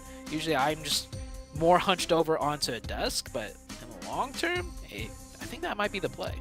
I think we've had pillows at PMGC for a while. I've got actually 2 pillows from various global tournaments. I've got one from Berlin, actually, all the way back in 2019 at the PMCO. Like the ones the players were using? Yeah, one of the blue ones. I stole one. You took one of Sorry, no, I didn't. I was given one by production. They gave me one. And I have that. Yeah, it's really good, actually. Do you know whose pillow 2019. it was? I don't. I feel like I did know, but I've completely forgotten. I'm going to say Paraboy. Let's go with that. Okay, sure. Sure. Yeah, you got Paraboy. It's definitely Paraboy's pillow that I've got. Yeah, next thing I know, that'll be put up on auction. Seven's just reminded me. It's actually Mortal's pillow. Okay, from India. Seven's in on this, isn't he? He's getting a cut. I'm on to you two. I'm on to you two.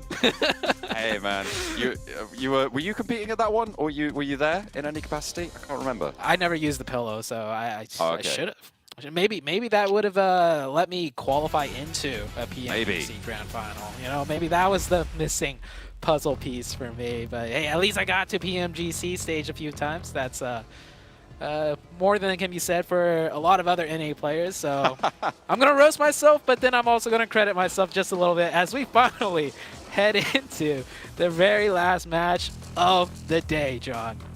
That's true. Well, you got to give as good as you can take, so we'll see if these players are going to live up to that standard as well. The plane path reset. We're out to the eastern side of Miramar this time around. It was a hard south cut before, so potentially a couple of teams more pleased with this one. Yeah. Oh, we've had... So what was the... This is a little bit unprofessional, I guess, but what was the plane path before the remake? Sorry, the plane path south side was... Oh, okay, so it was heavily skewed south. Yeah, it was heavy south again. Oh, okay, all right, okay. So yeah, this one definitely a little bit more favorable. We had such a long break. I forgot the plane path earlier, but yeah, this one a bit better. Not for the teams that go towards that far western spot though, so we still might see some engagements there. If you take a look to the west of Hacienda, a lot of colors floating overhead, and we've seen a lot of players, you know, use this very long drifting strategy. No one really getting knocked out of them just yet. BTR did catch one onto Sem 9 on the Erangel match, but that was it so far. I mean, they caught one out of the air and then picked up two more, right? That was their big. And then they won a match. Lead. And then they won, exactly. So yeah. Being able to pick up those three early on bumped up their points total quite significantly. Not that they really needed it that badly, but it will be good for them nonetheless. Obviously, the only team currently still to break that 100-point barrier. Well, I reckon that's worth a couple of points. Those fancy flips there from Brute Force. Didn't even flip the vehicle fully. Yeah, the flips, +1/+1 right there. Mikhail with the Winchester. We saw some Winchester nice ones too. I think that was last week though. Yeah. Not any has happened this week so far, but can't sleep on the Winchester as he is about to get picked up. So the circle has popped. It is southern, but not too far south. Not like the Los Higos one. Thank God we're not going there again. As exciting as it was a cluster. And BTR, one of their members getting caught by himself. I don't think he's going to make it out of this one. Nope. Has 2 first aids as well, but there's just too many players for him to find cover. That's an easy flush. Yeah, I'm taking a look at exactly what happened here. I think this might be Genesis seeing the circle and adapting to it to rotate into loot elsewhere. So the timing of this rotation really caught off the BTR player by surprise. Yeah, it was a little bit tricky. They'll play on as 3, the last match of the day. With their 106 points, they currently have, well, a little bit more of a closed gap between these two teams right now, right? Because you've got, what is that, a 21-point difference between Influence Rage. I think it was 23 at the start of the previous match, but with Influence Rage being as consistent as they are, of course, they're able to put a 2-point dent in that. And Slow and Steady wins the race. If you can profit 2 points every match over BTR, in the end, you're going to be able to take that one home because 2 points every match over 12 matches is worth 24 points, and that is more than the gap currently. Yeah, but that's if no other teams do better than that and pass you up and BTR, right? So a lot of things to factor in, but simple maths means you are correct. We'll see how much that plays out. We're about to be done with day number 2, so we're almost basically at the halfway point. And looking at the leaderboards, this is not exactly what I would expect, but I think all of the teams that we know, players and viewers expecting to do well, have been doing well, pretty well so far. I think other than Vampire Day 1, I think that's a pretty spot-on analysis, to be honest. Influence Rage was certainly in the conversation. BTR definitely a force to be reckoned with after winning the SEA versus PEL clash, remember?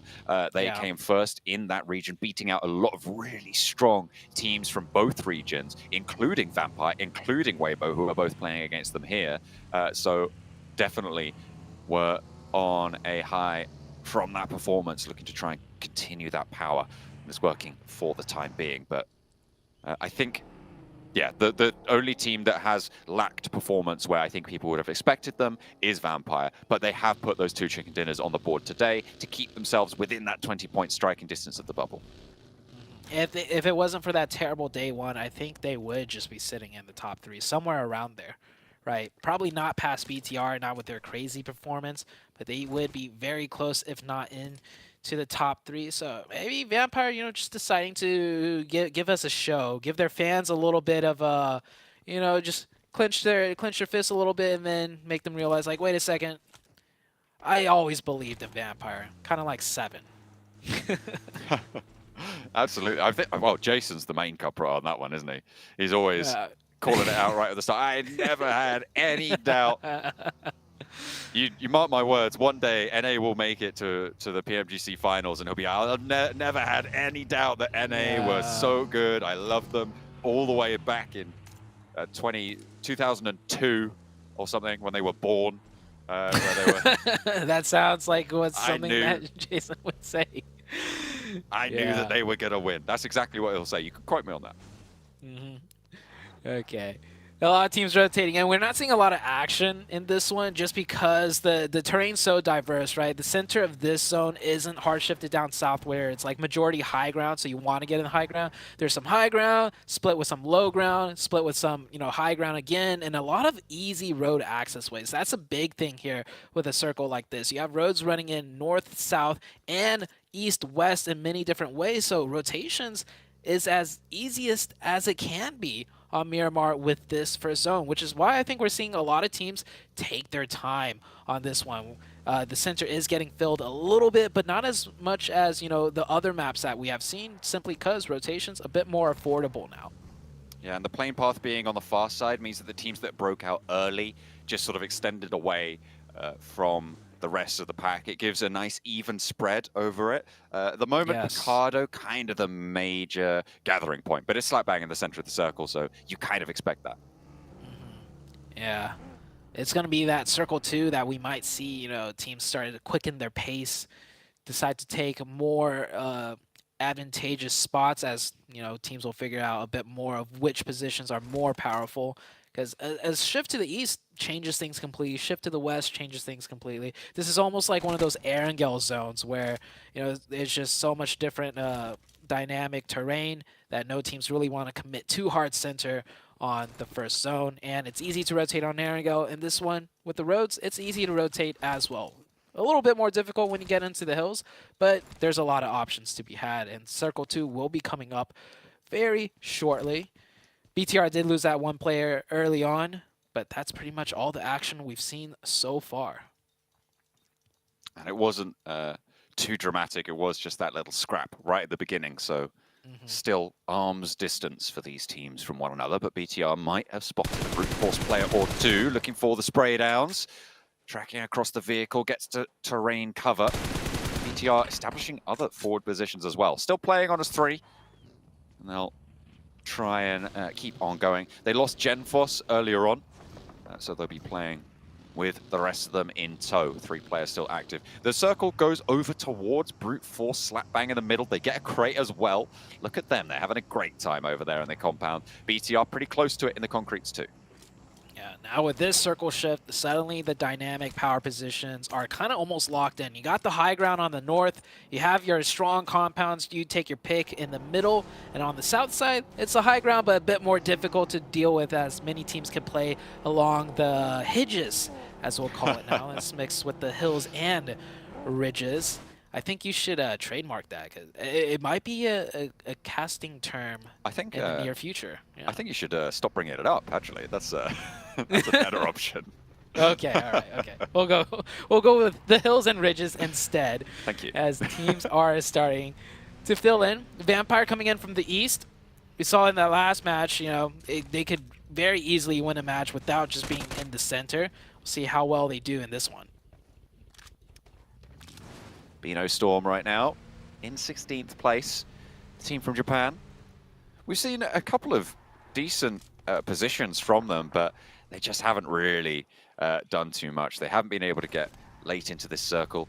And I'm hoping that maybe they can have a resurgence later on and live up to Reject's legacy from that first group over in Group Red, I believe it was, in the first week of the league stage, placing in 4th place.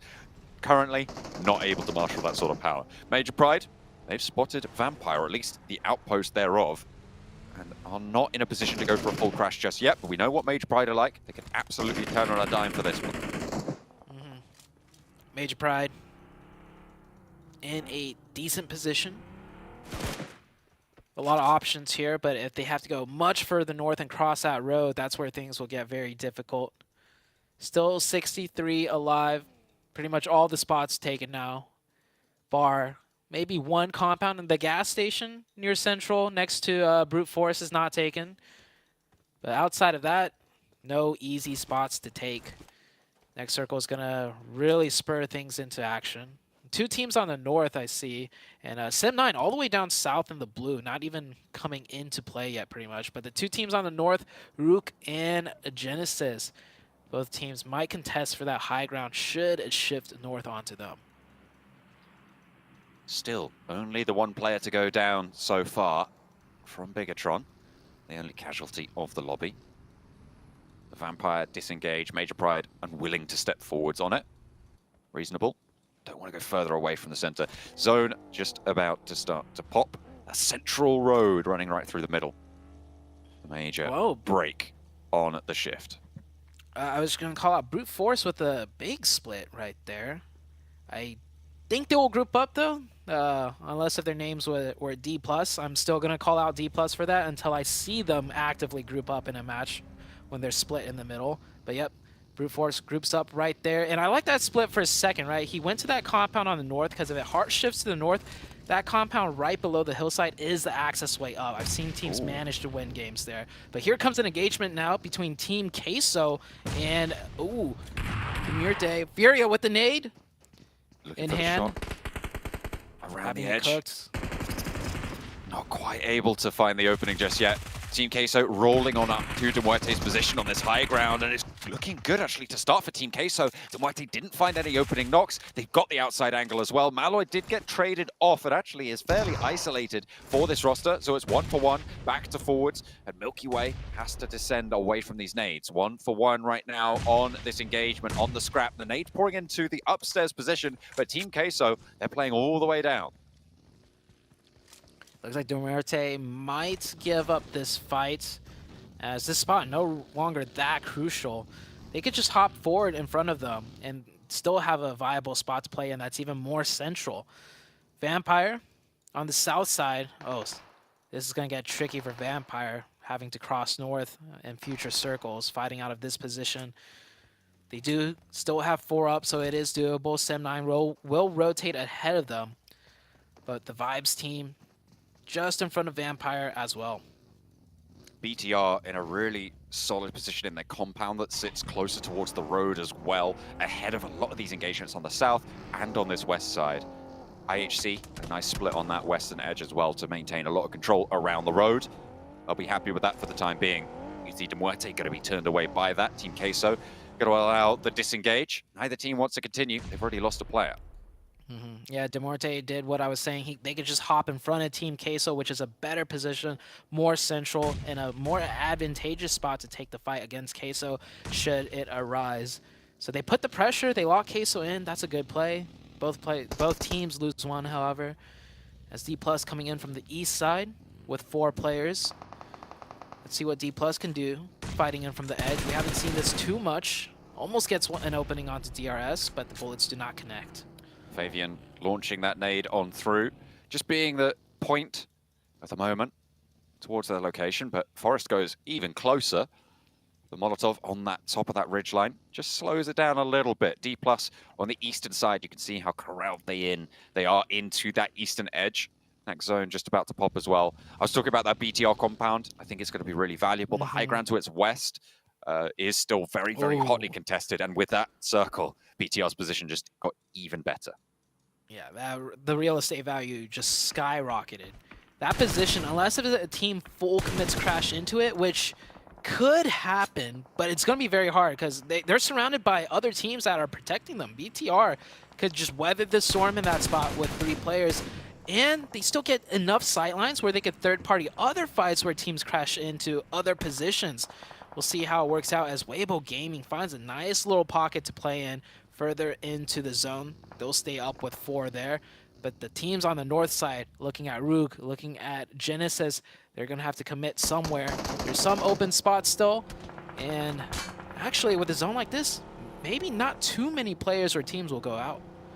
Maybe not. It's Still, all 16 teams alive for the time being, but really, really difficult moves being made right now by Muerte. They found a bit of cover here on the high ground and towards the buildings as well. Milky Way is a little bit low, but has to hop out. It's the deck.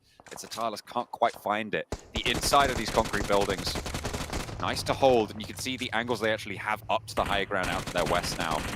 So a difficult position to crash. I think it's either Vampire or Major Pride, the most likely teams to look to this position, but Weibo sit in the way of Major Pride making a clean push across. And Vampire a lot further away, going to have a lot more ground to cover, so difficult nonetheless. D+ doing donuts right now, trying to bait out more nades, try and catch a player maybe peeking over the ridgeline, and not any openings offered to D+, so they're going to not decide to keep going for that and drive the other way. And this is a playable spot in this ditch. We've seen it quite often. Just to survive for now. Weibo Gaming's close by, but they can't really, crest that hilltop because DRS is going to have an easy sidelines along with Influence Rage. So D+ will stay safe for now, besides nades raining in. I'm interested in what IHC are going to be able to do here. I said I feel like they've got more left in the tank in that 11th place position. We've seen some decent sets of plays from them, and they had a good spread on that western edge. They're going to look to play that edge and move in from that western side, but that high ground to the south that's so still contested is still very, very treacherous and difficult to navigate. Very difficult indeed. 59 still alive. Yeah, not a lot of players going down. This shift onto this zone pretty much is the zone that everyone's kind of prepped for too.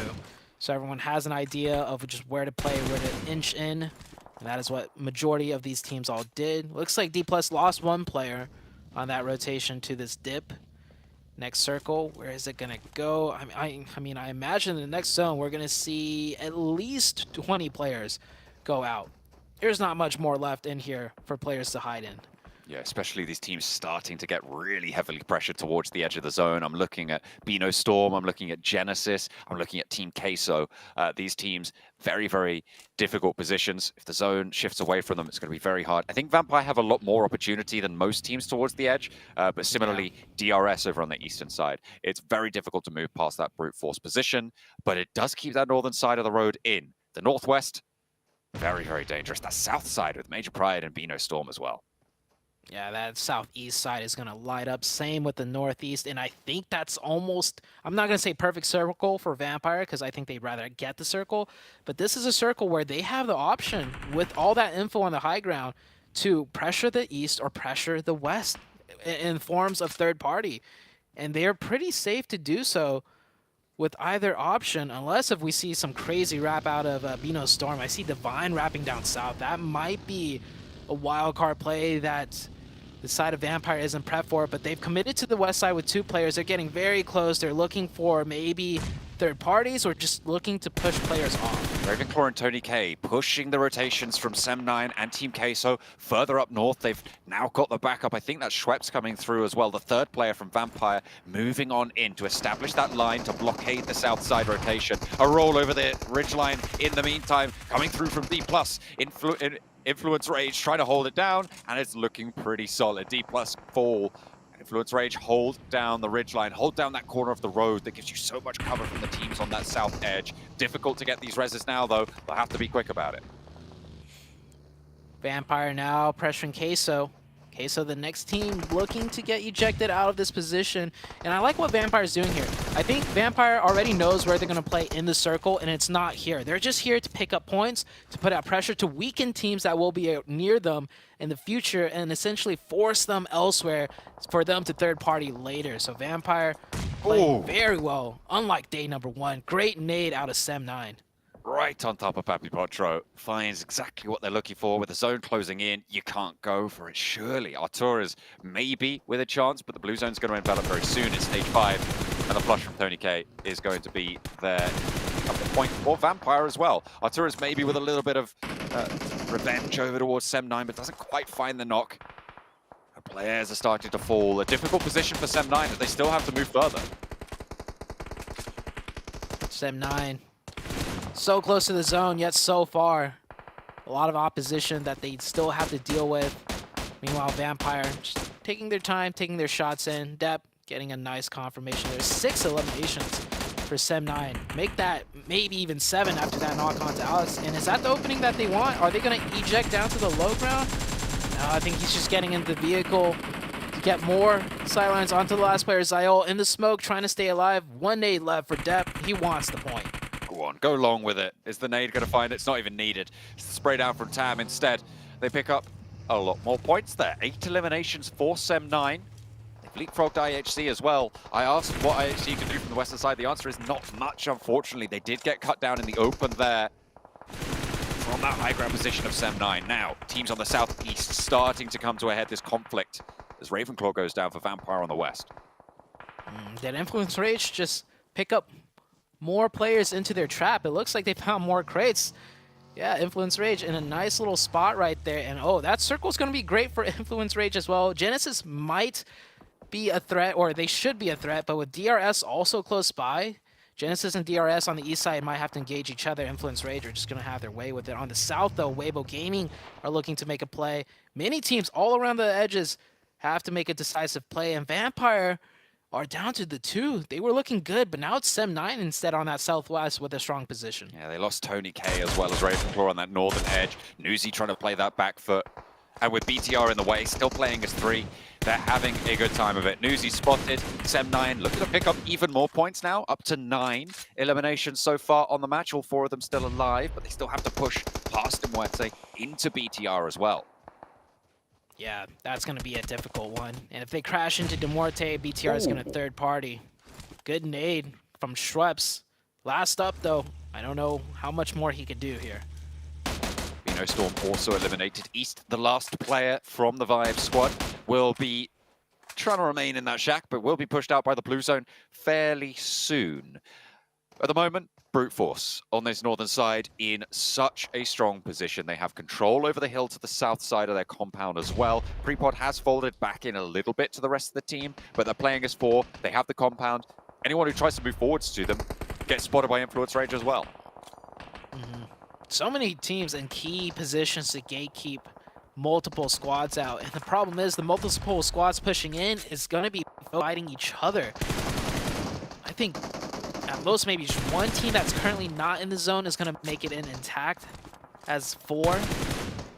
But it's going to be a far shot. Schweppes still dealing so much damage. Trying to convert at least 1 more point before going out. A lot of forwards, looking for the burner.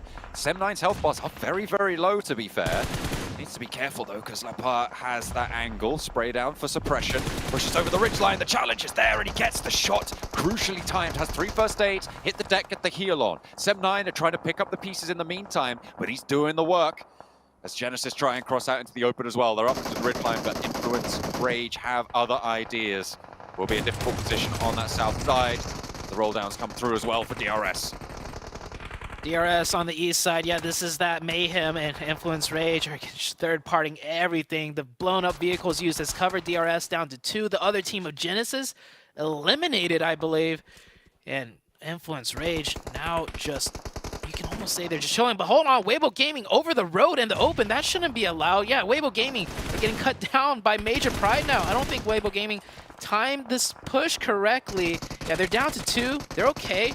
Major Pride should be taking shots there. Maybe the sightline just out of range. On the other side, Demorte coming in, trying to take out BTR. And BTR will finish that instead. Sem9. Did Sem9 go out? No, Sem9's still up with 4. I don't know quite how that happened. Schweppes did fall as well. Just Federal remains for Influence Rage as Brute Force lights up. I think there were some nades through from Major Pride, who have now managed to get 5 eliminations. A 6th point on board for Brute Force as well on their elimination total. They're looking to climb the ladder so far. Major Pride up into 4th place as well with a good game to close the day. Could be in with a chance at ending in that top 3 spot, as well as Brute Force looking to carry on with that north side of the road power with all 4 of their players alive. Major Pride have still got 4 as well. Yeah, pretty much all the fighting done. Besides the southwest, I think the big fight now is Sem9 and BTR. As you can see, they are locked in engagement very close by. A new circle already pops. Major Pride has got a power play to make onto Brute Force, but Brute Force with 4 will be difficult to handle. Rook sliding in with that solo player on the north, and East still alive for the Vibes team. A third party from Major Pride onto BTR. That's going to help out Sem9 a lot, because I think I did catch a lot of Sem9 players getting knocked a second ago. Satar getting a knock right back. He's the last one up now, though, for BTR. BTR have held in these concretes for a long, long time. They got 5 eliminations to their name, which is a good result, even if they go down here. And speaking of good results, Influence Rage, remember, still consistent. They have got their 6 eliminations, so they've got a decent bit of points just to keep on going, keep on rolling. Major Pride taking a knock to the zone. Not sure about that one from Naomi. Stayed out for too long, and I'm looking back a little bit. Yeah, just drove around in the blue zone and got knocked. I don't even know if it was shots. It might have been Sem9, but I think they're preoccupied with BTR. So, misstep from Naomi. Yeah, big misstep. I watched that feed just now play back. There was no white lines shooting towards his way. So he just went out into blue and knocked himself in the most pit. I mean, hang on a minute. The DBS, still good. It's in par. It's in the hands of right now. yeah, it's in the hands of BTR, so you know it's going to be strong. They're back on it into the fight and regrouping with 2. I mean, with 2 players, they still got a lot of power. Naomi, however, sees an opportunity. Naomi did get fully flushed, by the way, which is going to leave them a little bit unhappy about it. But Dino spots Lepar, and that gives them so much more maneuverability for Major Pride on the high ground on the east side. Man, you talked about it before. Major Pride make a huge move. They cleaned out the east side, and then what's the mistake they made? One of their players goes out into the blue and gets himself knocked. It's when the adrenaline gets pumping, when they're doing things right, something ends up going wrong. They can still win this with 3. Let's see if it's possible. Brute Force with the zone once again. 4 players still up. BTR. So hard to finish out. I don't know how they still have 1 player alive. Effect with a great nade. That's a big opening. It's pretty big as well for the players on that south side, because Ado was their main linchpin to keep them nice and safe. The lone player from Sem9. What can they do against Major Pride here as well, as the flush goes through onto Ado? As the nade elimination comes through for effect. Mind 2 nades of his own, and we're down to 5 teams. Mind readjusting now. He has to be the more forward position, it seems. He's going to readjust a little bit closer to his teammate. Huge smoke path out of, I do believe that's Major Pride, as they are going to go into the push, taking shots long range too at a different team. Heads on a swivel. A lot of sight lines that they have to worry about. Nades pre-cooked into the smoke. No one's there though. Not quite just yet. In fact, actually moving into the danger zone up into the shack. The bombardment comes through. Nice and coordinated from Brute Force, but it's not really going to find too much. The second follow-up volley with the Molotov puts effect back behind the building. Tam making that mad dash in the meantime. Relatively unspotted. I wonder what Satalis is going to see about it as well. Tam seemingly low on that medical supply. Major Pride have made their way into this zone as well, but they'll have to play for the center, and right now, nobody has that advantage. I feel like Brute Force could have utilized their util a little bit better. All of them cornered in one spot, and they couldn't get a knock, but Major Pride will get the opening. That should be the push. A second one quick to follow. No, it does. Now it's a 3v1. All down to the last player. Quick peeks is necessary. He gets 1, he gets 2. The 1v1, it's a close range. The M4, the spray down, it is good. Dino will clutch that out, and he could get that full reset, because no other team is really a team. Everyone else are solos. You need to be careful though, because you peek out, you're gone. 10 eliminations found for Major Pride. This could be the game where they finally convert on their position. Just play it nice and safe. Get your teams back up, and that is exactly what they're able to find. The rest of the solos fighting it out for second place at this point. Barring a wild coordination, you're just going to see the chokehold that Major Pride have on this from the south side of the road and close this one down. But Rook has 3 nades.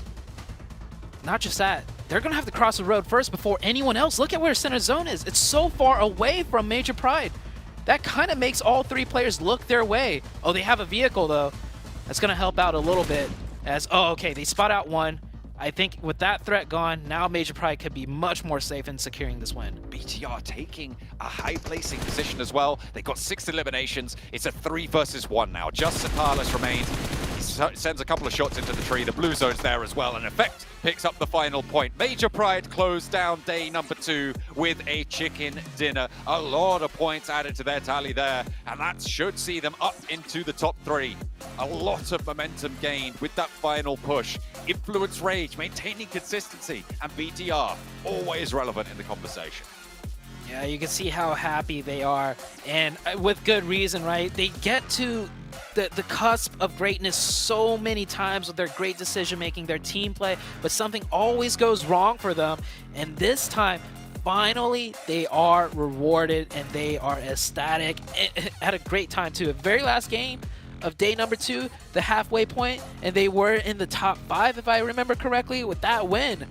Ooh, that just really shoots them up that leaderboard. They got a whole load of points there. They started the match on 76, so they're definitely within striking range, that 83-point bubble as it was. I imagine that we're going to have seen that, and I imagine that also Influence Rage will still have been able to keep up that 3rd place. So BTR, Major Pride, Influence Rage, that's what I'm thinking for the top 3 at the end of day 2 at that halfway mark.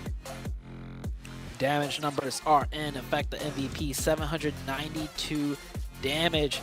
Thinking back to that match though, Major Pride, they just worked in from the southeast, if I'm not wrong. A very difficult position working in from the southeast, backstabbing Weibo Gaming, taking out Influence Rage, a lot of sightlines to be wary of. This was not an easy win whatsoever for Major Pride, but they made it work. And not, I gotta also say, the very ending, the 3v3, no, the 3v4 against the north side of Brute Force, they took that in very dominant fashion. Yeah, really, really solid position for Major Pride.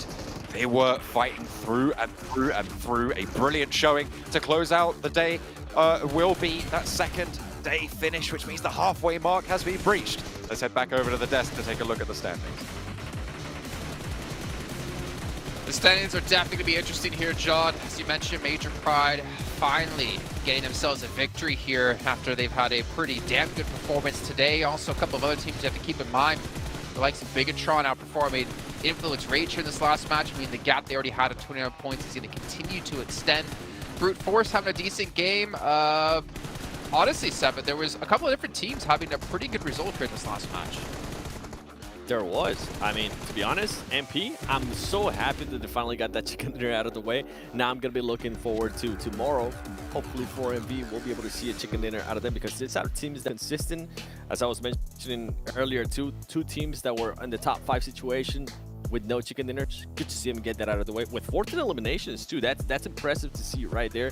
And some of the other teams that definitely needed extra points, you know what? Hold on. Let me slow it down. One team that didn't need the extra points but ended up getting more points, BTR. Good to see them being able to finish off the day here with Miramar, considering that Miramar yesterday they were doing absolutely awful. Yeah, I'm actually just really excited to see Sem9 pull out a really good run. Sure, Major Pride won from the center position, which is where they, you know, historically like to play, at least in this group, right? But Sem9, they were the team that were coming in from the edge. When we saw that shift, look, the class was looking at Vampire, pushing up towards the north. It was actually Sem9 that stopped that push and then did their own push to go that direction. And that's going to put Sem9 in 10th place. I believe they were, what, 14th place going into this? So again, just another example of one good round getting the team out of the bottom 5. But as you can see, the points are still very, very close. We are starting to see some separation. I'm looking at the gap between 6th and 7th as one of them, and then of course at the bottom between 14th and 15th. But this is such a tight finish. We're going to be seeing this bottom 5 teams go in and out of it, I think, over routinely over the next 2 days. Yeah, 100%. I mean, obviously we saw Rook able to step up with default today. IHC as well, having a really good match earlier on today. DRS even had a really good game. So yeah, there's definitely possibilities for like Queso, potentially Sem9, potentially D+ to fall out and actually drop into, well, being knocked out the entire event. Just to quickly head back, though, to our Bigatron topic about Influence Rage. Yeah, they build up a lead against them, but then you forget Major Pride with a victory actually clawed back at the lead. So that 25-26 potential point lead is only turned into, I think it was an 18-ish? I didn't catch the number. Yeah, okay. So it's still a decent enough gap, but at least for Bigatron in particular, right? I don't think they have to have an amazing next 2 days whatsoever because they have like a 30-something odd point lead over 4th place. So they're looking pretty comfortable to make it into the Grand Finals. It's just about holding on and maintain that position. Whereas, why are you shaking your head, Seven? No. Don't try to give Bigatron a buffer, okay? I mean, they have a buffer. How that works before. yeah, but don't try to slack off. Come on, I know. We've in the blink of an eye, just as we've seen teams skyrocket out of the bottom 5, we could see a team just completely shut down and fall out of the top 3. We actually saw that last week with Enigma Galaxy. So I think despite maintaining first, there is a little bit of concern how BTR have been quiet on a few 2 rounds today for anyone to be like 100% confident that they're going to remain top 3 by the end of this weekend, much less first place overall. Now, we've seen some amazing rounds out of them even just today, so there's definitely the possibility that they will maintain there, but it's not a sure thing. Well, for us, we're going to head on the stage for an interview with Miracle here to hear about Adaptation is the theme for day 2 of the 2023 PMGC. And what a day it was for MV. This team started off at 7th place with only 38 points at the beginning of the day. And now they are here in 4th place. With me, I have Dok from 4MV. And first of all, how are you feeling right now? 자, 함께 안녕하세요. Dok, чиний сэтгэл ямар байна? Тэгэл маш өндөр байна. Энэ тэмцээнд анх удаага оролцож байгаа болохоор сандрахгүй ер нь амар гоё мэдрэмжтэй л тоглож. So I'm feeling great right now. Even though this is my first tournament, I don't feel any nervousness at all. And right now, I'm enjoying every game I'm playing. Enjoying every game he's playing. I can definitely see it in your game and your play style. And honestly, you know, coming back to your scores here, I mean, for you guys, not having a chicken dinner has never been a problem. This is not your first rodeo getting on top 4 or top 3 with no chicken dinners. So is this something that you guys want to... What did you guys change from day 1 and day 2 to pull this off? За, танабагийн хувьд эхний өдрөөсөө 2 дахь өдөр рүү шилжихдээ ямархуу тоглолтууд дээр засаж алдаагаа засав. Учир нь яг л танабагийн хувьд бол chicken dinner идэхгүй байх нь ямар нэгэн асуудал биш байна шүү дээ. Танабагийн хувьд дандаа ингээ 3 4 дахь байранд ямар нэгэн chicken-гүү үргэлжлүүлж явдаг. Энэ та нарын үеийн нууц юу вэ? Эхний өдрөөсөө 2 дахь өдөр лөө ингээд алдаагаа засаж орж ирсэн гэвэл rotation тал дээр алдаагаа ер нь амар сайн засаж орж ирсэн. Тэгээд chicken идэхгүй байгаа асуудал нь гэвэл тоглогч бүр хувьдаа нэг багахан алдаа гаргаад тиймэрхүү л байгаа. Тэгээд chicken идэхгүй ч гэсэн оноогоо сайн авч байгаа болохоор энэ сэтгэл өндөр байгаа. Маргааш бүр илүү хүчтэй орж ирнэ алдаагаа засаад. So from day 1 to day 2, our first mistake was with mistakes on the rotations. So first we fixed on that, and on the no chicken dinners, like there is a little mistakes from each individual players. So right now we're feeling down on that, but we're getting our points, so we don't feel any like sadness at all. We're happy. I mean, speaking about that, I mean, you guys did say that not getting your chicken dinners is something of a mistake that you guys have done. So it does show that getting a chicken dinner is something that you guys are trying to do. And what's stopping you from closing a game, honestly? За, танабагийн хувьд бол одоо ингээд chicken dinner-д амар өртөд байгаа. Даанч идэж чадахгүй байгаад байна. Яагаад идэж чадахгүй байгаад нь ямар нэгэн шалтгаан байна уу? Түрүү хэлсэн чинь тэгэл хувьдаа нэг жоохон алдаа гаргацгаагаал. Тэгэл тэрнээс бол нэг гэж өөр амар шалтгаан гэдэг юм байхгүй. Тиймэрхүү л байна да. Okay. As I said before, the only mistake is that individual players' mistakes. And otherwise, I don't think there's any other mistakes that we are quite performing at this moment. That means that we can definitely expect something huge from you guys tomorrow. So let's talk a little bit about the ladder in Group Yellow. So right now, the top team is BTR, and they have such a lead compared to the other teams. Can you share with me a little bit about what you think BTR is doing right compared to the other teams? And do you think that your team is able to kind of overtake them? За, одоо болохоор шар группийнхаа шилдэг баг болох Bigatron-ийн талаар ярив. Тухайн Bigatron одоо бус багуудаас оноо илүү яваад амар дээр гапта яваад шүү дээ.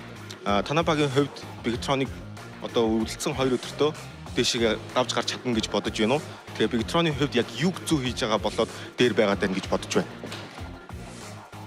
Bigatron-ийн хувьд олон удаа PMGC-д оролцсон болохоор тэгээд одоо туршлагатай тоглож иж магадгүй. Гэхдээ манай баг сүүлийн 2 өдөр дээр нь гарахыг ер нь хичээнэ. Өөрсдөндөө ер нь 100% итгэлтэй байгаа.